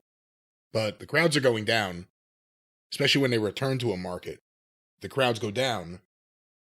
We just saw in NXT, there are small rooms you can get and make them look good. But the biggest thing that happened to WWE was Lee Fitting coming on as executive producer, and everyone who raved for years about WWE production realized how behind the times the top end of the production was. Yeah. Everything looked good, but it could look a whole lot better and connect a whole lot better. Feel just live all the time. AEW looks the same, even though, they have a different, Michael Mansouri came in after the fact. Right, it opened with Keith Mitchell directing it, I think, right? Yeah, Keith retired from what I understand, and whoever this other fellow is that was working for Kevin Dunn. So now WWE's moved away from Kevin Dunn. They look like Steven Spielberg, and I mean, the show looks professional, AEW, but I'm not saying it doesn't. I mean, they make some puzzling production errors at times. Well, yeah, but there's only so much you can do with a 10 or 12 or 15 or 20,000 seat building with 2 or 3 or 4,000 people in it. And otherwise, as you mentioned, maybe this guy is good for government work, as they say, but maybe they need somebody else with a more, if you're making an independent film and you haven't got $100 million Hollywood blockbuster budget, don't put a scene in your movie where you're trying to part the Red Sea unless you can pay for it. Their indie movies can be artful and can look fucking great and can, change the game or whatever. But, if you don't have the budget for the multi-million-dollar CGI special effects or whatever, don't try to make that movie. If you're not able to put 20,000 people in a 20,000 seat building, don't try to do that. Try to give your thing a look that fits either your budget or your resources or your ability to draw people. So yeah, smaller buildings with an underground look and some cool avant-garde cinematographer that can give them a different look, that could help out. I don't even think it has to be underground. It just has to look like there's energy. Well, I say underground, like, like Dabocado. No, I'm not talking about Raw underground. I'm talking about like a fucking underground indie record label that does really good music, or, Dolph Ramser, somebody like that, or whatever. Dabocado. Dabocado. That makes it look different, but you've still got to have the content, the substance. You can't just have a bunch of miscellaneous guys in Halloween masks running around doing cartwheels. You have to have something that people really want to watch because it's that person. It's that star. It's that angle. It's that program between two guys or whatever. And the booking is not going to change because Tony can't change. And they still have fans that love them. And you know that the ticket sales really don't matter. If they mattered, maybe they would care more and pay closer attention to marketing, promoting, selling tickets, promoting shows that sell tickets. They care how many people buy tickets for the pay-per-view. But Dynamite, like you said, they're running these big buildings. Why not own it? We're doing an AEW theater tour for the next 12 weeks. Small buildings, exclusive tickets, the most exclusive ticket in wrestling. And every building has a different look. And customize it. If you get 750 of your most vocal fans in there, and it's a small building, you can make it look good. And make it look cool, just something. Instead of just these giant dead buildings. And everything feels dead. And there's some fans there that really like it. But when you're like the lone person screaming in a big empty building, it doesn't help the broadcast at all. It's no, when the announcers have to go into the golf voice because they don't want to be heard over the silent crowd. And even Uncle Dave this week wrote an open letter to Tony Khan in the Observer, and disguised it as reporting on the situation. But it's a letter to Tony Tony needs to. It's not Dave, it's Tony. Tony needs to do some things in this relationship for it to be able to work. Because even Uncle Dave is admitting the things that we have been saying. Of course, he'll still, for a while, he'll put a paragraph in there like, now Tony has still made more money than God and he's a genius, but, and then he goes 4 more paragraphs about everything that's wrong, that we've been talking about is wrong, that they can't make stars, that their ticket buying patrons are dwindling. Hey, can I ask you about that? The idea that throughout wrestling history, what are your thoughts on the first sign that, and obviously it's a different world now because of ratings, but the first sign that there's a problem is always ticket sales. Yeah. And it's been clear that AEW has a company-wide problem for a while. Again, I think sometimes they're able to pretend it's not there. Not everything's Wembley, but, they're about to get like 7,000 people for their pay-per-view in Washington. That's a pretty good crowd. Maybe it'll be 8,000. But then they're going to go back to like 1,500. And who knows how many of those are comps for Dynamite in a big NBA arena. So they kind of like lie to themselves that, look, we're doing great, Wembley. And then like the rest of the year, all those crowds together equal Wembley. Maybe.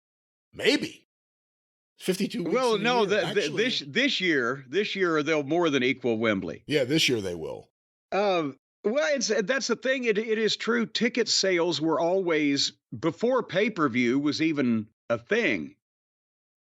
Ticket sales were your lifeblood because that's how you made your money. But you could tell when interest in the product was going down because the most dedicated fans, the ones who usually came and bought tickets every week or every 2 weeks or every month, whatever the schedule was, they started slacking off.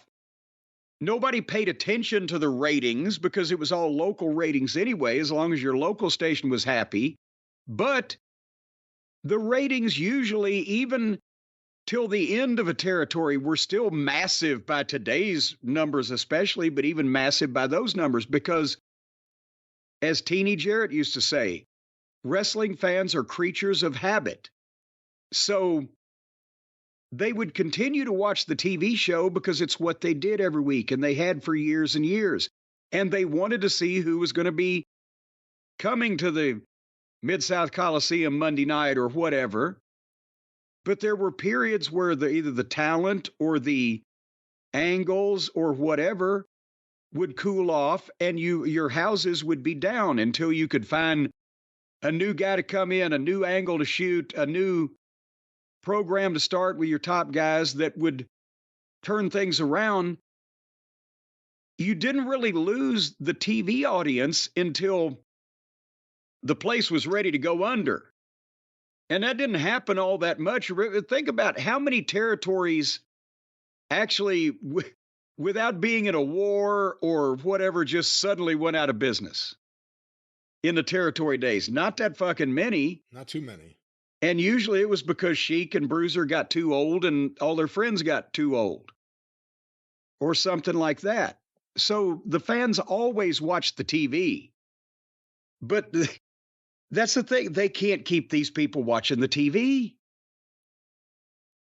But the ticket sales are the first indication, because if you can't get your most dedicated fans to go and see you live, then the average person that has a life and kids and don't really care and don't have time ain't going to sit down and stop everything to watch the TV show. See, that's their biggest problem. There are a lot of fans who were dismissed, who didn't really like AEW, who really spoke for a larger fan base, who don't talk to wrestling fans online or anything.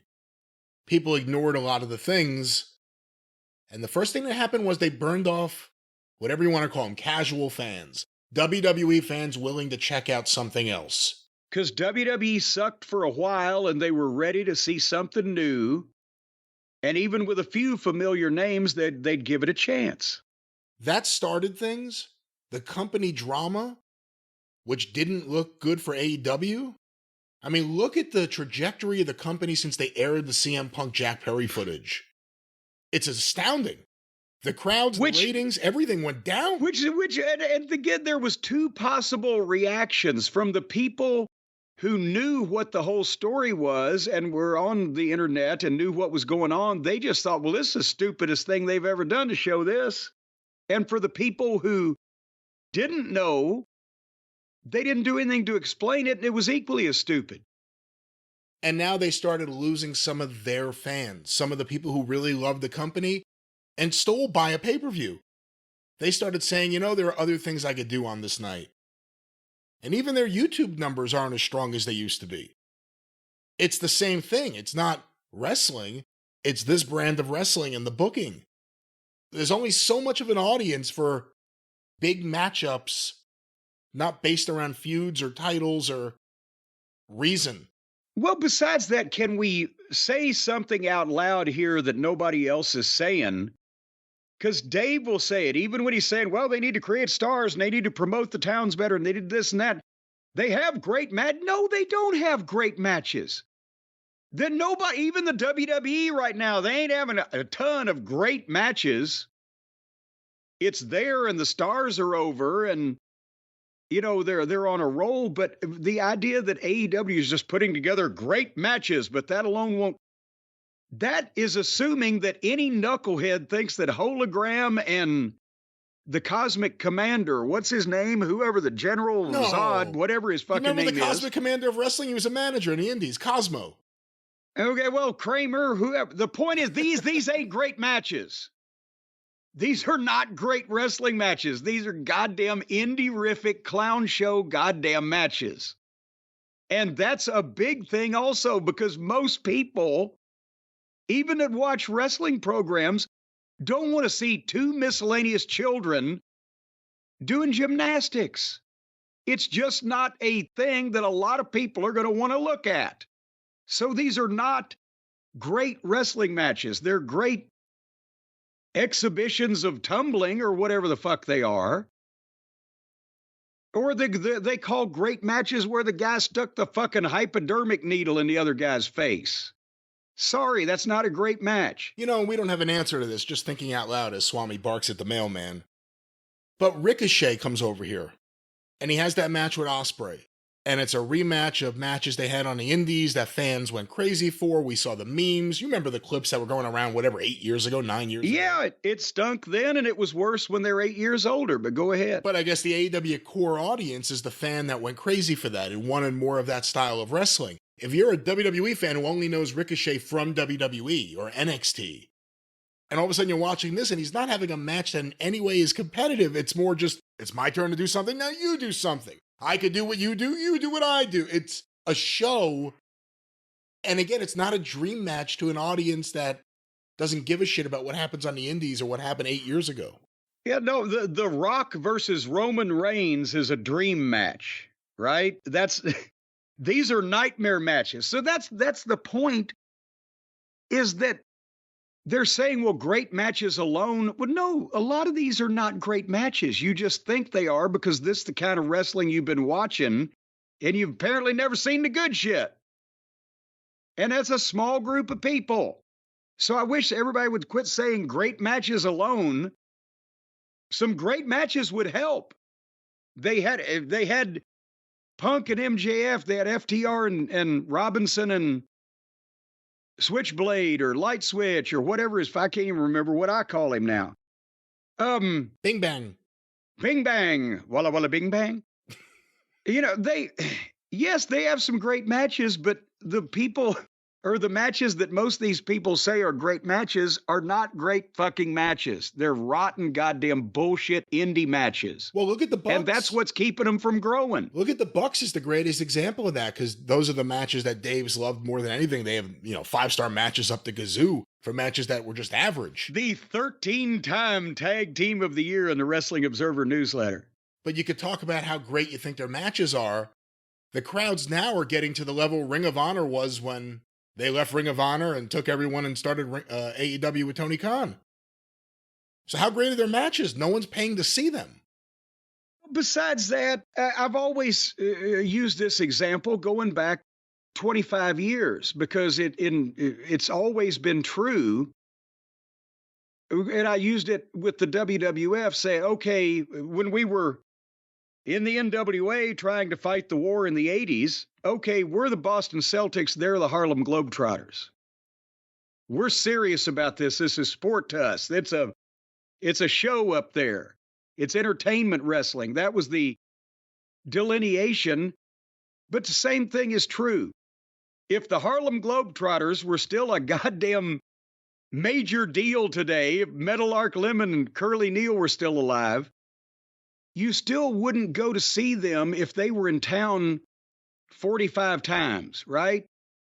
Because it's a show. You laugh. You like the wizardry of the passes, the dribbling routine, the bucket. Is it going to be water or confetti? But the basketball fans that are in love with their team and want to see basketball as a sport, in Boston, they'll go 45 times a year or however many home games they play, because it's always different and you don't know what's going to happen and you want to see your guy win. It's not just about watching people put on a fucking performance of gymnastics or simulated violence, or how many times can you watch somebody go through a fucking table? Well, there's the thing too. We just saw Punk versus McIntyre. If something like that happened in AEW, it more than likely wouldn't be the only match on the show that was that violent. Exactly. This took months to get to this match. And I think with AEW, there's a lot of matches that are thrown together, and there's never a road to get there that people invest in or care about. And you can't have any more feuds about friendship or hugging, or you're my friend. I thought you were my friend. What happened? It's a continuing problem that doesn't get better, and it's not going to. And by the way, I'll throw this out there, throw this at you, and then we'll move on with the ratings. In terms of goodwill, at what point does it become good for Tony Khan to announce that he's stepping down as head of creative? Oh boy, I'd love to hear that next week. Because our job would be a lot easier. At what point will something like that cause more people to check out the show? Because he's training the audience to not care. And it's now affecting his most hardcore base. And they're starting to hemorrhage. They're starting to hemorrhage the key demo. See, here's the thing. I don't think that would really help at any point, because for the people who are most dedicated to the company and are going to watch or whatever, I think they still like Tony. And I think they still think that, oh yeah, he's a great booker. I'd do the exact same thing, which is the problem. All the fucking marks on the internet would do the exact same thing. But for the fans who either are like, this show sucks, or we don't know what's going on, or we're not going to watch anymore, or we've lost our enthusiasm. If Tony Khan said, well, I'm going to quit and I'm going to let somebody else book, would it make any difference to them? Because do they really understand why the show is not appealing to them anymore? Why they don't understand anything? Do they think it's the wrestlers' fault? Or it just, we don't like those wrestlers, or whatever? Or are they smart enough to the business to know, no, this is Tony Khan telling these people to do this shit, or letting them do whatever the fuck they come up with for an idea without bothering to, edit it or make sure it's any good? So would it really make any difference if Tony said, I'm getting somebody else? And then who would he get? Well, that's a separate problem. Who would he get? Will Wheaton? Jennifer Pepperday? Who's he going to get? I don't think those would be good suggestions. Jim, let's talk about AEW Dynamite's ratings this past week. On TBS, Tuesday, October 8th, so Tuesday Night Dynamite, Title Tuesday, 9 to 11:10 p.m., a preempted airing, it says here from WrestleNomics. Well, and also that is somewhat like Jumbo Shrimp and government intelligence. If it's preempted, it didn't air at all. It's an airing outside the normal time slot. On average, watched by 329,000 viewers. Ooh. They are down 52% from last week, which was 680,000 viewers. According to WrestleNomics, this is the new low for the overall number and the key demo for any Dynamite episode, preempted or not. See, again, with the way he uses preempted there, that means the blank screen got a higher rating. Well, that's possible. So Rampage 216, Collision 269, and Dynamite 329. If you add those up, you get 814,000. They were still 60,000 below the NXT program on Tuesday night, on a second week on its new station, because people knew that it was going to be there because of promotion. Well, let's go to these numbers here, and I don't know what the lead-in was. I'm not sure. Possibly footage of the evacuation. Everybody leave your homes. Get the fuck out now. Even if you're in Idaho, just get the fuck out of your homes. Well, quarter one, 9 to 9:15 p.m. The Jon Moxley backstage speech, the Bryan Danielson promo that was shot on a camcorder, the Darby Allin Brody King live angle, Jake Roberts negotiating with Lance Archer and Don Callis backstage, and an ad break. 450,000 viewers. Okay, and at the same time, NXT was doing 858,000 for their quarter five, and that was a drop of 33,000 people. So we were asking, we wonder if some of the NXT people went over to AEW. We may be about to find out. Quarter two, 9:15 to 9:30 p.m. The Daniel Garcia live promo and the start of Hologram versus Commander with picture-in-picture, 292,000 viewers. Oh, wait a minute. I'm going to quote Percy Pringle. Oh, sweet Jesus. 103,000 in the key demo. They lost, 150.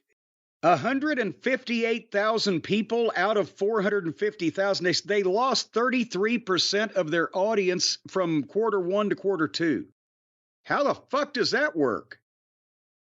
Well, we go to quarter three, 9:30 to 9:45 p.m., the end of Hologram versus Commander with the post-match. So wait a minute, we forgot to compare. Oh. Quarter two did 811,000 people. For NXT. For NXT, as opposed to, well, the quarter six, which was opposite quarter two.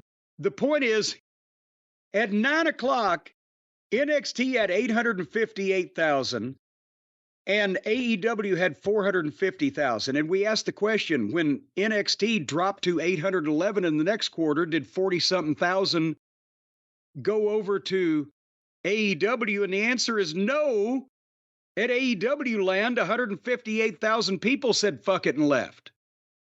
Well, we go to quarter three, 9:30 to 9:45 p.m., the end of Hologram versus Commander, the post-match with Jake Roberts and LFI, Elefino, the Mark Briscoe backstage promo, the Daniel Garcia live promo. Well, I guess the other thing wasn't the promo, that was just him arriving. The EJ Duca, forgive me, I missed this. EJ Naduka, Swerve Strickland backstage angle. I don't remember that either. That's what it says here. I don't know who is EJ Naduka. N-D-U-K-A. I don't know. I missed that. And I've seen his name in writing, but I've never seen him. And then MVP and Shelton Benjamin's backstage angle and an ad break. 296,000 viewers. Okay, and that's opposite 784,000 for NXT, and NXT had lost also. That was Sexy Red. That was Sexy Red. Yeah, segment. that was the lowest rated quarter of NXT because of Red and her lack of sexiness, but they still didn't show up over at AEW. They just went somewhere else. Well, we go to quarter four, 9:45 to 10 p.m. The Mercedes Moné Camille backstage promo. Daniel Garcia being congratulated by wrestlers backstage for deciding to sign a contract. And the start of Saraya versus Nyla Rose versus Willow Nightingale versus Jamie Hayter. 286,000 viewers. Ooh. And that was opposite 838,000 for Randy Orton and the fellow who couldn't hit the RKO. Well, we now go to quarter five. Now they're unopposed. The big 10 o'clock hour.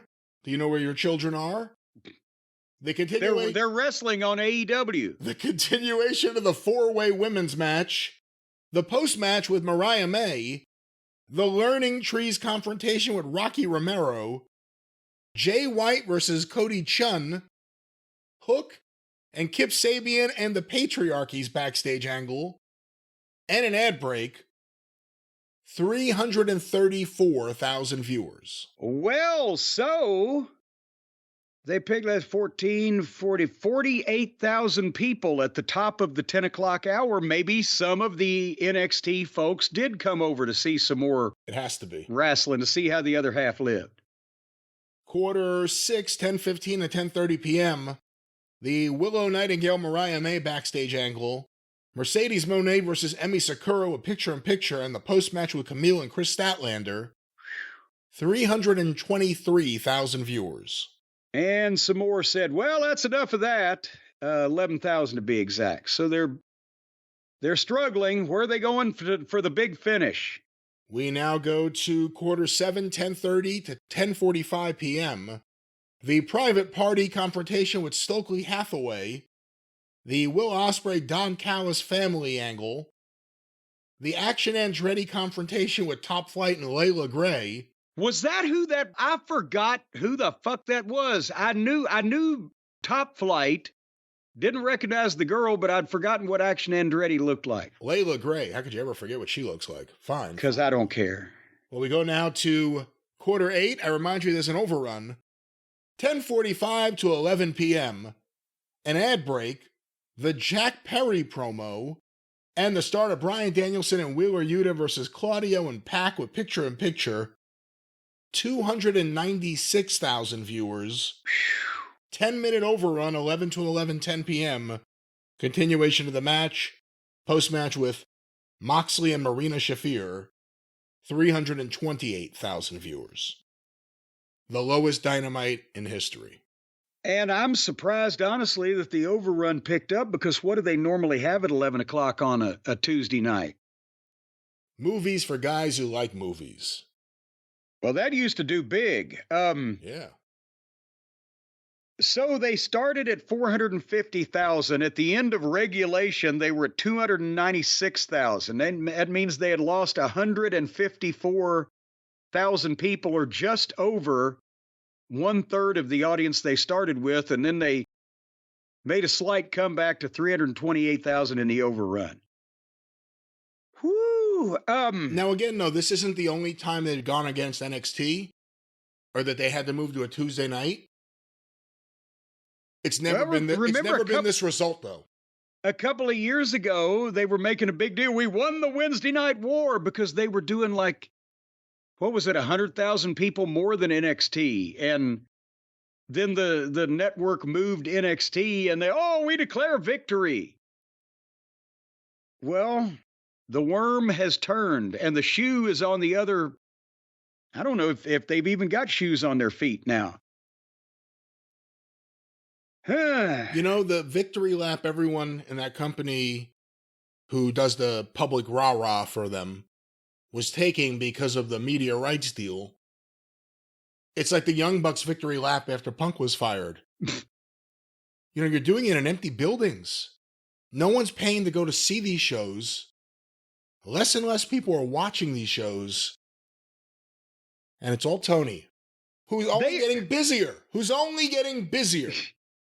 Oh, and that's Uncle Dave also mentioned the 19-hour days that Tony is putting in, not only with the wrestling, but also with the football and the analytics and the statistics and whatever else he's doing.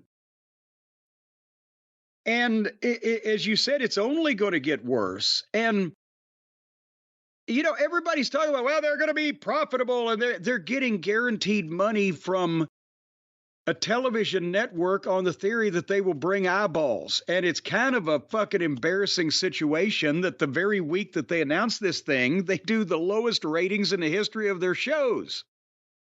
And I'm saying, whether they're profitable or we do not doubt, and we fully admit they are taking in a shit ton of money.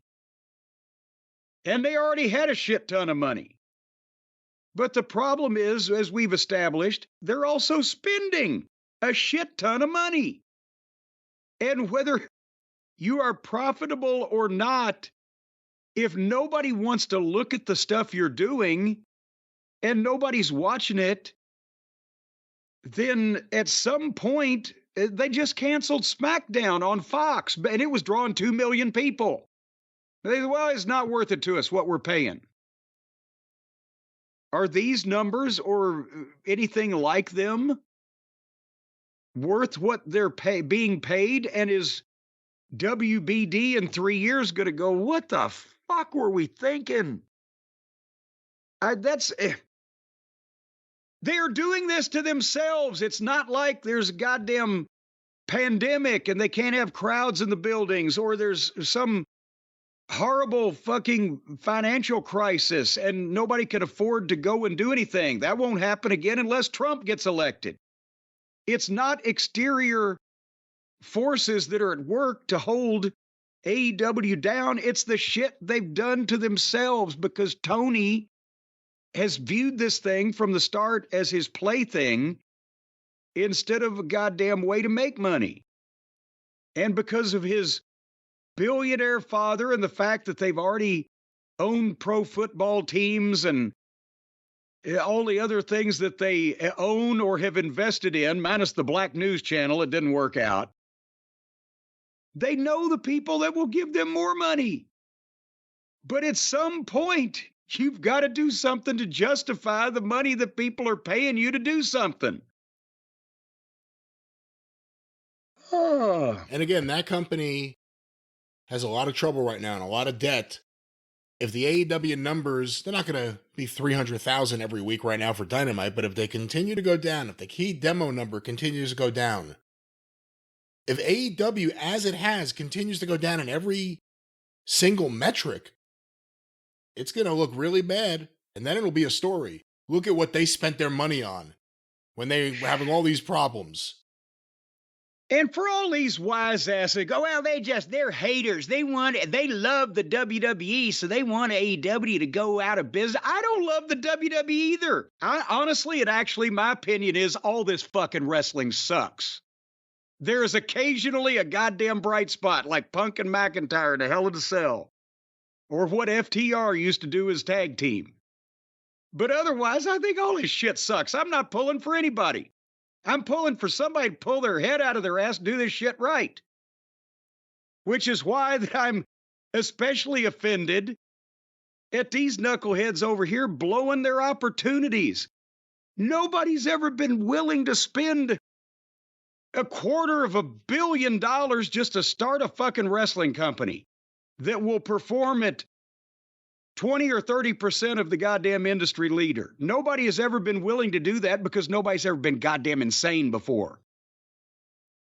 But now that they've done it, I'd like for it to have worked. Well, there's still time. Tony may turn into a booking genius. You never know. I think Maybe it'll just hit him. It'll just strike him one night. Eddie Graham will rise from the grave before Tony figures out what he's doing. Hey, with the flooding in Tampa, maybe the grave will come up. You never know. Oh, good point there. I don't think we're going to top that. So with that, the drive-thru is closed.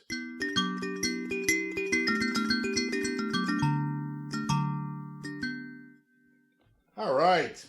No AI involved in the music coming out of Last Manor, just says. Well, we can certainly tell that.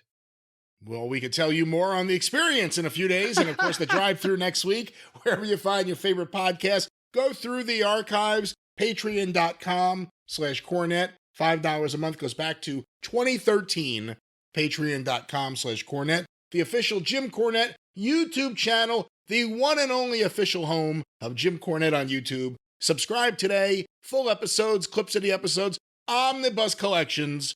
The official Jim Cornette YouTube channel. Cornette's Collectibles at JimCornette.com. What's going on, Jim?